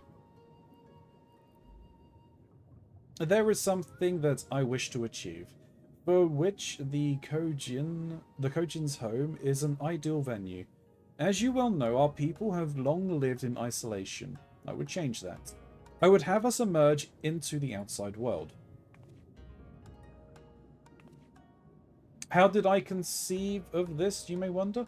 'Tis none other than our journey together, Ilya, that sowed the seeds in my heart. Such things I beheld and experienced. Even as they filled me with awe, they made me keenly aware of my own wants. In the past, Suino Sato engaged in limited trade with Doma, but that delicate tie was severed with the Empire's violent arrival. Nowadays, a handful of necessities from Tamamizu is our sole link to the world beyond. But with the Imperial menace driven from the Ruby Sea, I thought what a better time to venture out of our little bubble once more. However, 'tis far easier said than done. Princess or no, you can't just go and change things as you please. There are hard-headed types who'll fight tooth and nail to keep things as they are, and you've got to win them over. With a little help from this adventurer here, this is about the short of it, aye? I have to say, it's nice to see an Eorzean face at the bottom of the brine. Well met, adventurer. I'm Sanana of the House of Splendors. Permit me to introduce Sanana. She came to be with us after her ship foundered in a storm. Our people chanced to find her clinging to flotsam and brought her to Suino Sato. I'd be fish fodder if they didn't appear when they did, and so to repay the debt, I'm helping Kurenai with her goal of opening Suino Sato to the world. Sonata's insights have been most enlightening. In seeking to usher in change, she recommends that we distribute among the citizens such articles from the surface as they will find in their daily lives. I had thought to make my case only with words, but indeed a practical item in the hands shall prove far more convincing than any argument I could concoct. If our people are to be made to know the benefits of our trade firsthand, they should be more willing to embrace change. With no rituals of imports requiring the Ruby Princess's presence in the near future, I came to Tamamizu some while ago to commence our efforts. Alas, I regret to say we have yet to make any progress. Owing to the shipwreck, I got no suitable wares on hand, and while the Kojin have been helpful, we're struggling to produce the kind of items needed in Suino Sato. That is when my thoughts turn to you, my friend. As a well-travelled adventurer, I believe that we would benefit from your aid. And to my surprise and delight, not only was Sasana familiar with your name, she told me that you possessed of skills that would indeed serve our cause. Aye, anyone that's got anything to do with the house knows Ilya. She's one of the best contributors to our roster. Now, while we don't have ready wares, we did manage to salvage some materials to help you along. Naturally, we don't expect you to work for nothing. In the house fashion, there'll be scripts in it for your troubles. So, you will help, right? Look, I realize the house has a reputation, but we're not all ruthless, coin-hungry sorts. Not all the time, anyway. At the end of the day, we're just people. And, like most people, we can be driven to altruism. And make no mistake, Suino Sato needs help. Might be as the place prides itself on self-sufficiency, but the reality is grimmer than it seems. Every day, folk that are pushed to the limits of survival. And some of them don't make it. It's not our intent to turn Suino Sato on its head, transform it into some bustling hub like Kugane. But through trade, lives can be improved. Lives can be saved.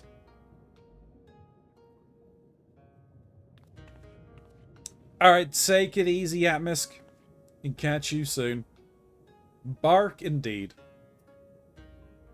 You have our eternal gratitude. With the two of you standing with us, there is hope for our people. Hope yet for our people.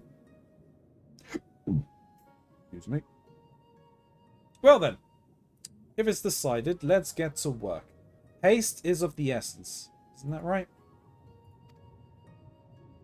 Indeed. This season seems many of us are struck down by a certain illness.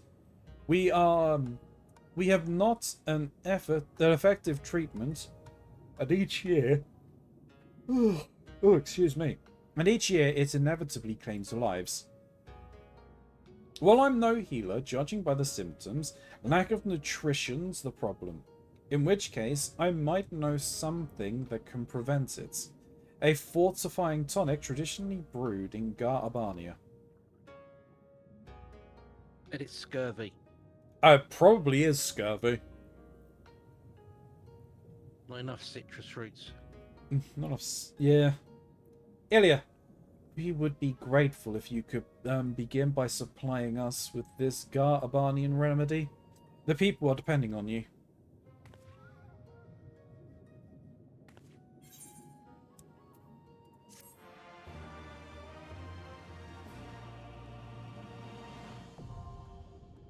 There we go. Custom deliveries unlocked. You want to hear something funny? Go on then. Well, you know there's that often quoted saying, scurvy dogs. Yeah. Dogs can't get scurvy. They produce their own vitamin C.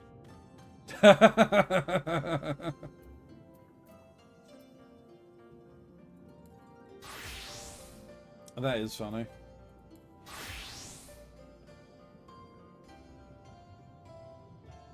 And can I do this as a lower class? I think I can.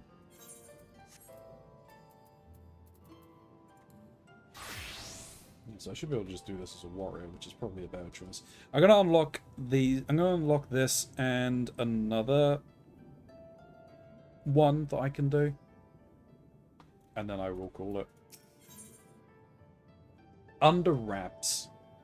Kabuto is ready to depart. Okay. Good! You are here. We are preparing to embark on the search for treasure. Would you, I was certain he would follow through, but alas, he wishes to invite you on our expedition, but perhaps we should begin by explaining where we are going and why. Shikitake's pirate associates in Yangji have informed him of a treasure that may prove suitable for our vault.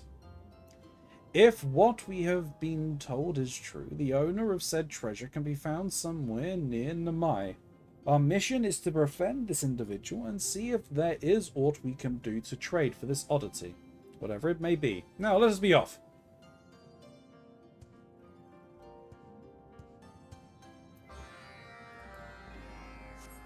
What'd I do there? To Namai.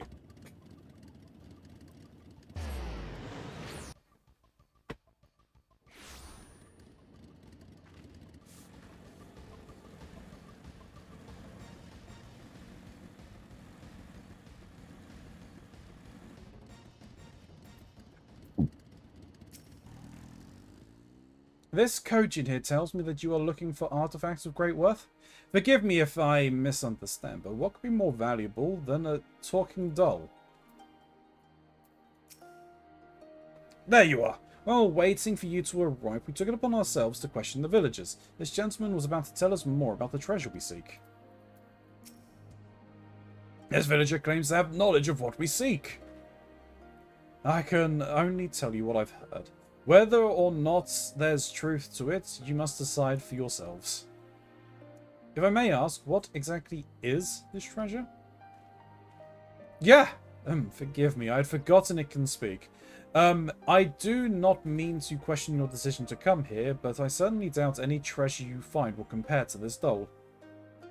That may well be true, but our aim is to create a collection. To that end, we came here following the rumors of a treasure here in Namai.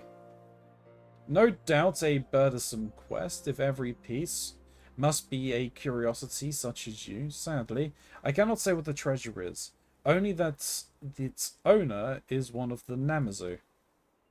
I could be certain what they possess is of any worth.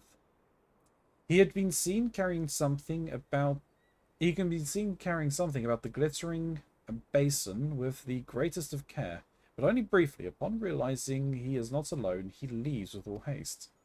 He speaks with no one, and so we are left to wonder what it is he guards so dearly. If you mean to approach him, it will not be easy. How are we to strike a deal with such a seemingly skittish creature?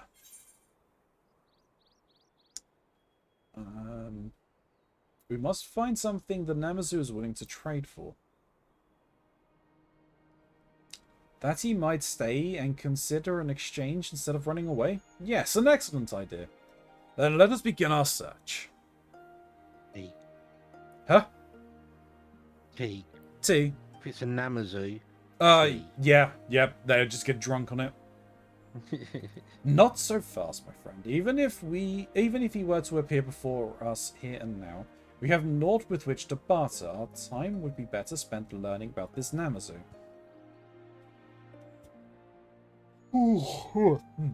We have already inconvenienced Ilya greatly. We must not keep her away from her other duties. A sympathy for a comrade? Well, I suppose it would be prudent to know where the Namazu can be found. When we are ready to bargain, very well, let us find an ideal location to better survey the area.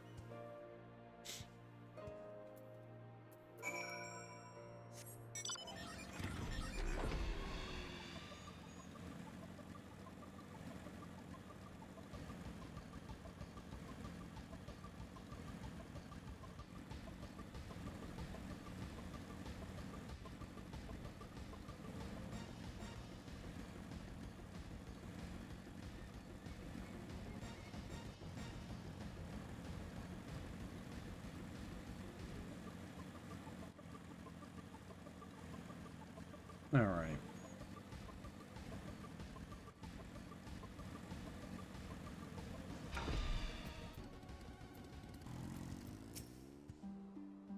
Still no sign of the Namazu.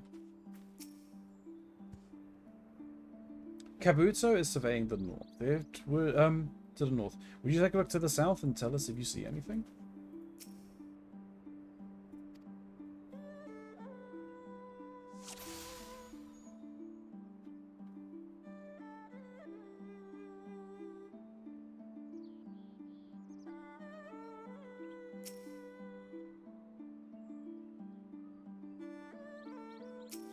Yeah, I see a little Namazu wandering around.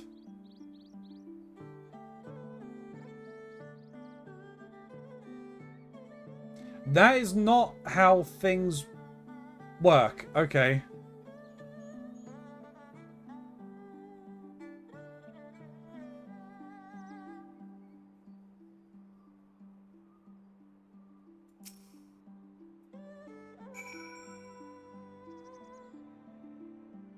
That's not how sight works, but okay.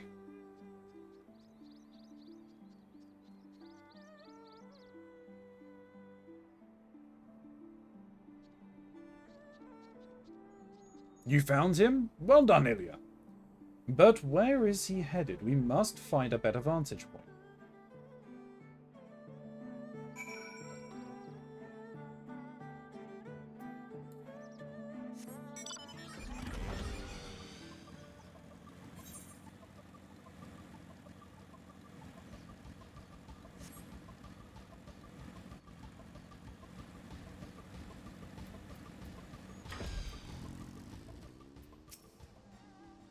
Still no sign of the Namazu.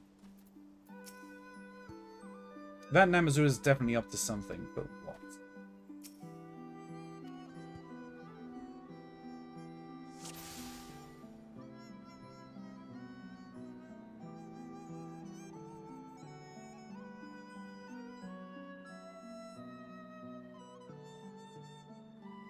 Oh, there you are.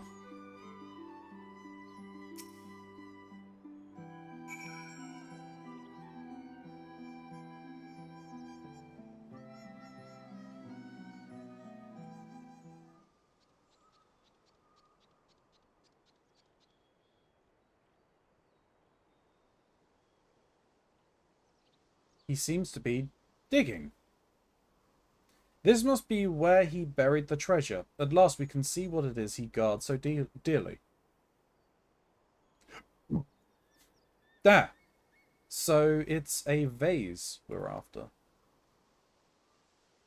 The question remains now is why he acts so he must act in secret. The answer may be a key to approaching him. Uh-oh.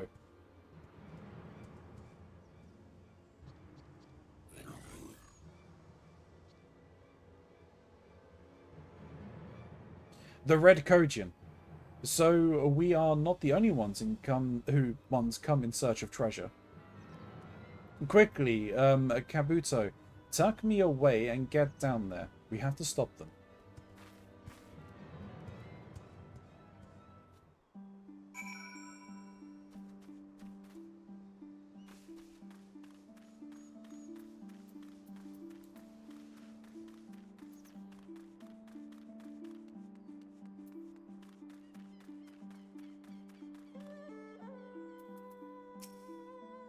More bandits. Oh, what a horrible, horrible day.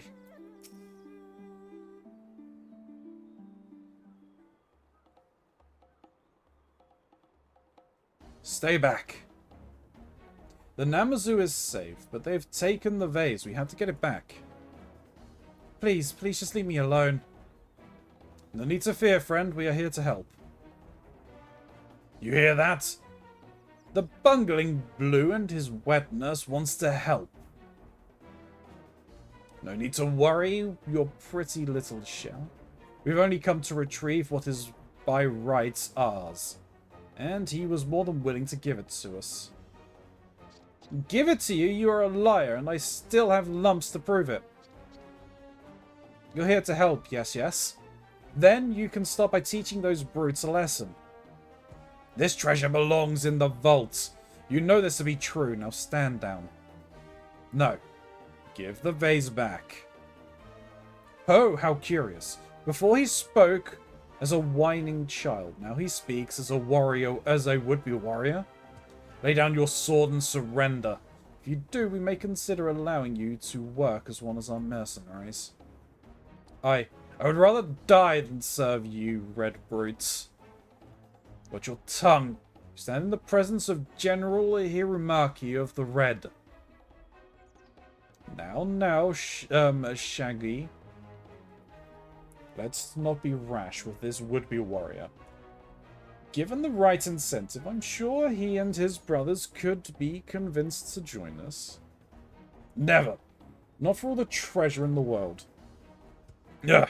Again with your whining. Perhaps the Blue are not worth having as mercenaries after all. Oh, I can be convinced, mark my words. When next we meet, I will have you on your knees begging to join us. Chase them. Those fiends, do they think we'll simply let them walk away? That doll, it talks.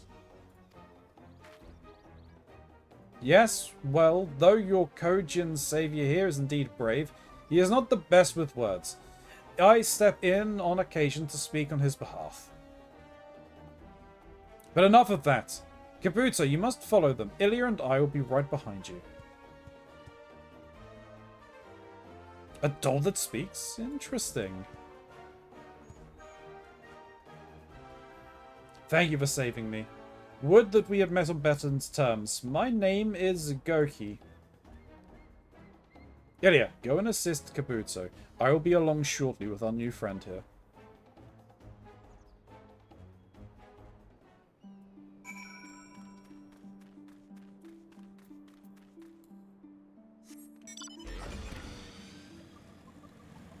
Charge!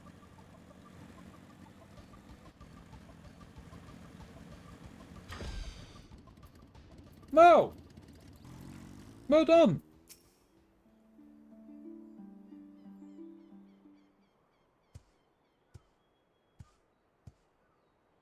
He had reinforcements lying in wait. I managed to fend them off, but he got away.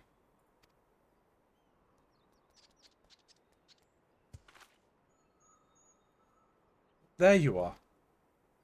What of the vase? Were you able to take it back from them? My apologies, Tsukumo. No need to concern yourself. No. I am actually glad to be rid of it. As Gyoki tells it, there is a rather unpleasant story behind that vase. Indeed there is. It was not until after I came into possession of it that I learned of the misfortune that befell each of its previous owners. When the birds first began to follow me, I thought nothing of it. But then their droppings came. Every day a torrent, a maelstrom of dung from the heavens. I grew suspicious, and soon after I learned the vase had been cursed by its maker. I made every effort, took every opportunity to get rid of it, but whether I dropped it into the ocean or abandoned it onto the mountainsides, it always found its way back to me, as did the storms. Eventually, I learned of a way the curse may be broken. It involves a small ritual which must be performed while alone. Otherwise, the misfortune would spread, and we mustn't have that, no. But if the Red Kojin wants it, they can have it. I see. Truly, the world is full of strange treasures. In any case, I suspect the curse will soon come to an end. They will be taking the vase to the Kojin treasure vault on the island of Zeki. Once enshrined within, it will be purified by the myriad of kami inside. The vase will haunt you no longer. Oh, thank goodness! I must repay you for your kindness. Come, come. If there is anything you would ask of me, name it. Any thoughts, Ilya? Let Kabuto decide. How modest of you. Well, go on, Kabuto. The decision is yours. Well, the Blue Kojin are seeking allies and, But of course, you are mostly merchants and traders, yes? That suits my plans perfectly. I was looking for partners with whom to do business. Forgive me for interrupting, but I could not help but notice you have quite the charm. What? I'm flattered, truly, but I don't think it would work between Namazu and... It is old, but it has an exquisite shine. Yes, there is indeed a marvelous chime that dangles about your neck. Oh, my chime! Of course. What else could you have meant? You have a good eye, Tsukumo. These chimes are the pride and joy of the Namazu. Why, I've worn this one about my neck since my first name day. With a brilliant shine to match... Oh, with a brilliant shine matched only by your kind-hearted soul, no doubt. Please stop before you make me blush. Tell you what, as a show of good faith between soon-to-be partners in trade, how would you like one of these chimes? Not mine, of course, but I'm certain I can find one for you. That would be wonderful. Then I'm off to check my storehouse. When I find one, I will send it to Tamamizu post-haste. That went rather well, would you not agree? With Gyoki safe and a splendid chime promised to our vaults, I believe our work here is done. Let us return to Tamamizu for a well-earned respite. I have a feeling that Tsukumo is going to get kidnapped.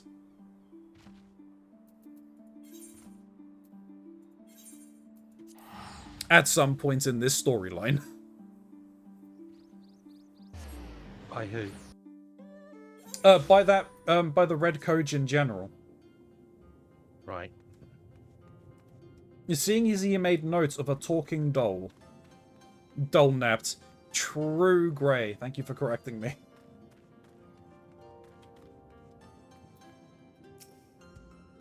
Ah, you are returned. Bunchin was overjoyed to hear of our new trade partners in Gyoke. It would seem that we are off to a spectacular start. Thank you for your help. I would say more than helped, my friend. We would still be in Yanjir if not for your sharp eyes. In contrast, what would you say of Kabuto's performance this day?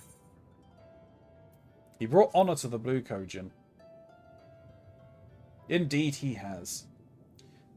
Through though Hirumaki escaped, Gyoki's life was spared, and soon our treasure vault will be benefit from his generosity. I have much to learn. The difference in strength between Ilya and me is still too great. To acknowledge your limitations is the first step in overcoming them. Others may think you are proud, but I can see there is more to you than that. You care deeply for the well-being of your people, though you have had few opportunities to demonstrate this. You have great potential, Kabuto, and I believe you may yet make a fine leader. I have stories to write down, but I don't have the energy. That's fair, Gray.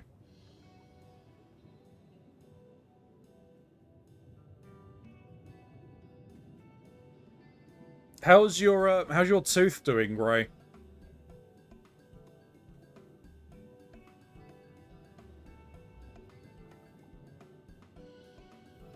Goki is now a trading partner with the Blue Kojin and has pledged to contribute to the treasure vaults.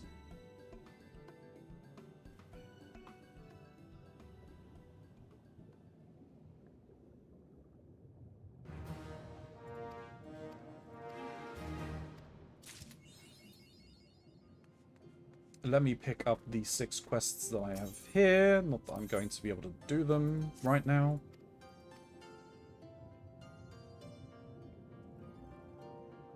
Three of them are fixed, no problem. The really bad one, I'm babying while the gums heal. I'm hoping all the pain is associated to the gums.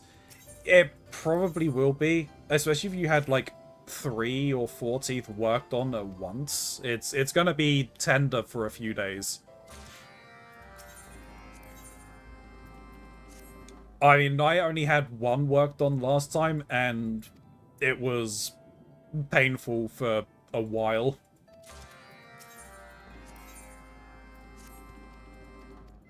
I realize I'm not reading what it is. Like, they cycle through the same quests anyway, so it's fine.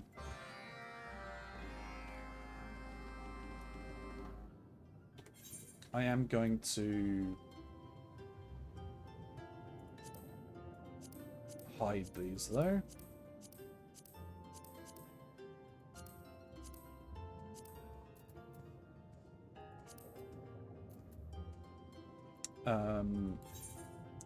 And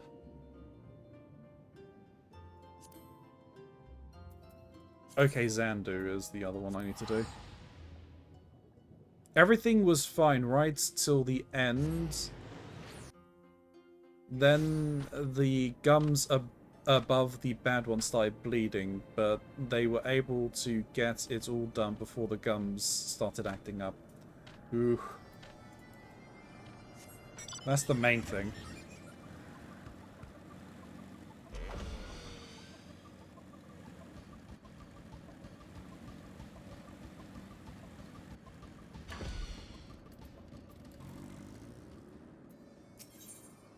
New friends have brought fortunate news to Linu Valley's ears. Linu's lovely bones.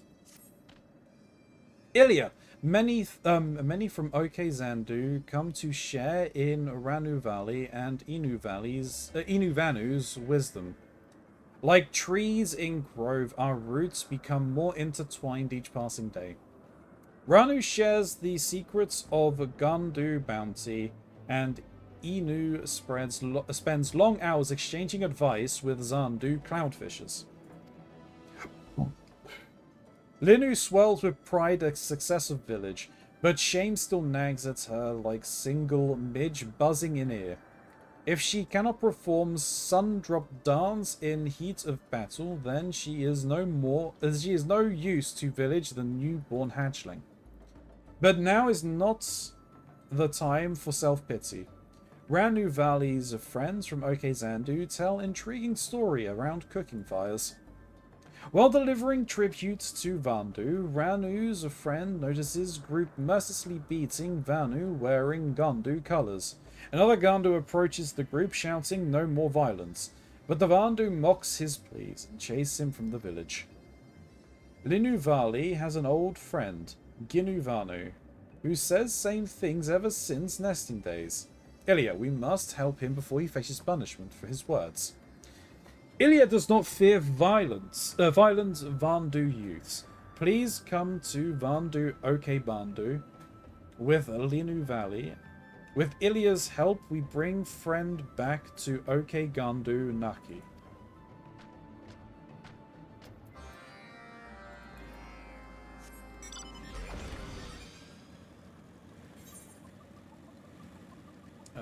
Whereabouts am I going?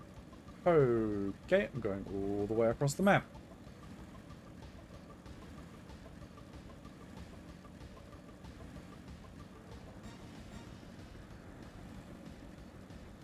I'd like to get this sorted soon because I have an appointment at 9 AM. I'd like to get some sleep.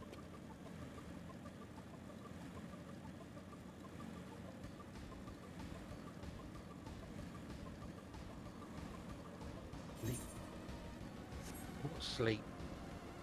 That mythical thing that is meant to happen when you lie down and close your eyes. I mean, I think it's propaganda, but I don't know. I have missed sleep for a very long time, Gray. I think we all have. When you lie down and close your eyes. Around here we call that surprise butt sex. Why would you close your eyes? Otherwise it's not a surprise.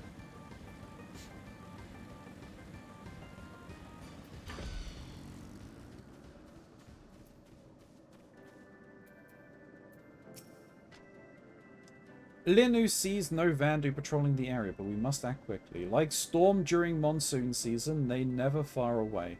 Here, take bones of Sanua. Ilya. Linu carved marks only her and Ginu Vanu recognize. When Ginu sees marks, he knows that Linu comes to rescue him. Place bones throughout OK Vandu Bendu in trail leading to hiding spots, and he follows. Ginu Vanu spends many moons under brutal rule of Vandu, and he may fear consequences of being captured. But when Linu Valley tells him of OK Gandu Naki, the promise of new home gives him courage to come with us. Ilya, place bones around OK Bandu and guide Ginu Vanu back to us. Linu Valley keeps watch for any Vandu patrols.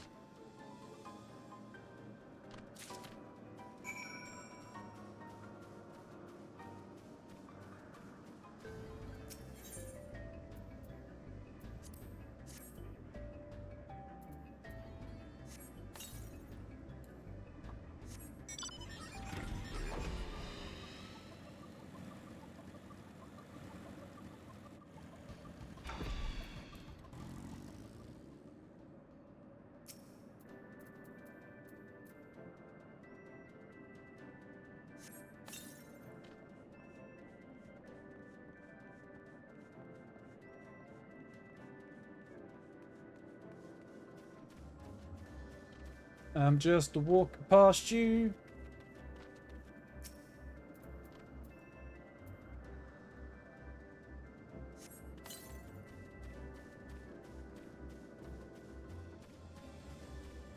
I'll come and deal with you guys later once I've done shopping.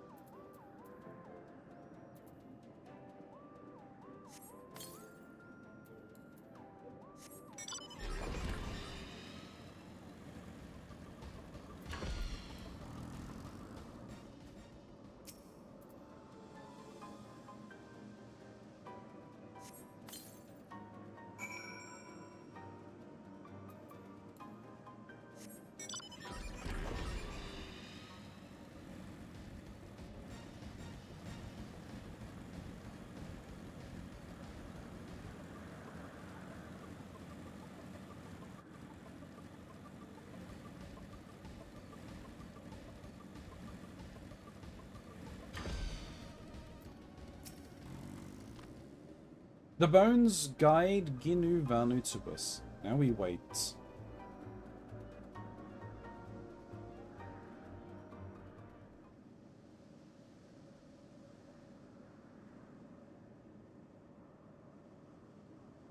Gandu rebels, surrender or else. As ever, Linu scares easily as nestling lost in dark. When Ginu sees marks on bones, he knows his friend is come.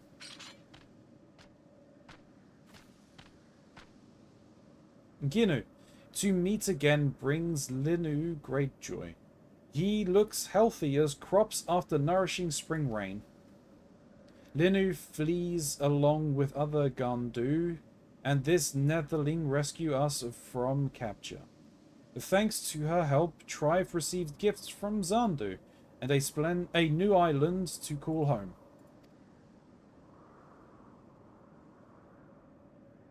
Ginu Vanu, return with us to OK Gandu Naki, and share knowledge of Gandu carpentry to make our modest village grand.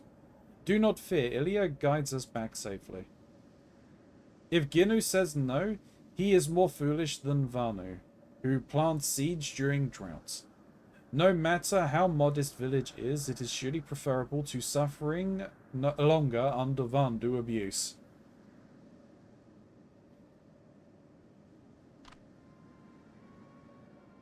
A Vandu patrol. Quickly hide before they pluck our feathers and throw us in sky cages. Wait. Linu practices Sundrop dance day and night, and now the time comes to prove herself. But the Vandu look fierce, and Linu cannot hope to strike fear into their hearts without inspiration. Ilya, show Linu the dance of your tribe. Okay. Rouse Linu's strength with your mighty dance, and she will send the Vandu fleeing quickly.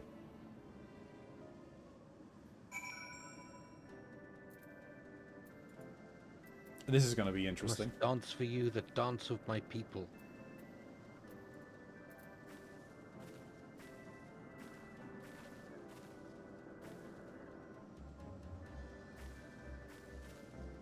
There you go.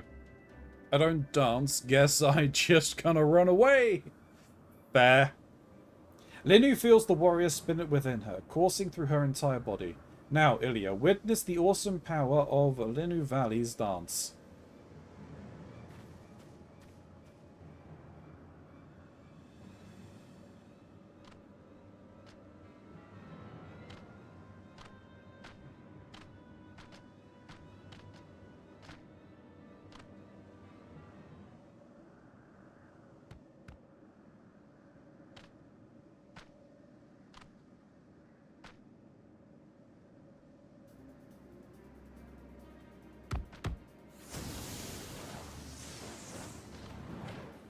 Wow. Power up. Go. It's a hacker? I believe so, yes. Haha! They run like cowardly Korrigans. Ilya's dance reawakened Linu Valley's ferocity, and brings forth true might of her sun-drop dance. Come, let us return to OK Zandu, and speak with Sonu Vanu before patrol returns.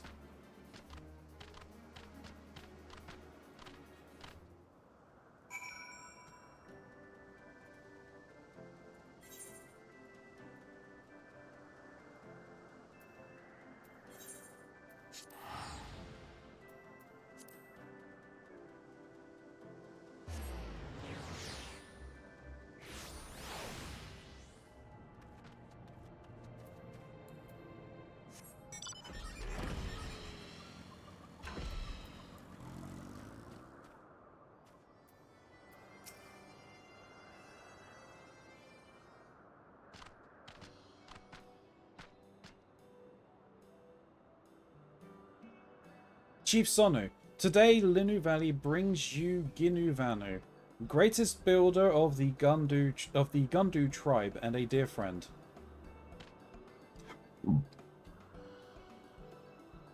Many Vanu tell stories of great Gundu architecture, and today a renowned builder stands before us. Sanu has much interest in hearing Ginu Vanu's wisdom. Sanu apologizes for his interruption. Forgive me, Chief Sonu. There is no need for apologies. Like the most precious crystals, Gundu culture possesses many facets. All Zandu have much to look forward to as our tribe grows closer.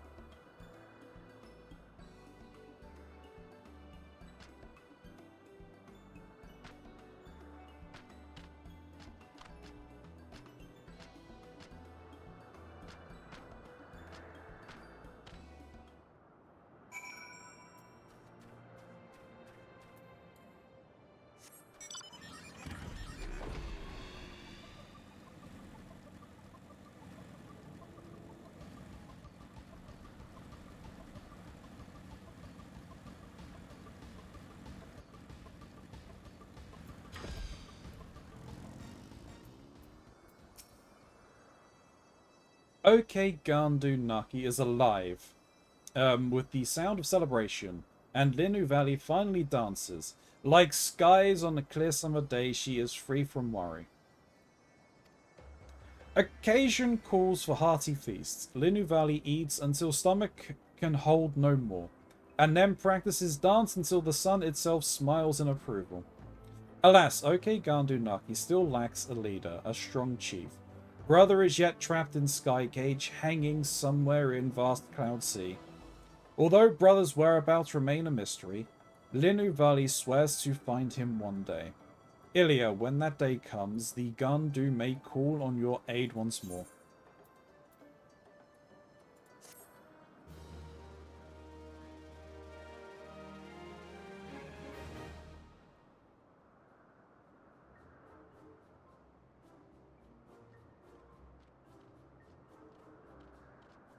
Ginuvanu has started construction on the chief's roost.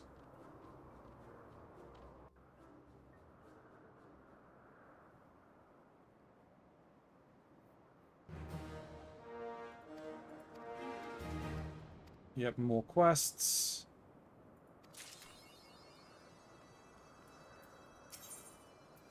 That's fine. We're going to do the exact same thing we just done.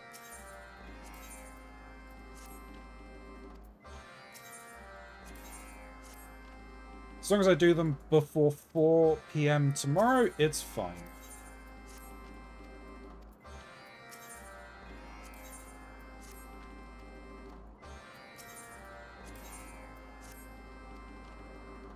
To me, the reason why I'm not reading them is, like, the majority of the quests and any other talking I will do off stream.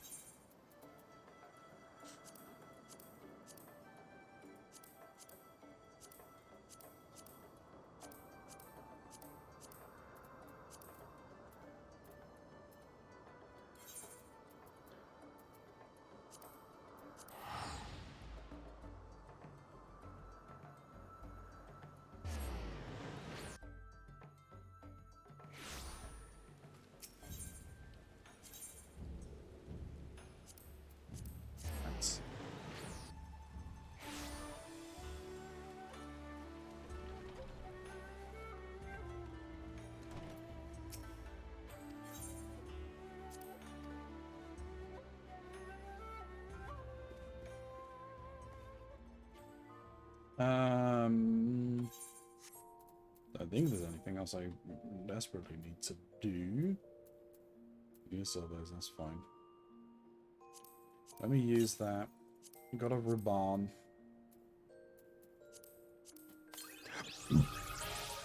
Green tea set, can't do anything about because it is stuff for the house, right? Yes. Yeah.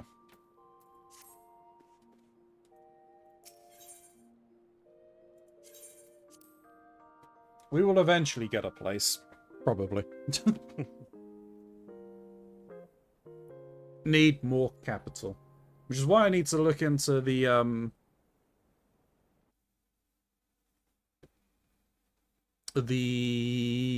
curtain market and see if that's stabilized. We'll see. Anyway, YouTube, thank you very much for watching.